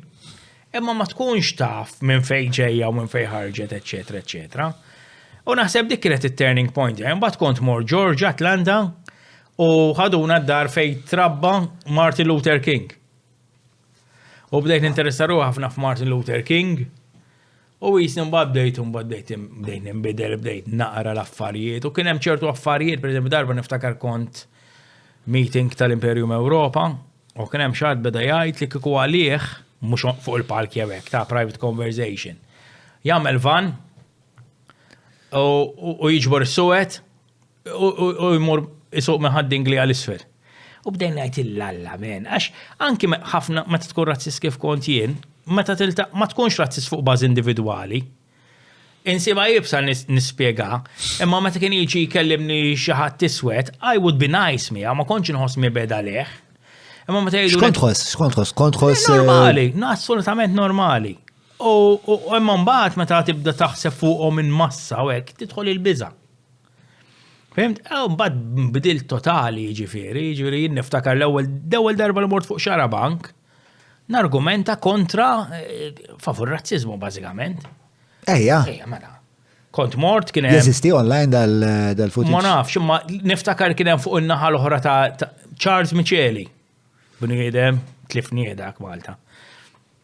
U niftakar qabel Mala kien aktar fuq l-Islam li fuq ir-razza. U kien qalli qalli aħna t-tnejn inħobbu l-Malta. Xaġek kien qalli, ma nafx għax imbagħad iltqajt miegħu wara, imma naf li kien qalli frażi, aħna t-tnejn inħobbu l-Malta, għandna mod differenti kif nuruha. U għattistja laqatni, u anki kif spiċċa l-programm, insejġ kien qal xi ħaġa. Fuq qal aħna kollha differenti. Imma aħna rridu flok infittxu dak li jifridna, nfittxu dak li jaqadna. U għaddi nemmem dik il-filosofija sal-lum. Xaqadna? Ħafna affarijiet li we are human. We are human, ġifieri meta int tara jien naf u hawn emozzjonal ruħi meta nara l-Sisse pereżempju, li qatluh minn mar jara logħba fuq bdejna nitkellmu fuq il-futbol. Da mar jara logħba futbol kien ser lura u qatluh men. Hekk. għax iswed. Ma dak ma kellu l-familja mhux immaġina jaqtlu l-missierek, men. Mhux tweġġa, għax iswed imma qatluh aktarx, għax dal-qorti u probably fit-2073 tinqata. Fimt? U tibda tajt imma dan mhux kulħadd jipprova jagħmel għal-ġid tiegħu. Issa jien illum il-ġurnata nemmen li minnu demel u minn mhux demel. Ma jien ma stax nisma' bniedem ħażin għax huwa differenti minni. Tista' tkompli naqra iktar tgħidilna x'taħseb li bħala soċjetà għadna? Hemm ħafna, pereżempju, l-imħabba taqgħadna. Ġifieri inti għandek it-tfal. Ma naħsebx li tħobbhom inqas minn kap, minn missier Afrikan. Mhux hekk. Pereżempju, aħna bdejna nitkellmu issa, l-lum il-ġurnata bdejna nitkellmu fuq x'tara soluzzjoni għalik fil-politika Maltija u x'nara soluzzjoni jien. Ma naqblux. Ma naħseb qed ngħidu l-istess riżultat, allura ma taqqalniex dik. Ġifieri jiena u ġieli tqajna barra l-programm u ma naqblux fuq ħafna affarijiet, imma dejjem insibu jisa link komuni li ngħidu isma' veru. U anki naħseb li ħafna drabi aħna il-mod individualista li qed nitrabbew aktar fih. Aktar qed jifridna u ħanajdlek u trid tara l-iskop. Pereżempju, min ixxerret ir-razziżmu u min jgħid isma' dawn nfadewna hekk. Tmur. Kienu jkunu ħaddem l-Afrikani men. Mhix nitnejjek ta'. ċveri milux kien qabel l-aħħar elezzjoni. Kien hemm dakaw, Noel Apa, ma nafx ma jġbih. Ħareġ waħdu da, indipendenti. Le. Taf kemm ġab voti, imma insomma, ħareġ indipendenti. U da wieħed minn daw li għajtu x'invaduti. U da fuq id-dibattitu fuq it-TVM minn x'nitnejjek ta'. Għalis l-ewwel beda jgħid il-Maltin qed iżommu l-prezzijiet baxxi għax il-Malti ma. Mbagħad qal isma' jiena nagħmelek ma' Albania u s-suwed il-qabbat għax li ilhom issib għax qatt ma jrid jaħdem. Issa lilin minn dan u l-apop u minn anybody else. Ħafna nies li tarhom irewħu r-razziżmu huma nies li jibbenefikaw fuq razziżmu. Pereżempju. Għax inti sempliċi ħafna jekk inti ħatħabbad grupp ta' nies ma' ieħor. Pereżempju, in-nafti tal-pagi. Inti taħseb li saħakemm ħajjibqa' dar razziżmu qatt nistgħu naħsbu biex nimprovjaw il-pagi tal-immigranti? Le, għax ma tsib support. Anzi, jiena naħseb li dawk in-nies il-fatt li għandna din il-faxxa ta' nies ta' ħaddiema li qed jaħdmu fil-faxxa baxxa tal-ġerarkija tas-suq tal-impjieg timmitiga naħseb jiena r-razziżmu. U it is motivation stereotyping ukoll. Ġifieri naf nies li qabel kienu Qiegħed li aħna sirna inqas razzisti. Le, assolutament le. Fil-mibeda. On an individual level, iva. Kif qed ngħid jien naf ħafna nies. Isir ħafna interazzjonijiet. Jien naf ħafna il-bieraħ mort ġo supermarket. U bdejt nara wieħed iswed jaħdem hemm u kulħadd jiċċajta miegħu. U bdejt issa daw probabbli tarhom fuq Facebook jew jgħidu kontra s-suwed. Imma xu orrajt magħhom, kienu orrajt miegħu. U minn hemmhekk u tibda ma l-bidla hija bħalma ġralek intu l-interazzjoni mal. Mhux dejjem, għax hekk kollok esperjenza negattiva u inti tħares tej persuna bħala grupp, dik l-esperjenza negattiva ħadd ikkonferma lek dak li temmen fih. L-invers huwa wkoll. Ġifieri kieku jien kont għaddej mill-ħamru u nara iswed joħorġu barra u nkun ikolli ngħid tara x'hekk tajt tara s-suwed. Tidejx Dawa kien. Jibdew jaqtlu n-nies hija. Insomma, mbagħad ħassara. Fim? U tibda tajt mela. Allura reinforces dak li jkollok f'moħħok l-esperjenzi jistgħu jkunu pożittivi u jistgħu jkunu negattivi. Imma jien li nara aħna l-Maltin għalfejn għandna daqshekk razziżmu, aħna dejjem konna at the bottom of the rank bħala poplu. Ġifieri aħna taħt il-kavallieri Malti jobżoqlu kien, sakemm ma jgħodlux il-mara. Fimt? Dejjem konna second class citizens f'pajjiżna. Hekk jew mhux hekk? Mhux preċiż 100% fis-sens ta' hemm ħafna hemm epoka fej konna parti mill-civil service, ġifieri ma xorta ma kellek mill-ek digressjoni li mhux utli għal dak xorta kellek drittijiet inqas. Xorta kellek pagi inqas pereżempju. Għax għadni kif kelli episodju ma' Warrington. Taf minn Warrington? Le. X'ismu?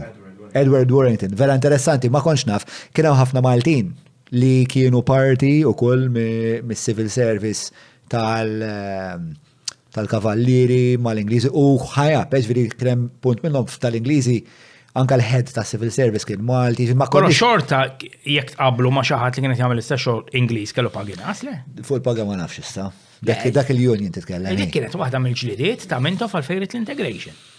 U Mintoff bedajt isma' once li ħanżidu, once ħankunu parti mill-Ingilterra, ma stax tibqa' diskriminazzjoni. Kien hemm diskriminazzjoni fil-pagi. Mhux hekk, imma jibqa' l-fatt. Le, ma naħseb in Aħna ġenerali dejjem konna konna xorta kolonja. kolonja. Inti trid tmerina fuq ħaġa u merejtni. Issa. Grazzi.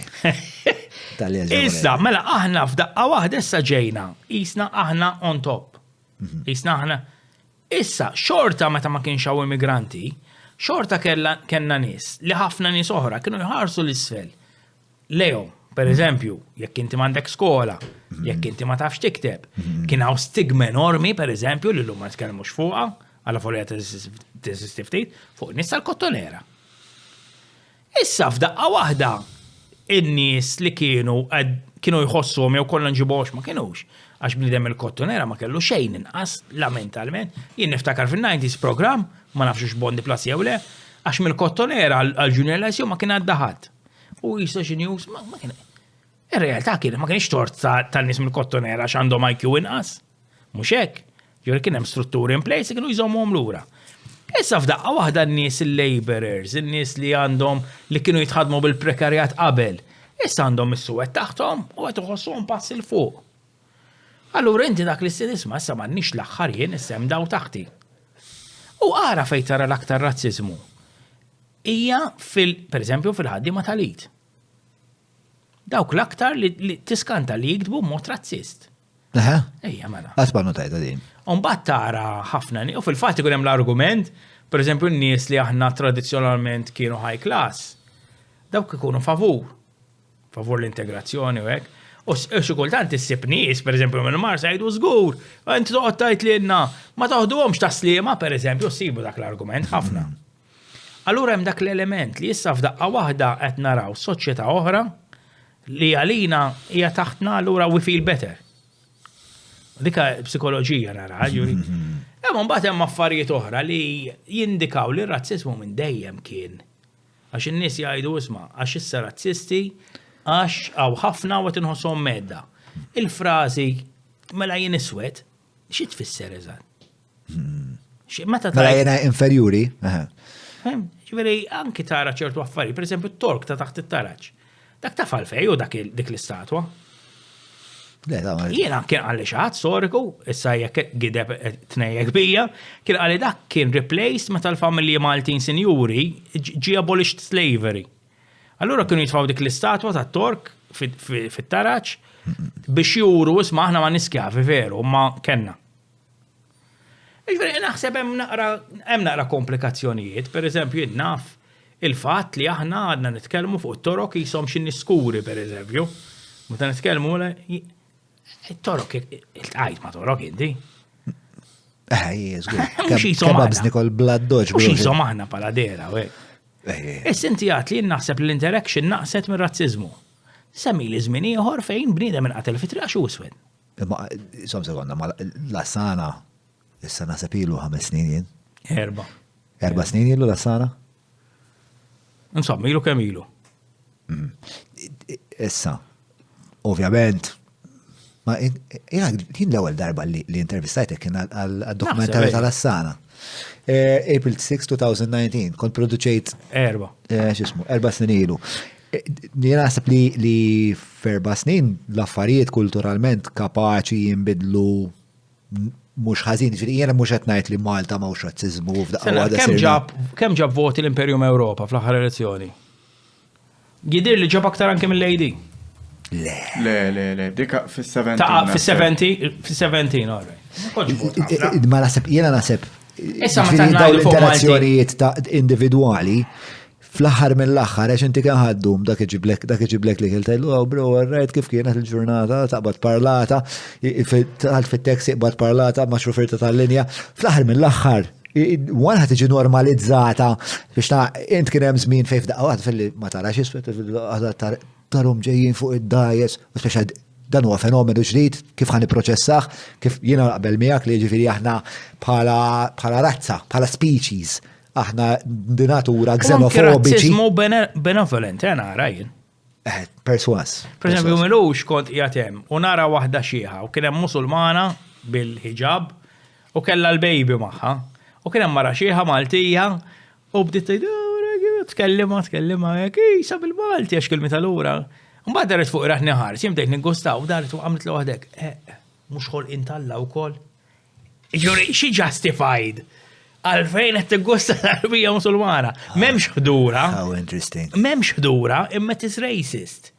Issa jien l-inkwitt tiegħi huwa li ħafna drabi meta iħabtu pereżempju l-ħaddiema jħabtu ma' xulxin. Ħajkun hemm it-terzi li ħajgawdu. U naħseb palissa jien niftakar żmien pereżempju fejn kien hemm kontrattur li kien ħajjipprovdi servizzi lill-gvern meta beda jidħol il-prekarjat.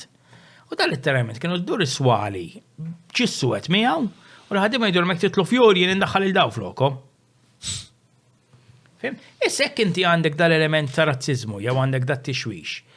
U inti għandek ħatibda tiġġieled biex il-ħaddiema migranti ma jsofrux diskriminazzjoni fuq post tax-xogħol ikollhom m'għandekx in-nies warajk.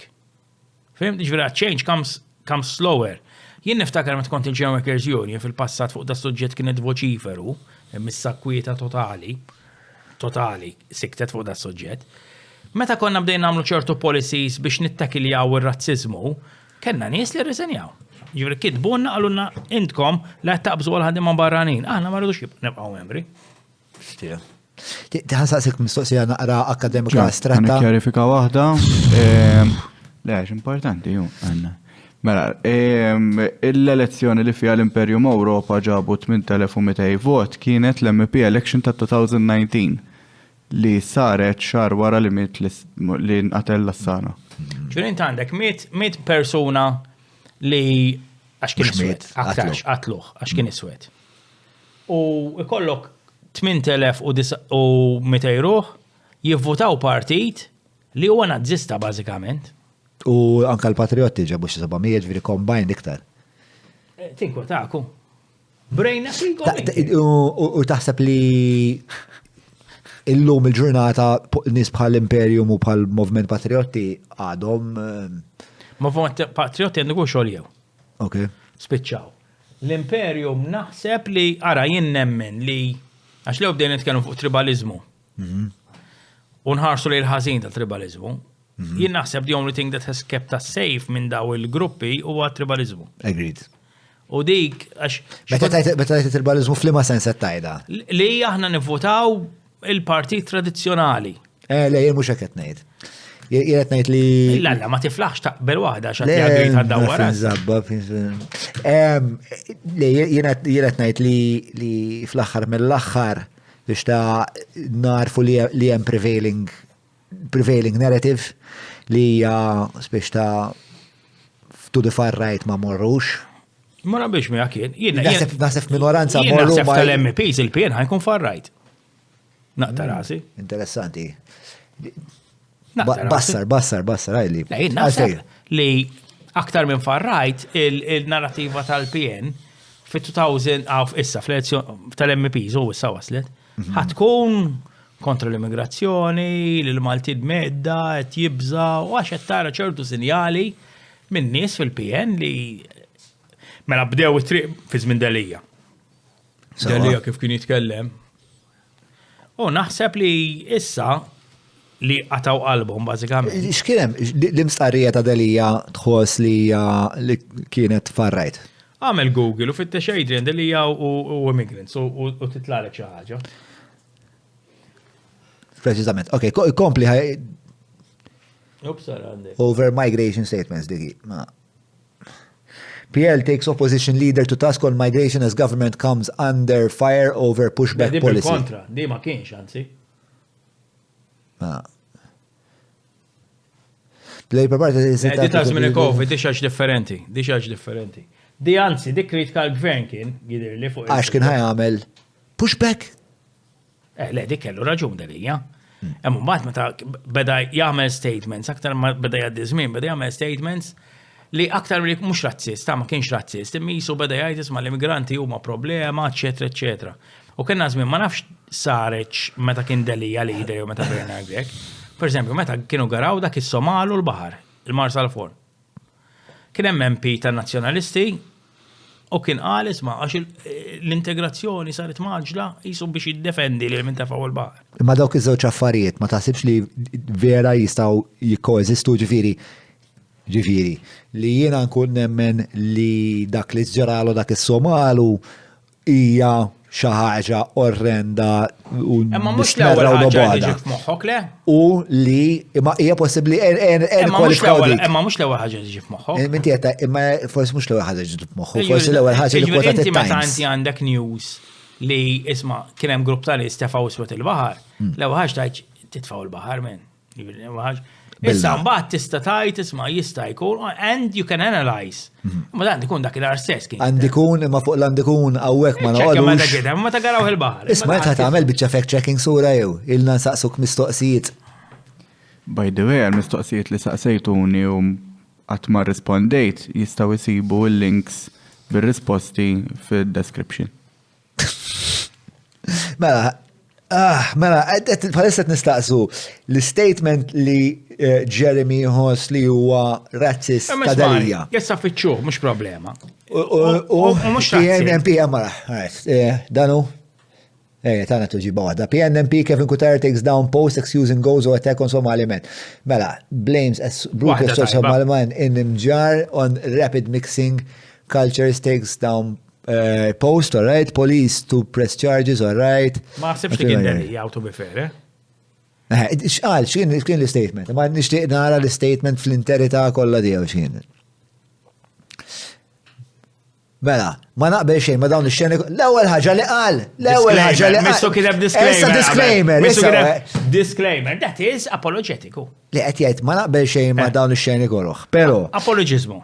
Mhux apologizmu, qed jgħid il-barometru morali tiegħu. X'inhu jimmarka. Taqbel miegħu, taqbel miegħu. Jiena l-importanti, inti taqbel miegħu? Żgur li le. Ma naqbilx miegħek. Issa, li minn dalija x'dalija passat issa. Jien nemmen li. Imma taħseb li dawn żewġ affarijiet jistgħu jkożistu li jiena nemmen li hija xi ħaġa kera li Somalu ntefal baħar u fl-istess ħin inħoss li taħlit maġġel tal-kulturi li seħ l-aħħar snin qed juri kemm għawdex ma kienx preparat għalih u kemm laġ. Imma sibx li kienet laġ, li kienet naħseb apatija totali tal-gvernijiet kollha li jagħmlu kwalunkwe attentat tal-integrazzjoni. Jien niftakar meta kont juni kon nirrappreżenta l-ħaddiema tal-OIWAS kienu, dak kellhom. L-isem tagħha kienet anki integration, kienet id-deċiżjoni li f'xi 2012 li integration inneħħuha minn taħt il-mandat tagħhom. Issa saret awas, issa l-min ma jafx l-awas huwa dak il-post li jipprovdi residenza lill-immigranti ftit wara li ġew. Jipprovdilhom residenza temporanja jidher li sa sena u nofs, u l-gvern ta' dak iż-żmien kien iddeċida l-integration mhux importanti u neħħiha. Issa hekk inti għandek l-ewwel residenza, hekk ma tippruvax tagħmel integration hemmhekk fejn trid tagħmilha. Issa integration semmi li xi ħadd li għadu jsemmiha, m'għadhomx isemmuha. Għassaret buzzword kera, buzzword li jużaw razzisti. Fimt? U integration sforzata, mhux integration bażikament hija xi ħaġa li hija essenzjali u normali ta' ġifieri. U mbagħad tisma' l-affarijiet bħal u hemm affarijiet li huma problematiċi anke fl-integration. Ġifieri nħobb insemmi l-eżempju, ġifieri integration mhux faċli, ma trid taħdem naqra liha, trid tagħmel naqra effort kemm min ġi u kemm min hija taw. Issa mhux qed ngħid l-integration tfisser li aħna nitilfu dak li hu tagħna. Imma pereżempju tisma' argument, jien jekk ma jkellimniex bil-Malti ma nkellmux lura, xi ġifieri, jekk taf titkellem bl-Ingliż, daqshekk x'fiha. Ġifieri għandek naqra, imma jien pereżempju l-integration li huwa suġġett kompless. Jien li kieku tiġi koppja Koreana toqgħod ma' ġenbi. U tgħid li hija barbecue. U ngħidulhom all right, mmur nsibuhom igriljaw lill-kelba għax jiklu l-klieb. That is not on. Mhux hekk imma, ġifieri hemm integrazzjoni li għandha bżonn issir. Jien niftakar meta konna noqogħdu l-Ingilterra, jien missieri kien fl-RAF. Jien niftakar kien hemm triq. Fit-triq tagħna kienu jqogħdu familji Maltin oħra. U s-soltu l-Malti ħadd ma jitkellem ma' ħadd u jġieldu hekk tiskanta. U kien hemm wieħed kien joqgħod fil fuq minna, x'ismu ma niftakarx naf li kellu t-tifel Nowell u ma naf sar minnhom. U dak kien ħareġ fil-ġnien. X'tara fenek da? U għatlu men. Xi ħaġa tipikament Maltija. U ġabruħu l-pulizija, ġew l-pulizija, rapportaħ xi ħadd, Għax qatlilhom pet. Malti ma jintegrawx. Mhux hekk. Il-Maltin tal-Awstralja li ilhom hemm minn żmien żemżem u li sofrew razzizmu kbir.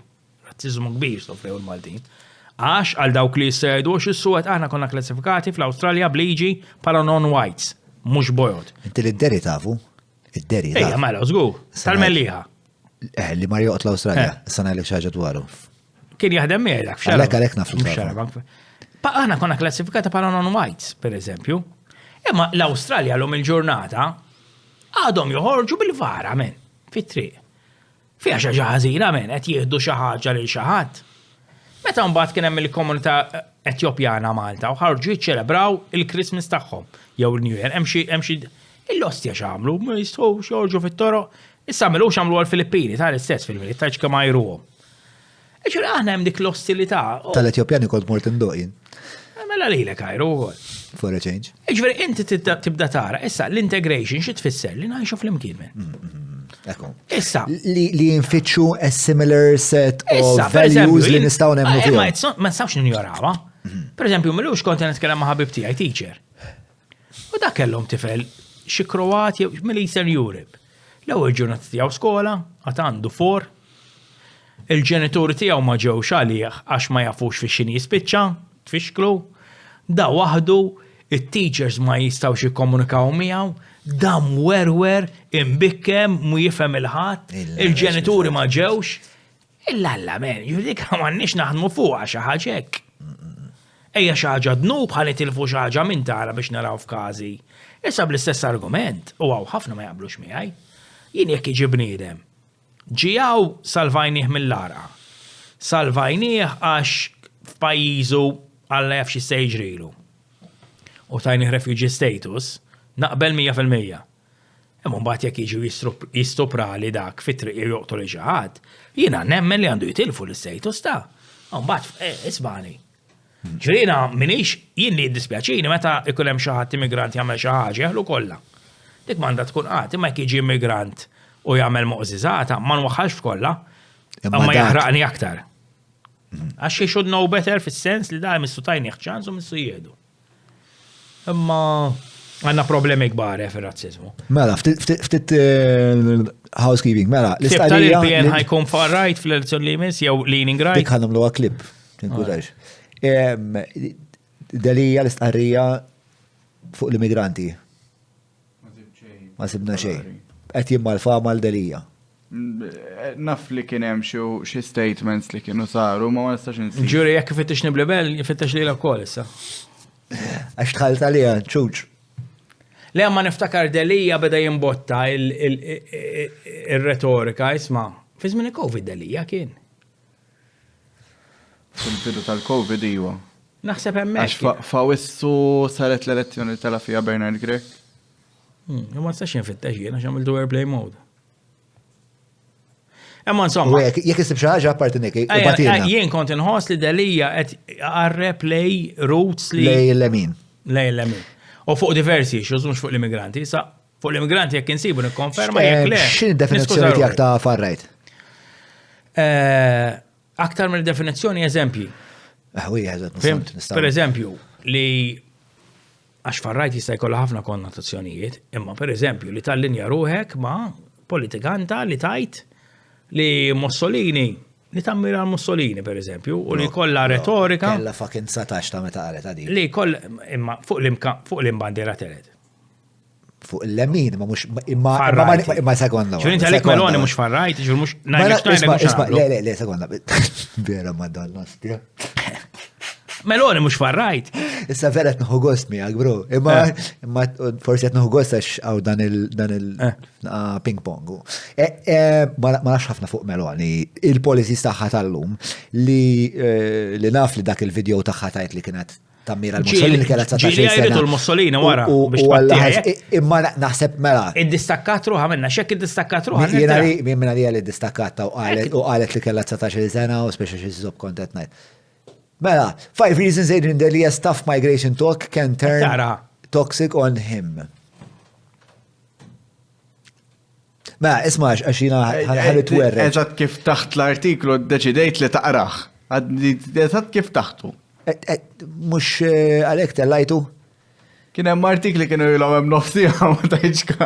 Ma fittex l-artiklu. Insomma, issa nafu li minix li ma gdibx. Sewa? Le, zomma, tinfittxu l-quote, għax forsi għamel. Forsi għidbu l-model, imma fil-kas fittex il-James Ebona, mux lili. Mux hekk, pala libel. Kem tibza mill-libel li jostjaġer. Ħanajdlek, anke fuq il-libel nistaw namlu storja fuq kif jimbidlu l-affarijiet skont minn ikun hemm fil-partit, ġifieri, minn ikun hemm fil-gvern. Ma żomm sekonda, nabdu għasna fl-infil badna, ma nafx. Fuq il-libel? Mux fuq il-libel, le, tkun digressjoni u zbira. Kollet najdu. L-PN ħajkun far-right. L-PN ħajkun far-right? Le, jena saqsejtek xin id-definizjoni tijak ta' far-right, inti għat li min jallinjaru. Mela nirtira. Il-PN mux ħajkun far-right, il-PN ħajkun ixaqleb fuq l-immigrazzjoni u fuq il-barranin għal pozizjonijiet li l-far-right ma jiddejqux bihom. Jena għajdu għek. Ħajkun insu għek. Trump. Far-right zero, spiex, far-right light. Trump. All right. Okay. It's the only jismu li se jipruvaw. Ġivri, huma flok jaraw kif ħajamlu biex iġibu n-nisi tal-qom l-ura. Ikomplu ġivrin il-PN, marriċ narriċ naqlef fuq il-PN, ma jini affaxxinan n-nis li jabli telqu minnu u stjaw jibqaw minn ġildi maħħom minn. Sinċerament. Il-nis li telqu minnu? Li telqu minnom, li kritikawom, stjaw ma jiprovawx ġibuhom l-ura, ibelħuli. Ma tantx hemm inċentifu biex tmur lura fil-PN fil-verità. Hemm ħafna iktar inċentiv għal fejn tista' tagħmel ħbieb mal-gvern.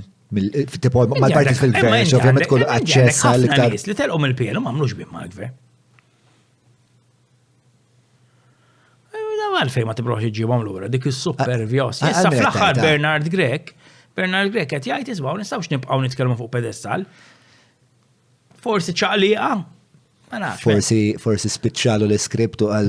U inti semmejt l-ewwel, u bdejna nitkellmu u mhux ħanerġa' naqbada fuqha, għalfejn membri parlamentari laboristi ma tkellmux kontra Konrad, pereżempju. Le, x'inti ġibt l-eżempju ta' Mark Camilleri. X'ġara fil-PN meta kien hemm nazzjonalisti li tkellmu kontra ċertu affarijiet. Sospendewhom keċċew. Fakkarni, veri. Kien hemm Franco De Bono tkeċċa. JPO u jallu xmuljet ukoll, Jesmond. Min iċċert. Manka reċentament kienu. Ma dak li kienu votaw kontra. Le, reċentament kien hemm Albert Buttigieg. Ma dak reġa' daħal biex jippruvaw ma jidħolx. Li kienu sospendew, le? Ma naħsibx tal-sospendew. Ħadmu biex ma jidħolx lura. Kienem full by election kienem ridu jċed il-postu ma ċċetta. Le, ma kienu għaddewħ xie tip ta' ma nafx il-disciplinary board tal-PN, ma nafx. Kien anki di. Ta' juhdu għab bis-serjetà dil-affari, tipo meta tidħol qoddim il-disciplinary board tal-PN. Kulħadd qed jipprova ma jitħax. Hemm anki di li tkun disciplina interna u investigazzjoni interna, ma naqbel magħha fl-ebda parti. Jekk inti għandek allegazzjoni serjissimi, jiġri tinvestiga lejlek innifsek. F'dak il-kas minn taħseb kellu jinvestigaħ l-Albert Buttigieg. Fakkarni x'kien qal eżatt.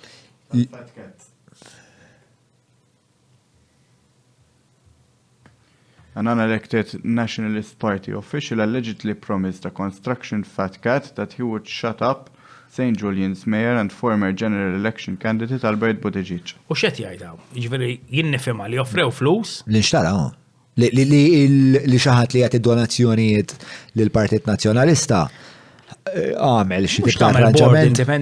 Tamel board indipendenti tista' u sib nis jek simħalfini jew hekk li ma jkunux imċabsin ma jibda partit fis-sens li qatt ma jkun tagħmel inkjesta indipendenti u.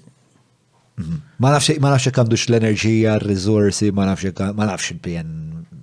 Ma nistax nimmaġina. Ma problema. fil-PN. Ismani, jien ħafna nis jgħidu li nikritika l-PN and I'm gloating. Hemm biċċa ta' I'm gloating, ġifieri hemm biċċa. Imma hemm biċċa oħra li hija ninkweta veru, ġifieri. U bekk imbagħad nibda ngħid li di tal-voti li aktar nies ma jivvotawx għandha tkun warning sign għal-Labor, għax aħna nistampari niftakru li l-PN jagħmel x'jagħmel ma seta' qatt jitlef elezzjoni. Sinċerament, ġifieri dej. U f'daqqa waħda l-lum il-ġurnata. Ġuri, taħseb nara, fa' 10 snin il-PN. Jew 15 sena, kif sploda ta' inkredibbli, men. Kif sploda kif id-dizintegra. Lalla, men, ġuri, nista meta naħseb bil-moħħ li kelli 20 sena ilu. Laqqas li kont tajd li ħatiġri, ma konx nemnek. Lalla, men. Niftakara din kellhom di l-ora ta' Invincibility, ta' dik il-blib ta' Alfred Sands fin-96. Kważi li huwa kellhom dar renju monarkiku kważi fuq il-pajjiż. U kienu arroganti, fis-sens li jiena ftit li kont ninteraġixxi magħhom dak iż-żmien. Niftakar, ma nafx inti tiftakar darba konna morna nkellmu kellna fuq xi idea ta' xi sports. Men, mux binnek, kellna idea fuq xi sports konna għandna żewġ tfal imprenditori żgħar. Men, mux binnek, da tħallna fl-uffiċċju jiena u dak ir-raġel temmek. Jiena qed nispjegalu sa jiena nħoss li jiena salesman pjuttost tajjeb sewa. Jiena qed nispjegalu enerġija daqas ħares lejja darba minn. Jiena jista' jkun li jiena kont inħoss li għax General Workers Union. Maħna minn kollox kienu jgħawlu biex jumiljawna u kien hemm arroganza, ma jista' jkun li għax aħna. U forsi qed niġġeneralizzaw konna antagonisti tal-gvern, jiġifieri llum il-ġurnata ngħid. Dak iż-żmien konna nħara jekk tgħid isma' General Workers Union imma kontra l-Labor ma tagħmel xejn, dak iż-żmien konna nħara x'in kontra trade unionizmu x'tista' tgħid dwar. Ġej għaliha. U dak konna mmorru letteralment ħadd iltaqa' ma' Ministru biex tiltaqa' trid tagħmel hekk. U inti il-gvern ikollok ċertu postijiet il-ħaddiema jqażlu ġiex unions. Inti kollok agreement saru bej UHM u General Workers Union. U suppost ikun hemm joint recognition, eċetera. Ġieli konna marru postijiet fejn ikun hemm joint recognition, tidħol idewmuk sija tistenna wara lejn. Tidħol u ssib il-plattini bil-frak tal-gallettini u jgħidulek ftehemna dawn. Issa jista' jkun li kienet tattika u dik nifhimha. Imma jien niftakar meta bdew ħassru lil ħija fuq ix-xogħol, jien kont kellimt il xi ħadd li kont naħdem miegħu u li kien viċin ta' ministru partikolari fil-post fejn konna naħdmu l-posta u għatlu ostja taf x'jien minn għatlu ma jaqbdux ma' ħija, ostja l-ħija jħalluh. Għalli ħankelmu, ġi l-ura għalli manti tiktabu, għalli mġdit, għalli General Workers Union, għalli tistennija, u ġivri lettera, għalli dejti. Pasta data. Għandek xie. Li ridnajt, għaxin semmejt l-arroganza. Isma, l-Labor għat mandu garanzija li għat ma jiġri l-istess, jekk kun arroganti u jekk jinjoran nista. Ġivri, jim dik li nprofa wassal il-messagġ, mux billi jem 40,000 vantaġġ. Post sekonda, Bro, għandek xina egaliju. Jiġri xina għannat, xaħġa. Għandek basta nofsi oħra ta' nalu, wow, ibdala, men. Ibdala, ta' Dilaġla kolla xin, meta ħatreġa tiġi daw? Pancakes, għanamlu pancakes. Le, ma neħux jien. Għalfej ma tuħux. Xien issa dimu xoneru, di bicċa. Ejja, oner, ma. Ma di tridu daqta, uħx, ma nix najdiko. Tajdi li xaxin kalletti nixxul. Ħatak katjanti, ġviri randon. Le katjawa, men, ismani. Xinja? Le, ma jendu xejfu. Taċċej. Għalfej ħan ikkatjawa. Ġej, mela. Mela, din xini ta' dalija? Why doesn't the government, quotes, why doesn't the government care about teachers, the guardians of our future? Dalija asked, the government is treating teachers with a lack of respect, just as it is doing with bus drivers. Will it do like it did with public transport and bring in 300 teachers from Pakistan and Bangladesh? Are you gonna get threatened by the foreigner? Is the foreigner going to come to take your job? Bangladesh, dottorat fil-physics. Għax aħna nasbu nisalba, mux validu ekku li jitkellem l-Ingliż, u Għammetti li kont spaljat, Le, mux kont spaljat, jena xun li huwa li inti tagħmel statement u jena nkun xettiku dwaru.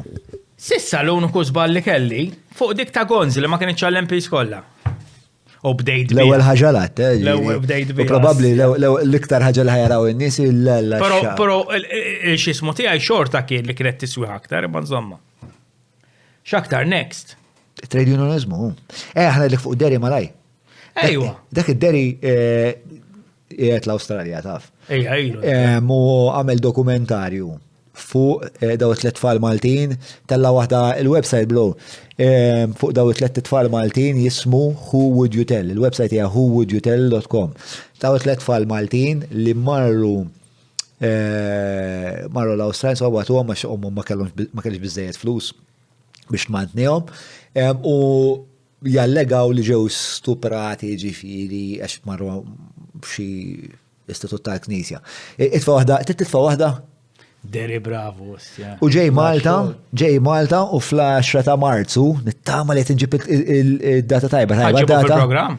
Le fl-10 ta' Marzu ħammorru s-sinema biex naraw, għax ħajamel premier. U imma ħanamel podcast miegħu ftit ta' ġranet qabel biex nejnu jipromuovi l-film.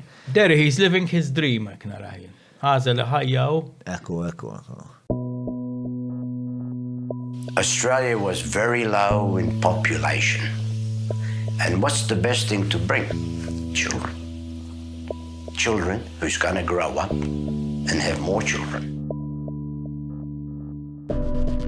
Way back in the 1950s, just after the Second World War, Malta was in a terrible state at the time. Our mom couldn't afford to keep us right. So she have found a way in sending all of us in an orphanage. We had no clue that we're going to Australia. We didn't know how to speak English. It was all strange, it was like being in another world. People forgot about them. The children were sent, and the story ended there. And that's where the problem started. Who would you tell? Are they going to believe you? You lived in fear. The greatest weapon as a child is fear. I still have nightmares thinking about it, If you allow me to say, it's crap. Every time I read about sex abuse, I reckon it's been exaggerated. I'm sorry, but were you there? Did you actually see what happened to me?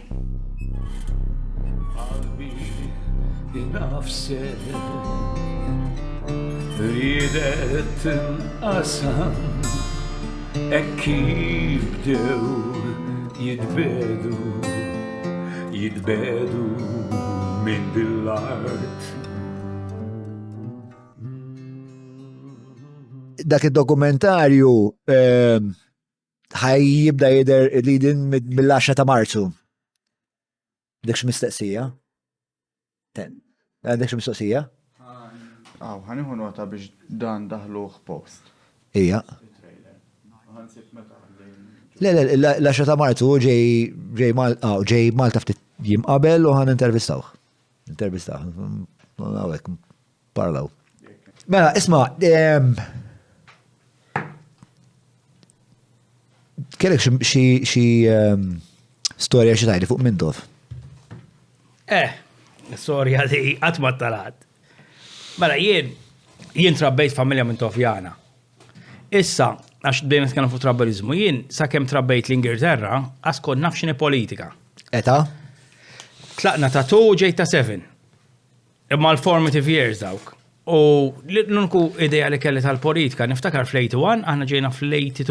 Missieri fuq il-telefon jiċċekkja kemm ġiet ir-riżultat tal-elezzjoni minn tela dik. Ġir niftakar ma ta' morna l-iskola l-ewwel darba, prima taraħa ġdid. Niftakar l-om jattra kemm you're right, il-headmistress, għat li nazzjonalista għamma. U għaskon naf xini, u għattra she's not Maltese jien. Sinċerament. Issa missieri kien Mintofjan kbir, imma sa' kemm kien l-Ingilterra, politika, ma kienx jitkellem fuqha.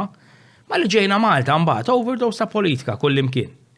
Insomma, u taħna trabbejna. Missierek ukoll beda jkun iktar involut fil-politika? Le, missieri ma kien involut. Missieri ma kellux għalfejn jkun involut, għax missieri bħala Mintofjan li kien fis-servizz tal-RAF u xorta vota l-Mintof meta kien jaf li ħajitla Mintof ħajkollu jitla l-Ingilterra biex iżomm il-ġob. Meta ġejna Malta, kien aircraft technician, ġveri Blue Wars, u ma sabx jaħdem mal-Malta. Għax ma kienx bizzejtu, ma kienx minn distret tal-Ministru, ġur missieri, kien jirrabja u kol da tjera daw l-affarijiet. Imma minn toff kienu ħobbu wisq. U darba kont għaddej, u ġejt fejn ta' ta' Santa Lucia, u nara da raġel xieħ mitluf kien, mitluf. Bil-bastun ħares li karozzi, u bajt għaddej, għat miskin dak il-raġel, ma għat-l-allamen dak il-perit. U dort u għaft, għatlu nistanajnek, xġej għalli għamil il-bastunek, għatlu inti il-perit, le, għatlu ġralek xaħġa, għalli int min int, għalli ma nafekx, għatli int Jeremy, għalli min naf billi tajli Jeremy. Għatli int naħdem il-Jamaica's Union, u daqsek jimbidel, fetaħ li l-biba, daħal fi karozza, għalli għandi bżon noktajni, għalli għarrit inkellem li l-Josie Muscat. Għatlu ħani jiddok St. James jien. U ħattu St. James, insomma, u għallu ħajċempillu u għatlu s-samastek l-ura ħal-tarġiet. Jena li għandi mintu fi karozza, xaġa kbira. Rockstar għalik. U kif sejrin u wassaltu għalli inti tifel sew bada jgħamilli, għalli inti għalbek tajba, għalli tin il-number, xumbat inkurri tinkelmek, u tajtu il-number, u għat ma smajt aktar baħbaru dajjen. U għaddew xit leġi, u konti rakontaj xit nejm il-bib, u għaddew xit leġi, ma tuġi għed għalli jisma men, għalli inti kont dak iż-żmien kont għanni mur jogging it-trek ta' Santa Lucia. Għalli jisma men, għalli inti il-tqajt ma' minn toff. Għatlu iwa mela, għalli għax daġi il-jogging track ta' Santa Lucia jisaqsi għalik. Għalli juri tikelmek. Għattil-lallajn, u ċempitlu nsamma għalli għajan kelmek. U da speċċajt jien. Ma' minn toff għamilt, naħseb għamilt xi 3 ġimgħat ma tiġġilied. Xi 3 ġimgħat iħin kollu miegħu da. Ġiet ma' minn toff. Ejja mela. U xorta nħobbu, u għamilt xi 3 ġimgħat. Iħin kollu miegħu jien u minn toff kien at the end, kem naħseb kellu late 80s, kien maċ kien il-forza li kien, ġur kien raġel xieħ. Allura xikultant, kien jgħid l-affarijiet trembling sa raġel xieħ. Emmu mbagħad xikultant kien ibbelħek, men, ġveri mintof kif kont araħ għal-pinnis, u tkellmu personali, men, differenti, ċver kien joqgħod jaqbad lek xi filosfu, jikwota lilu, mbagħad jgħidlek da ma rajtux ngħidlu qas ma ngħidlek xalmukom illum l-iskola. U kien bniedem kolt, ġifieri jikwotalek mill-Bibja. Issa taf minn tof il-persona, il-public persona tiegħu kienet ta' bniedem raf. Imma kien bellaħni, insomma da bdejt nintefaħin kollu miegħu u beda jgħidu wassalni hemm u hekk u għamel xi 3 ġimgħat. Dal-ostja minn tof niġri miegħu. U mbagħad u tħalt f'Basla. Għax kien hemm il-contestation bej Joseph Muscat, Georgia Bela, u da ċempilla li jisma' l-ħadd għalli irridek twassalni fejn il-ħabib ta' George. Għanti il-ħabib tiegħi George jitkellem ħal-qormi. U mort minn għanti il-mintof. U tħanna u malli raw in-nies kien għadhom iġġieled mal-partit dak iż-żmien. Il-astja kulħadd tikanta. Jan, bdew jgħidu, jiddejjaq minn Jan, kien hemm waħda qabditlu, alla ma terġax jibbex it-tifel tiegħek. U insomma to cut a long story short. F'daqqa waħda da spiċċa fuq il-palk minn. Għax kienet xi ħaġa kbira, ġi Mintoff ta' Georgia Bela, mela allura Mintoff qed jissapporti għal Georgia Bela, u da beda jitkellem minn. Kulħadd ċab kien hemm ir-reporters. U fil-li beda tajjeb, u f'daqqa waħda beda jgħid fuq l-Amerikani, kien raġel xieħu. Unqalab, u bdew jgħidu li nizlu minn hemm. X'beda d-delirja ġifieri? Beda jgħid affarijiet li naf li l-Partit Laburista biex jirranġa miegħu irid jieqaf lill-Amerikani għax qed jippersegwitawh. U pubblikament. U to cut a long story short, di l-speech li għamel Mintoff ġabuha fil-gazzetti. U fil-li ma li rawħ in-nies is-supporters bdew jgħidu this is an asset. U fil-li bdew jgħidu isma' da, ħarġet ixni għamen li jinħattulhom hemm għax nis-supporti għal Joseph Muscat. Trojan horse. Kont id-dejjat ħafna ġifieri jiena Georgia Bela kelli simpatiji kbar li ukoll. Georgia Bela bħala statesman. Jiena għalija too Catholic għalija bħala politikant, ma bħala statesman. U bat insomma bqajt nintefa' ma' Mintoff jien, ġifieri u kien joqgħod u jispjegali u kien jipprova jisu jgħallimni. U bat darba fost oħrajn ġie mistieden mal-partit jidher li f'jum il-ħelsien. U rridu jippreżentawlu bukket fjuri. U ċempilli għalli jiswa għalli jgħalaw għalli ħanajdlek x'tikteb. U jina morda għalli jikteb li ħanajdlek. Għalli issa għalli anzi ċemplilhom għalli għajdilhom li jiena qed nikkonsidra għalli ma palissa ma niflaħx għallhom u ċempiltilhom dal-kwartieri ostja minn bida jkellimni bit-tibki ġifri ma għax le. Ara naqra x'emozzjoni. U għattilhom le għattilhom kelmu ħada. Għalli issa għalli ċempil Mary Louise Colero frega għalli għajdila tiġi għanda għaxan u ċempiltila di għatli jisma għatli għal-perit għatli muru mela. U di marret men, u jintlat li. U ċempilli minn tof għalli jisma, għalli għajjela u issa, għalli għaxdi, għalli ma triċ, għalli ma triċ ta' meliet najdila. U għatlu għan kellima. Għalli issa, għalli da ma jrini, xentla għalli dajrini niktabitra, għalli mux ħanamela. U għatlu għan iġin, għatlu għalli għatitla ġejjien. U mort, unsib il-mintof, b'typewriter, antika, ek, għalli jikteb dal ħanajdlek, għalli jissa ġej messaġġir mill-partit, għalli tuħ il-risposta. U reġa qabat li rin nikteb itra fuq l-Amerikani li qed jippersegwitawh. U jina pala bnidem li veru nħobbu, ma konx lest, għax kon naf li. U Mary Louise dal-punt telqet. Eżatt, u mamlitilux. U għatlu le, perit, mux ħanamiri, l-ek sa ħanġi l-messaġġir mill-partit. U badajd li le, trid tikteba. U hemmhekk rajt bniedem fix-xuħitu ma jiflaħx. Il-powers of persuasion tijaw biex jiprofa jikonvinċini biex niktiba fenomenali, ġiviri. Ġifta għawad beda jidli taf li nanzjanen, tolbu b'kjaċir ma tamilu lix. Le, tamlu jkollok inkella jien ma nafekx, jek dak it-tim. U bdejt l-istrateġiji kollha jiprofa. Bdejt najt istja mura raħ in his best years, ustja xforza kien. U fil-qosor ma miltilux bat li niedu, taġi. U bew ma t-nerġajx mort. Emma stja, daw ma partijiet, mux daqsek importanti, emma li kot oħroċ li da. Kważi bada jżom il-Mary Louise, stja. Kważi sekwestrata. Għarax persuna, mux il-sekwestra bil-forza, xuk il-refrail man. Imma naħseb kien hemm emotional tipo. Emotional anki għalija u ġuri anki għalija, ġuri xtem dam. Imma kemm kien istja bniedem ġifda kellu xi 89 kien ma jiflaħx. U anki fix-xuħitu da żmien, he was playing chess ġo moħħu mal-Partit Laburista stja. Ma jaqafx. Ġifieri mur ta' Georgia Bela, għax allura jużom literalment leverage kif kien jilab iċ-ċess, ja? Dak kien bniedem f'dak iż-żmien ma naħsibx li kien 100% meknajt, issa kif spiċċaw il-poli. Naħseb kuna affarijiet li huma hardwired jena. Imma ġo moħħu baqast, ja, sinċerament, irid isalva l-pajjiż u jrid tiskandast, ja. U kien jagħmel affarijiet li xi kultant tajt illa kif ma naħsibhomx, il-mod kif ħares lejn ċertu affarijiet. F'hemm darba wasaltu Birżabuġa u rrid imur għand Carmenu Vella. U morna xi satejl, Carmenu kien imsiefer, għajja mill-mara kienet tieħu siesta miskina u għatlu perit idħol. Bad sejr illura naraħ jirrabja hekk. Għatlu ġarajn, għansibu fej bank minn daw tal-ħadit pubbliċi. Għalli dim, għalli qas jaħsbu xejn. Għatlu ġara jimperit, għalli għandek il-bajja għemmek.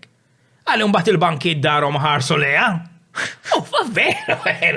U għax mit-sena ma taħsibha ġiviri. Ma kienet peritu għol ġiviri. Anki per eżempju, kienu għadu bdew il-billboards, iftakarom sam lejna. Niftakru jgħamil xenata, għax daħ joqtlu xaħat. Għax daħ kunet il-suq tħares li il-billboards. Taljana luħek, ma nafx kif mitux iktar nies ħabba l-billboards. Imma stja, min bekk jħobbu l-mintof, jien rajtu in his dasku kien. Imma stja min jaffi żmienu minn, speċjalment fil-50s, meta ma setax jagħmel mod ieħor. Kollox kontriħ, kulħadd kontriħ. Xiljun dak. U bekk xi kultant ngħid inti ma trix taqta' qalbek li change can come from within, għax mintof kellu kulħadd kontriħ. Anki fil-partit. Mhux eżatt, mintof tela u l-partit ma marx miegħu. Mintof kien f'mera. X'inhi l-istorja hemmhekk li tgħidilna? Jien jidirli. Tebukana ftit. Imma din il-marka mill-eri tgħid. Mela sensaqsu l-mark. Isma' mela qiegħna għandu għal patruni jistaqsu. Artiklu dwar din il-ġrajja ta' meta Mintoff Mar fil-rally, ejwa, sibt artiklu ta' Times of Malta, l-istess ħanitfaw fil-description. Daw l-affarijiet. Say Seringate was a means for the police commissioner to know his whereabouts. Ġveri u kien jemme, per esempio, fil-hearing aid, il-polizija kienu jitrakjaw. It was very sad. Tal-li, emma xorta rajt affarijiet li juru xi bnidem kien. Treat pancakes? Thank you. Mela l-aħħar waħda? Mesa għaddu għal-patroni staqsu, all right, komplejna. Patroni staqsu meġuba lilkom, lilna l-kol, lilkom. Il-kulħat, dal-podcast. Li ma ħajsaqsu lilek, Min Hungry Hippie, ġewa Nashar Road San Juan, waqt li nirreġistraw din il-poddata, għet nħejju kol biex narsib li ġej għanna l-ewel pasta najt emmek, un-bat wara ħajkol fully booked. Le, xorta ħajoħroċ wara li kolna l-pasta najt, inkutax. Imma issa ħajkolna u kol avvenimenti ieħor li id-data li għamanni xali għax persi konna fully booked ħanemlew il-restaurant li jmiss li għawa jgħetni, Min jien? Ejja, tajda kelma. Ma dak xoli. Grazzi l-Hungry Hippie tal-appoċ tal-ikel delizzjus. Da mux il-Hungry Hippie għamlu, da Mark għamlu. Ma da għamlu. tider palissa, xebbinna tikkommenta me. Le, xe tider palissa. Mela, l-għu mistoqsija. Minant Chris Ellul. There is a general stigma that General Workers Union are in bed with the PL and the UHM is in bed with the PN. Their level of opposition depends on who is in power and they historically tend to quiet down if their party is in government. Having been in the union, how realistic is this assumption? It is very realistic li hemm individwi fil-union li huma hekk. Ġveri, jien meta kont għajdi li meta kont attiv fil-union, kont nieħu għalija ħafna. Speċjalment fi żmien nazzjonalisti kienu jgħidu li issa jinbidel, u jien fil-fatt meta nbidel il-gvern kien hemm il-gvern laburista l-inkwiet li lajt kien fenomenali. Ġveri għamilt press conferences, ġveri, jekk tkun ixxu li kont nemmen li. Sfortunatament, naħseb kont nider naqrodu għan out, anke minn nistem ġew. Ġveri, niftakar, per eżempju, kont għamilt konferenza stampa li kienet taħraq fuq xi ħaġa li ġrat li kienet serjissima u mbagħad ġiet riżolta da. U niftakar ġew il-medja kollha ħlif tal-union, bada ma ġewx. U meta tibda tara daw l-affarijiet. Ġiet qed tagħmel konferenza stampa tal-union u l-medja tal-union ma ġietx. Għax kont tkun kritiku li gvern laburista. Le huma qalu li għax kienu laħqu bbukjaw intervista ma' Adrian Delija, ironikament. Min kienet ilha bbukja da żmienu. Ġirin kieku qalu li Imma isma' biex nirrispondi l-mistoqsija iva, hemm elementi li l-ewwel huwa l-partit fil-General Workers Union li kont nimmejli ta' jien. Issa fuq il-UHM nimmaġina li huma l-istess, li għandek elementi li jkunu trade unionisti veru, flimkien ma' elementi li jkunu forsi aktar jiġbdu lej parti tiegħu ieħor. Imma li nistan wieġbu. Il-UHM huma il-PN ġifieri. Le mhumiex ta' ġifieri jien naf nies. Le huma l-PN jekk ħadd tiġbed lej partit huwa l-PN li ħadd tiġbed lej. U aktar close tal-PN u hemm storja warajha, ma jien naf ejja ngħidu naf nies li huma l-partit l-ewwel qabel il-union li huma trade unionisti. U naf nies li huma isma' trade unionisti ta' veru fil-ġiex unions. Jien aktar ninkwieta però li llum il-ġurnata l-unions sparixxew ġifieri l-general unions.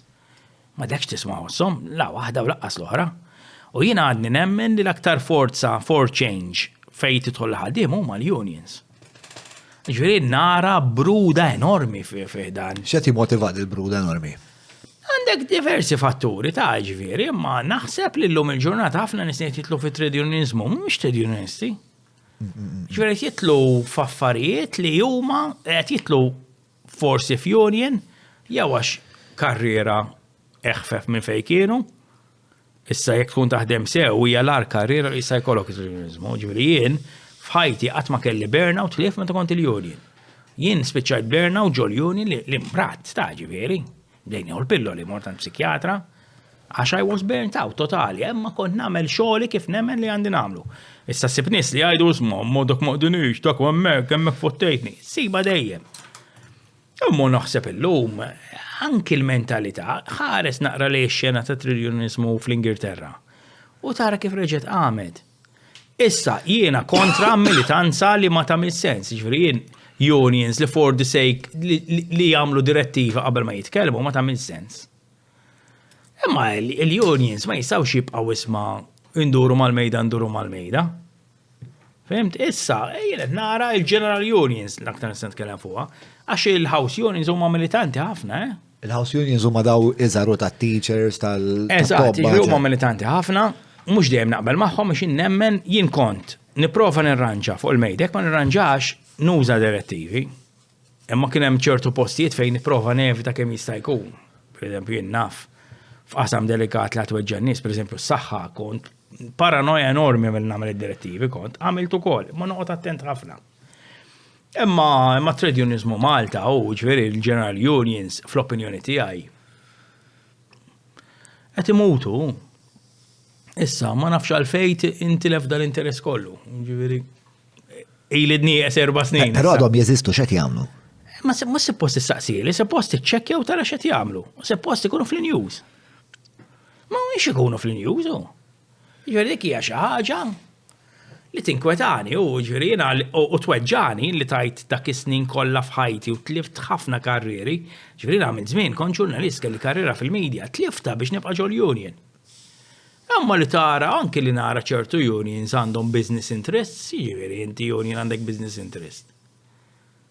Ila ta' ġifieri niftakar darba kont innegozja f'post, ġi kellimni xaħat fuqi fil-union għalli jisma' li biex ma tismaħix mill-aħbarijiet. Għatlu ġara għalli hemmhekk għamilna deal magħhom ta'.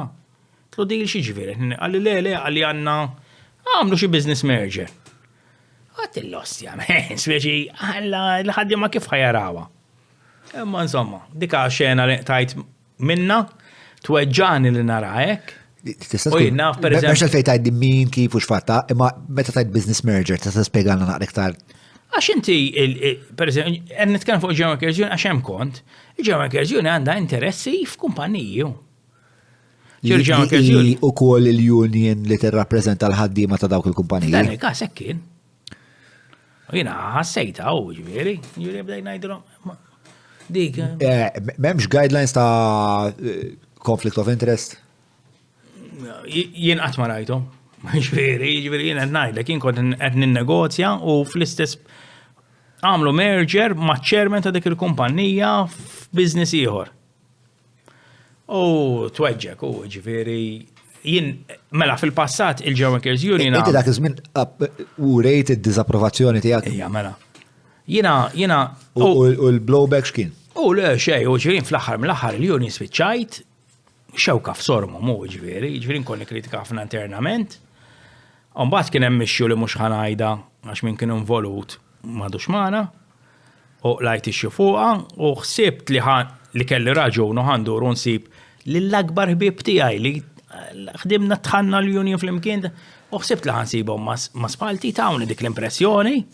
Mbagħad werit meta dort u nsibhom kontrija. Ma tistax temmen, ġifieri jien għamilt żmien wara tlaqt bil-union kont imkisser u mhux għax tlaqt, għax jien li tlaqt striħajt.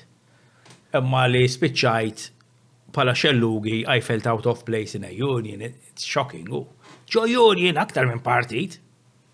Union il-basis ostja jien niftakar rajt il-union, jien fi żmien meta kont tmur il-kunsill tal-union. Kien ikun hemm il-krema tax-xelluk, nies ħaddiema ma kellhom jafu x'inhu x-xelluk, jafu u kont titpaxxa tismagħhom jitkellmu. U dak l-aktar fora oli u b'saħħtu tal-union il-kunsill. L-aħħar info li għandi li dar realtà, issa ma nafx x'verax m'iniex hemm. Imma pereżempju l-aħħar dak il-union ikollhom il-kongress fejn jinħatru leaders. Jien smajt li qabżuh darbtejn. Ma sarx. Ma nafx x'veru, l-ewwel qalu bil-COVID bil-lieder. Ġifieri inti li jkollok min imexxi laqqa se tissir elezzjoni, fejn spiċċaw, hemm xi ħaġa ħażina, something is wrong. Issa jien niftakar meta l-ħadd segretarju, jiena l-ħadd ma kontx kontestat. Imma ftit qabel biex tilħaq segretarju trid tagħmel ġlieda xi jkollok ħafna nies li jridu jilqu segretarju. U jkunu nies tajbin ta' ġifieri, u tara nies li ħarġu minn segretarji li kienu segretarju mxew fil-ħajja hemm ħafna stja. Għalfej kienet post li kienet daqshekk miġġielda u mixtieqa. Għax jekk inti temmen fix-xalluk, jekk inti temmen fil-ħaddiem, segretarju ma għandek dik il-pożizzjoni li tista' tagħmel daqshekk differenza. Segretarju jisu ministru fil-union però, biex għal min ma jafx kif l-istruttura. Allura nibda nara li l-union kienet daqshekk importanti. Għandek segretarju ġenerali li Segretarju ġenerali, deputat segretarju ġenerali, president, u mbagħad għandek is-segretarju. Li huma ishom u daw ikollhom segretarjati differenti. Eżatt, ishom ministeri. Inkelli l-ewwel bdejt portu trasport, marittima avjazzjoni propja. Kienet sessjoni. Meta bdejt fil-union inti? Palla l-immur hemm, naħseb xi Li kont attiv, li kont. bdejt xi 2001. U bdejt bħala xiex? Le, xej, shop steward, fis-sens li ġifieri jiena kont anke t-telefon ħallas jien. Xil meta ġibt il-mobile li nis ċamplu lek waħda u jaqtawlek biex ċamplu lura. U tellejt kontijiet enormi u laqqas konni 1 cent. U jien kombat ġejt sekondat minn mal-gvern għal mal-union. Amma jiena l-paga tiegħi minn mal-gvern kien għax kemm ftehim il-gvern pers li jis il-union social partners u minnu fil-gvern da. Ittihom ċertu numru ta' nies li jirrilaxxa biex kunu jistgħu jaħdmu ġo union, ma jitilfux l-impjegi tal-gvern. Ma jien bażikament il-union kont immur anke ma tkun segretarju għal ċuċata flus. It was never about the money. Ġur meta llum nara u nisma' xnijatu hekk ngħid istija tweġġaw li tara. It's unheard of, Lim xnijatu weġġawk l-aktar? Li, per eżempju, li ma ġewx eletti, ma sarx il-kongress. Għax tħoss li jisu l-union intelqet? X'interessandu bnidem imexxi, immaġina jiġi għada Roberta Bela. Ħajiskadilu 5 snin jgħid isma' mhux ħanamlu għad is-sena l-elezzjoni s-sena ta' wara. L-ewwel Il-membri għalfej jaċċettaw għadi? ngħidlek il-membri U l-pija ta' segretarji? probabbli għax ma jkunux jafu l-istruttura kif taħdem. Issa s-segretarji dak jistgħu jirrispondu huma. Ġifieri, ir-realtà qiegħda hemm ġew meta jkun hemm persuni li veru jibdew jaħdmu jaqtfu, jibdew jarawhom trettu. Dik ir-realtà. Ġifieri li spiċċajt fuq ix-xju li żgur kelli raġun. Spiċċajt iżolatu. U kien hemm ix-xju oħra li misni ndunajt li misni tlaqt qabel tajni, misni tlaqt sentej qabel. Għalfej? U għax kien hemm signs u ġifieri jiena meta kien hemm li xu taż-żonqor. Kontri x-xogħol out kontri hawn. Mbagħad jidir li kienet ħareġ direzzjoni biex ma nakkommentawx fuqha għax m'għandix taqsam ma' issues tal-union. U kienu talbuni biex nagħmel video kontra żonqor u kont jindejjem anke mmur fuq xaraban, kont nistaqsihom ngħidulhom isma' jien sejrem jekk taħsbu li għandi conflict of interest ma mmurx. Kun ngħidu li le mmur bħala personali, jew nikteb xi ħaġa fuq Facebook ġieli tkun taħra, kien ngħidu li jgħid li personali u aħna ma ndaħlulekx. U kont ħanamel dal-video to be fair, kienet għadha kif tal-ewwel stroke it-fajla, kont imgerfex. Ma tantx kellimuh biex nagħmlu, u kont kellimt il-Josef Buġeja, u kien kellem lura li jisma' aħna tal-parir li ma nippronunzjawx ruħna fuq għax mhux ix-xju. Twarajtu jien, u to be fair ma kellix abtit il-ħesil ukoll. Bad ftit wara, xi ġimgħa wara jikteb artiklu l-President tal-Union fit-Times. Faħar il-proġett. Mbagħad tibda tgħidna isma', hemmhekk bdejt mbagħad jien l-aħħar kongress tiegħi jew konferenza, nsejt x'kienet. X'kienet ir-reazzjoni tiegħek imma meta qrajt dak ġlieda kbira, blimers b'kollox, ġlieda kbira. Min kien il-President dak iż-żmien? L-istess wieħed li għadu llum, Viktor Karaki. U mbagħad tibda tgħid pereżempju mbagħad kien hemm ix-shows li bdew juruni, kien hemm is-sinjali u jien ma rridx naqrhom. Li jiena żejjed hemm. Mbagħad kien hemm issue, mhux issue kien hemm il-kungress jew konferenza, this is the celebration of your work in the union fejn inti tinħatar, tagħmel speech qudiem id-delegati kollha u jiena mort u għamilt speech fuq kemm importanti x-xelluk, li sakemm nibqem jien il-union tibqa' xellugija, importanti li naħdmu x-xelluk, importanti. Jekk union ma tkun xellugija, mhux madonna jkun xelluk.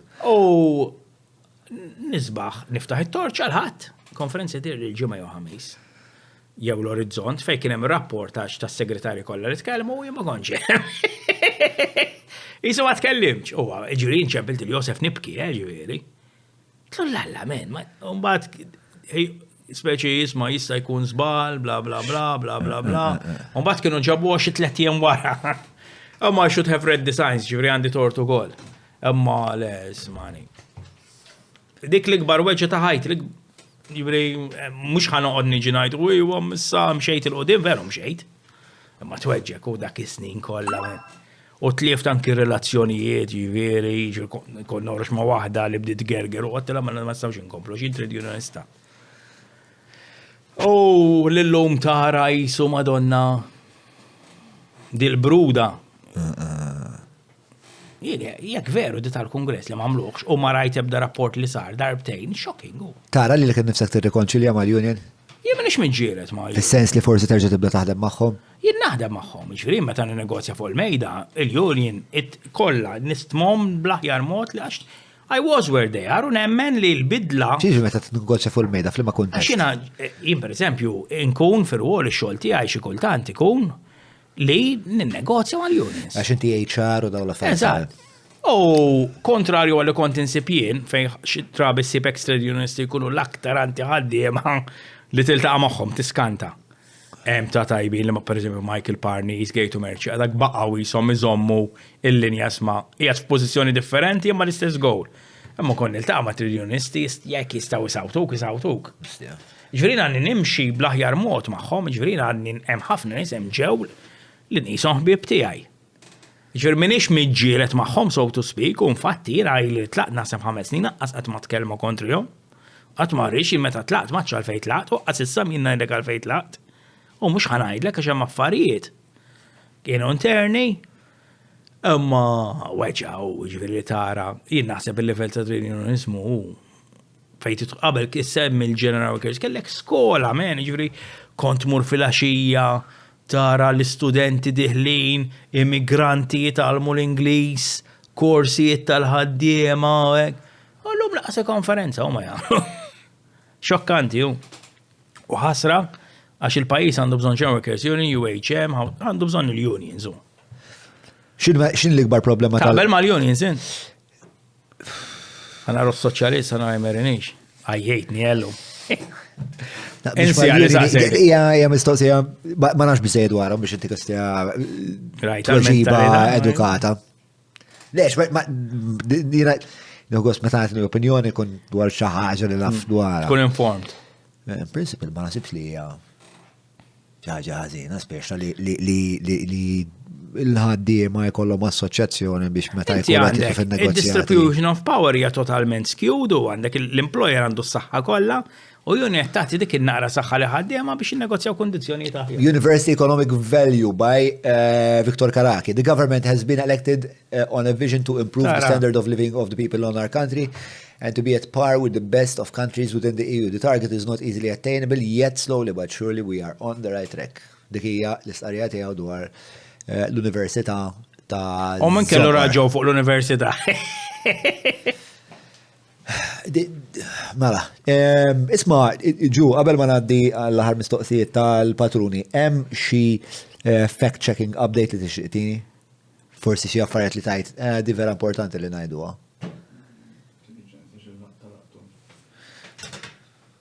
Pawza pancake. Tajba bro, taqsam bil-pancake. Word.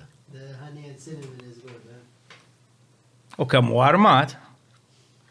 Bit-tank tal-gaz żgħirek, bit-taġen żgħir. Kollox le Mark għandu assolutament kull Mark għandu portable washing machine. Kollox. Tajjeb, l-aħħar mistoqsija? L-aħħar mistoqsijiet. Mela, Andrew Attard Montaldo jistaqsi. Patreon. Le, ewwel wieħed kien jismu Chris Sallul. Isma' x'livell ta' Patreon qiegħed? Għandek idea? Ma nafx intajtek ħafna flus. Ta' sena? Taf x'livell għax mhux qiegħed fiċ-ċett da. Aħna għandna ċett tal-bieħ. Imma bagħat li xaħta biex nidħol. Mela qiegħed fil-livell ta' ċett, mela jew champion. Probably champion qiegħed. Missek tidħol. U issa nidħol. Vera, partikolarment wara l-programm, ħadu jitfawlek it-tadam. Mistoqsija li mis minn Andrew Attard Montaldo jistaqsi, I am someone who is a big supporter of unions. It's been shown that countries like US, where workers are often unionless, have much poorer working conditions. However, I occasionally see industries or sectors with strong unionization have very rigid structures for promotions. Obviously, this is good in some sense as it helps avoid nepotism. But on the other hand, it may hinder meritocracy. For example, two workers who are technically the same on paper, but in reality, one is a much better worker. In a rigid structure, one cannot promote one over the other as they are the same on paper. What is your opinion on the interplay between unionization and meritocracy? Interessanti ħafna di, mela, memx għalfejn tmur l-Amerika biex tara li unionized workers għandhom tista' Malta, ġieli inti taqbad il-ħaddiema li għandhom collective agreements li għamlu l-unions nista' ntik garanzija li 9 times out of 10 ħassib li għandhom kundizzjoni ta' aħjar. Issa fuq struttura li l-union tagħmel strutturi riġidi, Malta nagħmluhom riġida ħafna ġeneralment. Għalfejn għax inti mela in an ideal world you replace dak il-persuna li mhux you replace, iżidu tistmaħ aktar minn dak il-persuna li jagħti inqas. U fil-fatt il-unions fil-passat kif kienu jittakiljawa production bonuses. Imma ir-realtà qiegħda li irid ikollok ċertu kriterji biex persuna tiddeċiedi li huwa aħjar ma' ħadd ieħor. U sfortunatament ħafna drabi inti tara li ikun hemm preferenzi li ma jkunux relatati mal-performance tiegħu.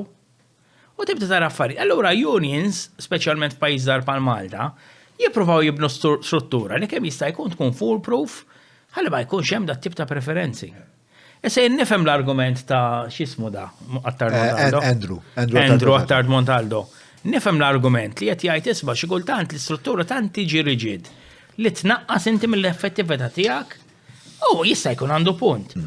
Imma I find that a much less risk mill-li tħalli free for all għax ikollok ġungla. Ġifieri għandu punt imma irrid ikun hemm strutturi. Mela, il-mistoqsija li jmiss? Joseph Bonici, I have a question for Jeremy. During the last election campaign, Jeremy said that what he loves about Labour is that the party accepts criticism from its members, given that he had been a vocal critic too. If that were the case, though, how does he explain Randolph De Battista's sacking as Labour CEO and Mark Camilleri's alienation from the party? These both happened when the two were critical of the party at the end of 2019. Mela, jina essaċ ma nsax uweġiba jien, imma Randolph De Battista llum, x'inhu? Huwa MP, le? MP, jiġifieri ma naħsibx li da ġim keċċi b'xi mod.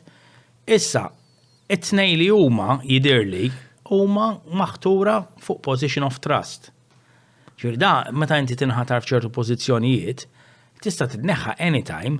Issa dwar, ġifieri dik ma nistax uweġiba jien, imma jekk qed nitkellmu fuq alienation from the party, Randolph De Battista, he is not alienated from the party għax MP. Mark Camilleri iva. Imma Mark Camilleri naħseb aktar alienated mill-partit. Naħseb għax il-prinċipji tiegħu jew l-opinjoni tiegħu jew il-veduti tiegħu jikkontrastaw sew ma' dawk tal-Labor. Issa, Mark Camilleri, ħalli nkunu għandna kollox ukoll, ħareġ all out isu ukoll meta nafu li ġifieri sal-kampanja ta' leader kien involuta xi backed Fern. Vociferously he backed Fern. U jisu wara dik, mbagħad jisu hemmhekk naħseb that was the last step. Who did you back in that race? I didn't pronounce who I was backing. Ġur ma tħallx fiha. Għalfejn jien ma kontx delegat, ma kellix vot, għax jien minix qatt ma kont attiv fil-Partit Laburista. U kif inti daqshekk assoċjat ma' mal-Partit Laburista? Għax naħseb tkun talking head, għax nitkellem. Opinjonista. Ismani, anki di li jien immur fuq il-programmi, għalfejn jien immur fuq il-programmi. Għax ngħid dak li naħseb, ara kemmi fucking kwalità rari ta' tal-mistija li jien għax ngħid li naħseb inkun fuq il-programm mhux qed ngħid sewwa mitsidin. Imma għax tkun outspoken f'Malta, tanti kwalità rari li persuna jgħid dak li jħoss. Jostja, għax jinnajt li nħoss, mela jkun fuq ħafna programmi, imma inkredibilità, suppost kulħadd jgħid dak li jħoss. Jien meta inti stidentni biex nitkellem. Isma' jien ma ngħidx 100% dak li nħoss, ġifieri għandi breaks. Ġifieri hawnhekk saqsejtkom xi darbiet isma' ċċekkjaw mhux neħel libel għax jiena ma rridx. Imma mbagħad hemm ċertu affarijiet, ġifieri għandi kif naqbad night lines. Fem? Self-regulation. Eżatt. Imma hija inkredibbli u li għax tajt li tħoss. Ħanajdlek jien meta inti intervistajtni f'dik il-biċċa fuq ta' żmien Muscat, jien ħsibt li ħanaqla tajjira mand il-laburisti. U konna tkellimna qabel ma minnet l min jaf kemm ħajajruni. Ma assolutament il-maġġoranza ta' messaġġi li rċevejt, proset, aħna nixtiequ tkellimna palek, imma niddejju. X'inhu s-sentiment tiegħek meta tisma' xi ħaġa bħal di fis-sens li xatt li jgħidlek hekk? Hemm part minnek li tħoss ftit riżentiment għax fex ta' għalfejn din is-sogra jien għal wiċċek. Ħanajdlek milux ċemp li wieħna fuq Facebook u nirrispettaw jirrispettani. Nazzjonalist imma. U da ma qabilx miegħi fuq ixxu fuq tal-abort. Fuq tal- U beda jidisma, għalli xi darbteja x'inti jattila u inti favorija. Le, jiena favur l-emenda, anzi jiena l-emenda ma narax marret biżżejjed nixtieq tmur aktar. X'inhi jekk persuna tifla ġiet irrejpjata għandha dritt tagħmel abort jista' jiġi Alla jgħidli għax għandha dritt, imma dik l-opinjoni tiegħi.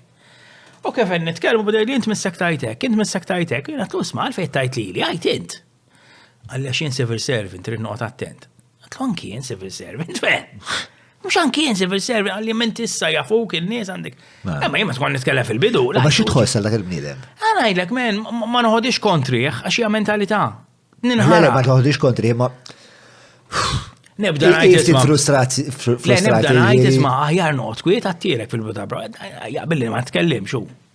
Mhux hekk. Fil-pożizzjoni. Jien m'iniex bniedem noħob l-attenzjoni ta' ġifieri jien introvert fir-realtà. Ġifieri jekk. Bro. Men, Għan nispiċċaw dal-programm, x'introvert raġli. Inti għadek għastaf, jien meta konna tfal u niltaqgħu ma' tfal oħra, kien jintroduċini hija, men, għax kon nisti nitkellem. U jien fil-verità, jien I don't want attention, hija veru di, ħafna jgħidu l-imma dejjem tmur, u kull darba naħlef li ma mmurx aktar, anki lilek meta tlef il-bidu tlek nażeb naqta. Veru? U dejjem nerġa' għax tintelab ir-rabja u ngħid għandi leħen ħanitilfu. Imma jindi li kulħadd jafek u hekk, it's not nice, ma nafx kif tħossha inti. It's not nice, man. Kultant tista' tkun naqta fastidju meta kienna f'lejl off mal-mara fl-aħħar ħatmur darba minnhom ma ninsija qad bro ostja. Taf inti? Ta' kemmuna bro mhux minnek, mela. Il-mara wara xi berba xhur ma taranix naħdem mal-lavin għattela tinkwitax għattela sammorru għaw dex ta' ċenċ, insomma, u namlu weekend emmek, nuħdu gostu. L-expensive immur lokandi. Asna fi kux ta' ċenċ. Di ċeba bungalows, insomma, kienu. Le mux ta' ċenċ. Jista' jfitċek, libel. Insomma, jumej qabel dal-ostra holiday, ħriġ dal-video fejn iddeċidejna li ħarku l-Broadcasting Authority għax mux għetna meċxola fuq il-ġismu. U dal-video sploda. Tal-partiti naħsebu. Xi 500,000 views. Allura nasal ta' ċerċju fejn Madonna konna u kullħat sur Mallija u ġon u kullħat ġiviri mur fejn mur jek ċejt għal-breakfast kullħat jibat li drinks ġiviri għamilt weekend sakramejja. Men, jien fil-verità. Isma di. Le, u għedit suppost dal-weekend break, sawa. U għaddej, insomma. Sibta dik kienet il-punchline. Le, un bat jiġi da. Kellu l-birthday Matthew. U għal-birthday Matthew, insomma, morna kemmuna, krejna l-jet skis u għek, Mark bl-stand-up pedalboard. Insomma, uħreġna bil-jet skis. Il-mara kienet, dak iż-żmien kienet weġġad dar għal ma stax titla' miegħi bil-jet ski, għallu ġvet tidaj. Ġa għaskella weekend esklusivament miegħi. Duwat li induru bil-jet skis u hekk. Il-taddajsa ġiet nifmuħ li Marija għatlu sma bro, tuħ paċenzja. Ħudni l-ura kemmuna. Ħallimuna għatta l-axħar kwarta nizla x-xemx mal-mara. Ovvijament, da x-xufer ta' d-dajsa u koll isma għaraftek ta' jena u għabbat jgħidli u ħlisna. Spiċċajna u għedna jienu l-mara kemmuna fuq il-blata emmek tal-Blue Lagoon.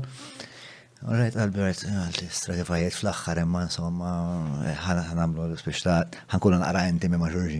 Intimi ġiviri fil-pubbliku. Intimi fil-sens ta' Jirranġak, jera Edwin Vassallo. Jirranġak. Somma, indurek biex imbuza, kif indur biex imbuza, joħroġ mill-baħar buwaddas. Jinżal goggles. Għalli int John Mallija. Xillalla. U il-mara bejret taqbadlu l-ħarbu minn daħ fizulu fil- Ma jien anki l-vantaġġi li jkunu jafu kien nies idejuni. Fis-sens, jien naf, meta mmur l-isptar, jew anywhere. U tkun it-tfajla waħida, anywhere, mhux l-isptar, anywhere. U jismaw mod. Meta niġi jien, jitajd li jismaw differenti. Jismaw aħjar. Dik it-tini fajnien.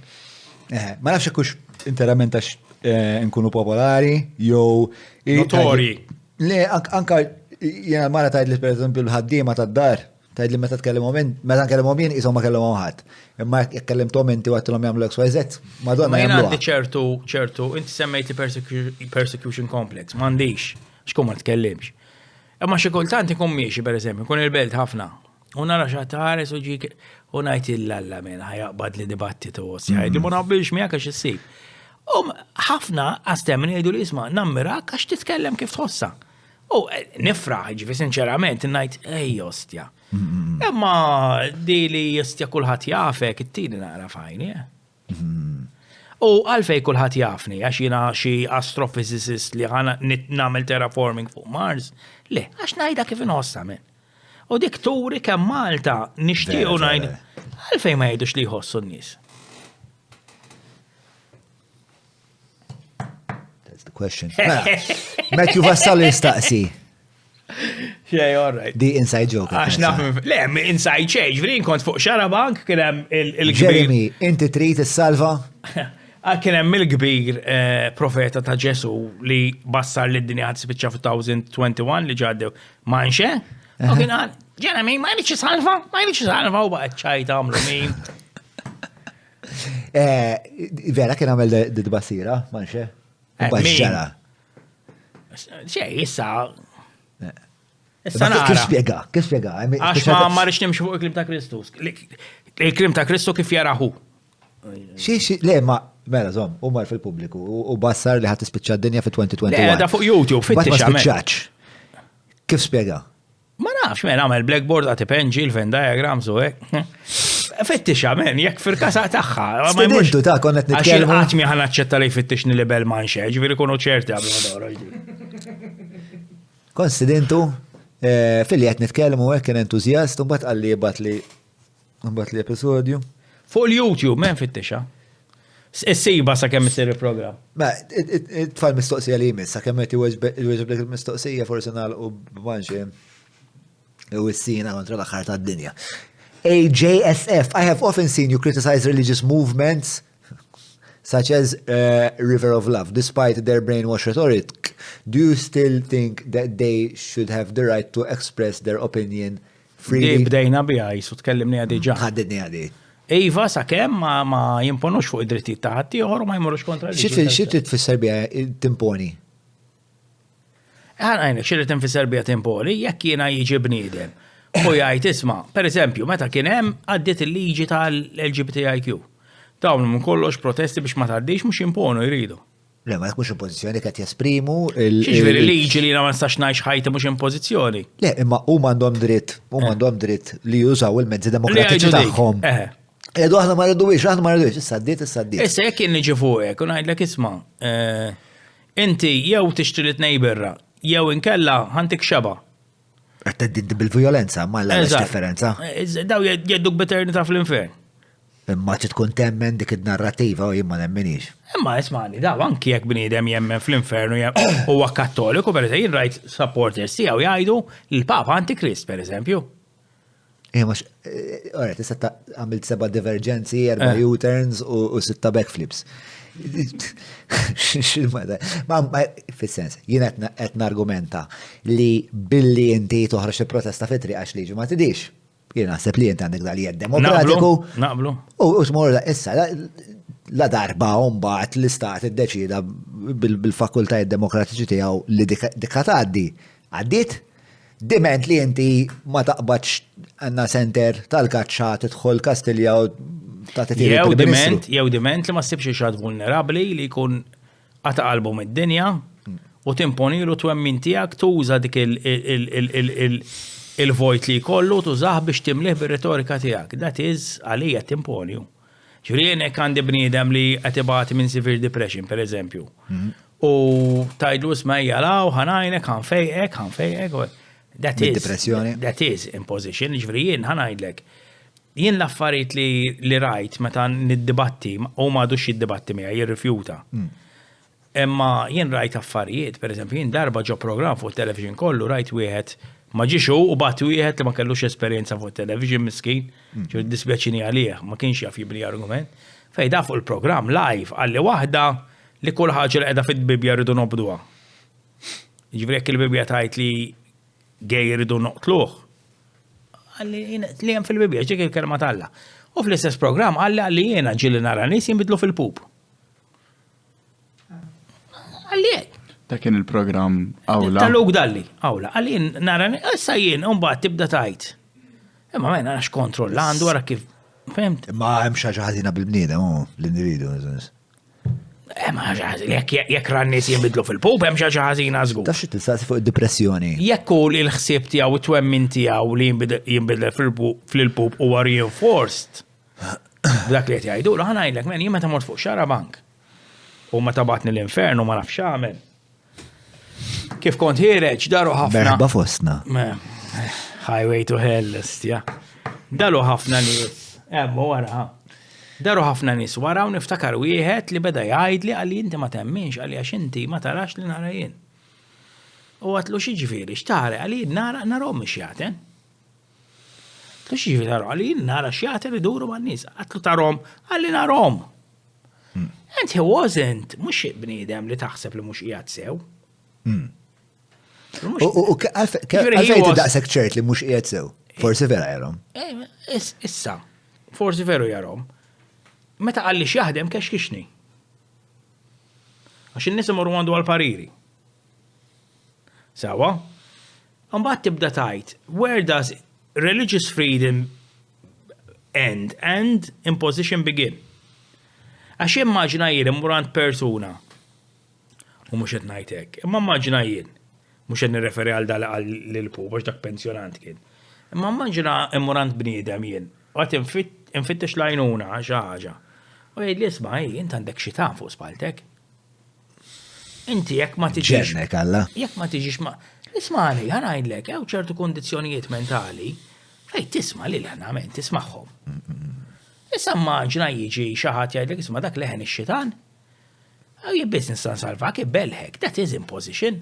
Yes, 100%. Fimt, daw jiġru. It's an abuse of power, partikolarment jek inti għandek PhD u professor qabel ismek u jina tħalt għal konsulenza minn għandek minn għalija li ħaliħu konsulenza medika serja u inti għattaj li Belzebu bħirx miż-zokra.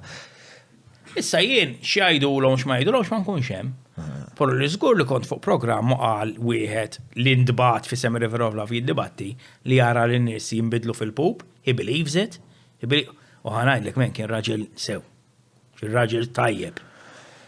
U naf żgur li kelmuni nies li qalu li jaraw ix-xjaten kullimkien. U li x-xogħol li jagħmlu ma niftakarx eżatt x'kien, imma xogħol soċjali. Fuq il-reliġjon u d-depressjoni, forsi punt li ħajm rendini vulnerabli u forsi komplikat biex tiddefendi. Imma perswas li hemm min ikun iddepressat u isib ir-reliġjon. U tajnu u vera, ġifieri hemm il-possibilità li. Jista' jkollha placebo effect, jista' jkun li jkollok void fajtek u timlu lek ir-reliġjon.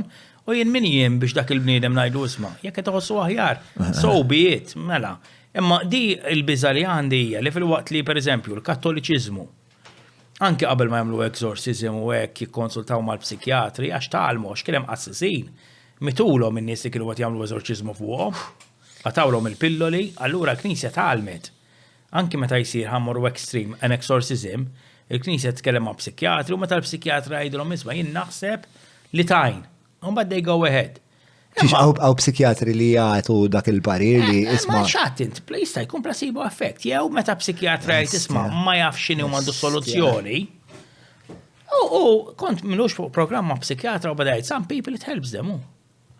U għal il-bicċa xogħol kbira li għamel l-eżorċista, mux li neħħi xitan, counseling li jisimek. Da psikjatra għalli, ilu xi 30 sena psikjatra, għalli noddom fuq idejja il-kazi li nistanajt li kienem xaġa li ma fimtix. Ma x'differenza inti mill-li tmur ġo sala xabanis u da jgħid li keċċi mal xi miċċitanek. F'xari keċċi mal-miċċi, tmur inti għandek xitan, u kulħadd jaqaf l-art. Mur ara l-preachers Amerikani kif jagħmlu, dak jaqgħu u dak jaqgħu. Dak iżhom mbagħad tibda tidħol fuq kemm perikoluża. Meta ddeċidejna li l-podcast inxandru fuq l-internet kien propju biex nevitaw l-intħil tal-editorial tal-istazzjonijiet, tal-gvern, aktar u iktar tal-partiti, bekk qed inħeġġek li tafas il-ħolqa ta' hekk jew inkella billi tidħol fuq patreon.com/John Mallia u tina daqqatit fis-sens tista' timmaġna kemm jiswa biex nitma' bicep bħal da bro. Idħol ġewwa patreon.com/John Mallia u tina daqqatit. I can stay here forever. I'm really good at this one. Tal-mistoqsija tal-aħħarija. Just in time, ġifieri. Bant min? Ġibrifa, mela. No, katarretti. Boġibta, 100%. Meta kienu resqu li l-eg bis minħabba l-programmi taħseb li ħabba l-ħaret. Ek nemmen. Taħseb ħabba 80%. Mela, alright, nistaw nal-uwa għal-lejla? Temmen li l-programmi tal-Ubondi kienu wis ovji li one-sided politikament? 100%. Xkont għajdlu? Ħanajdlek, kiena fil-bidu konti, mela jimma ta' tħaltina għamilna programmi li ma kienux political, għamilna ta' kemuna kien hit enormi. Għamilna weekend najxu man nis li għajxu għem. Umbat kienna ta' security li kienet jikritika għal-gvern. Imma l-Ubondi kulħadd kien jaf nazzjonalist ferventi kien. Umbagħad niftakar darba kien ħajġib lil-Fen Akadami fl-istudio għal nisma' għamlu l-mistoqsijiet. I want to challenge him. U konna minna mistoqsijiet tajbin u ma ħareġ waħda. Ma ħareġ fakin waħda. U bad tibda tajt. U ħasra pala intelligenza l-Ubondi could have been one of the best journalists la trajna. Il-mod kif kien, il-partiġanizmu makes fools of most of us. Rajt, meta kont qed nipprepara l-Gonzi, rajt dibattitu bejn Gonzi u Muscat. U vera kienet ovvja li kienet 2 against 1 spiex, na?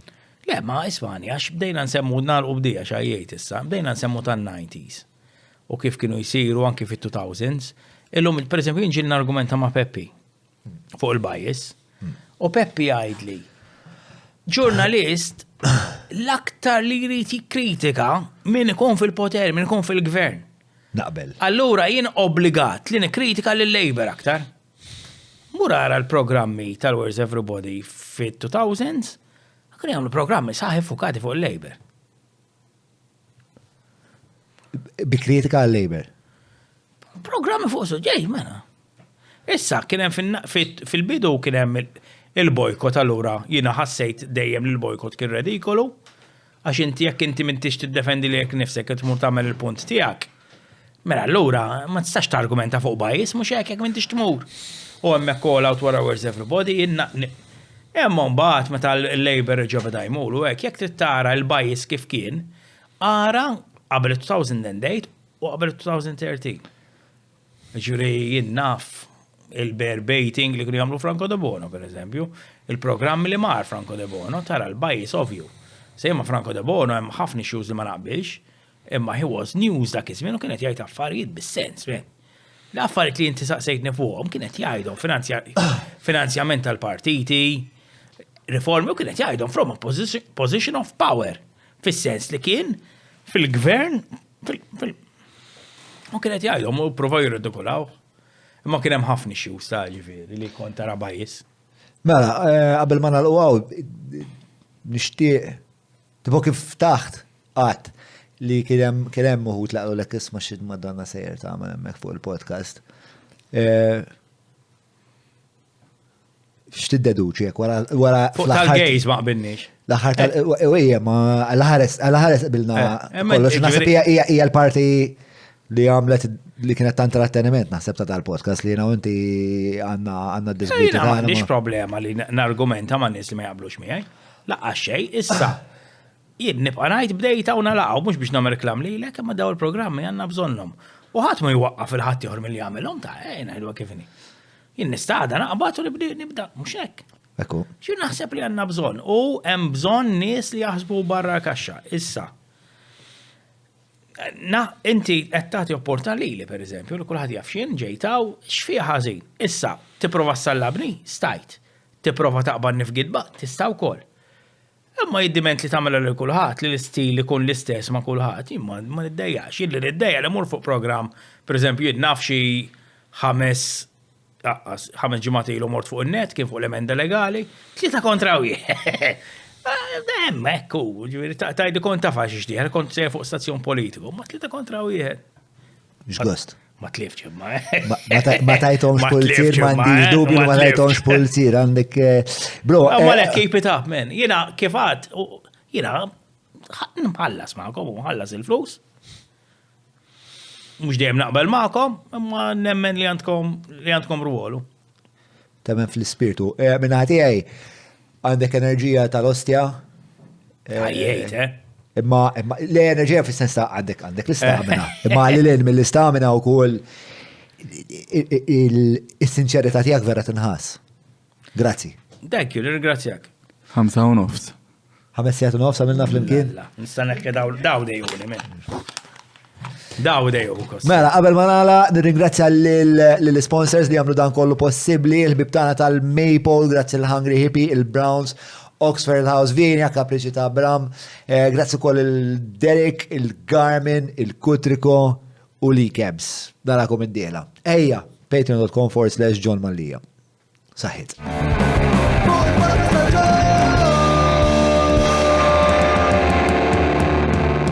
Mela, tlaqna?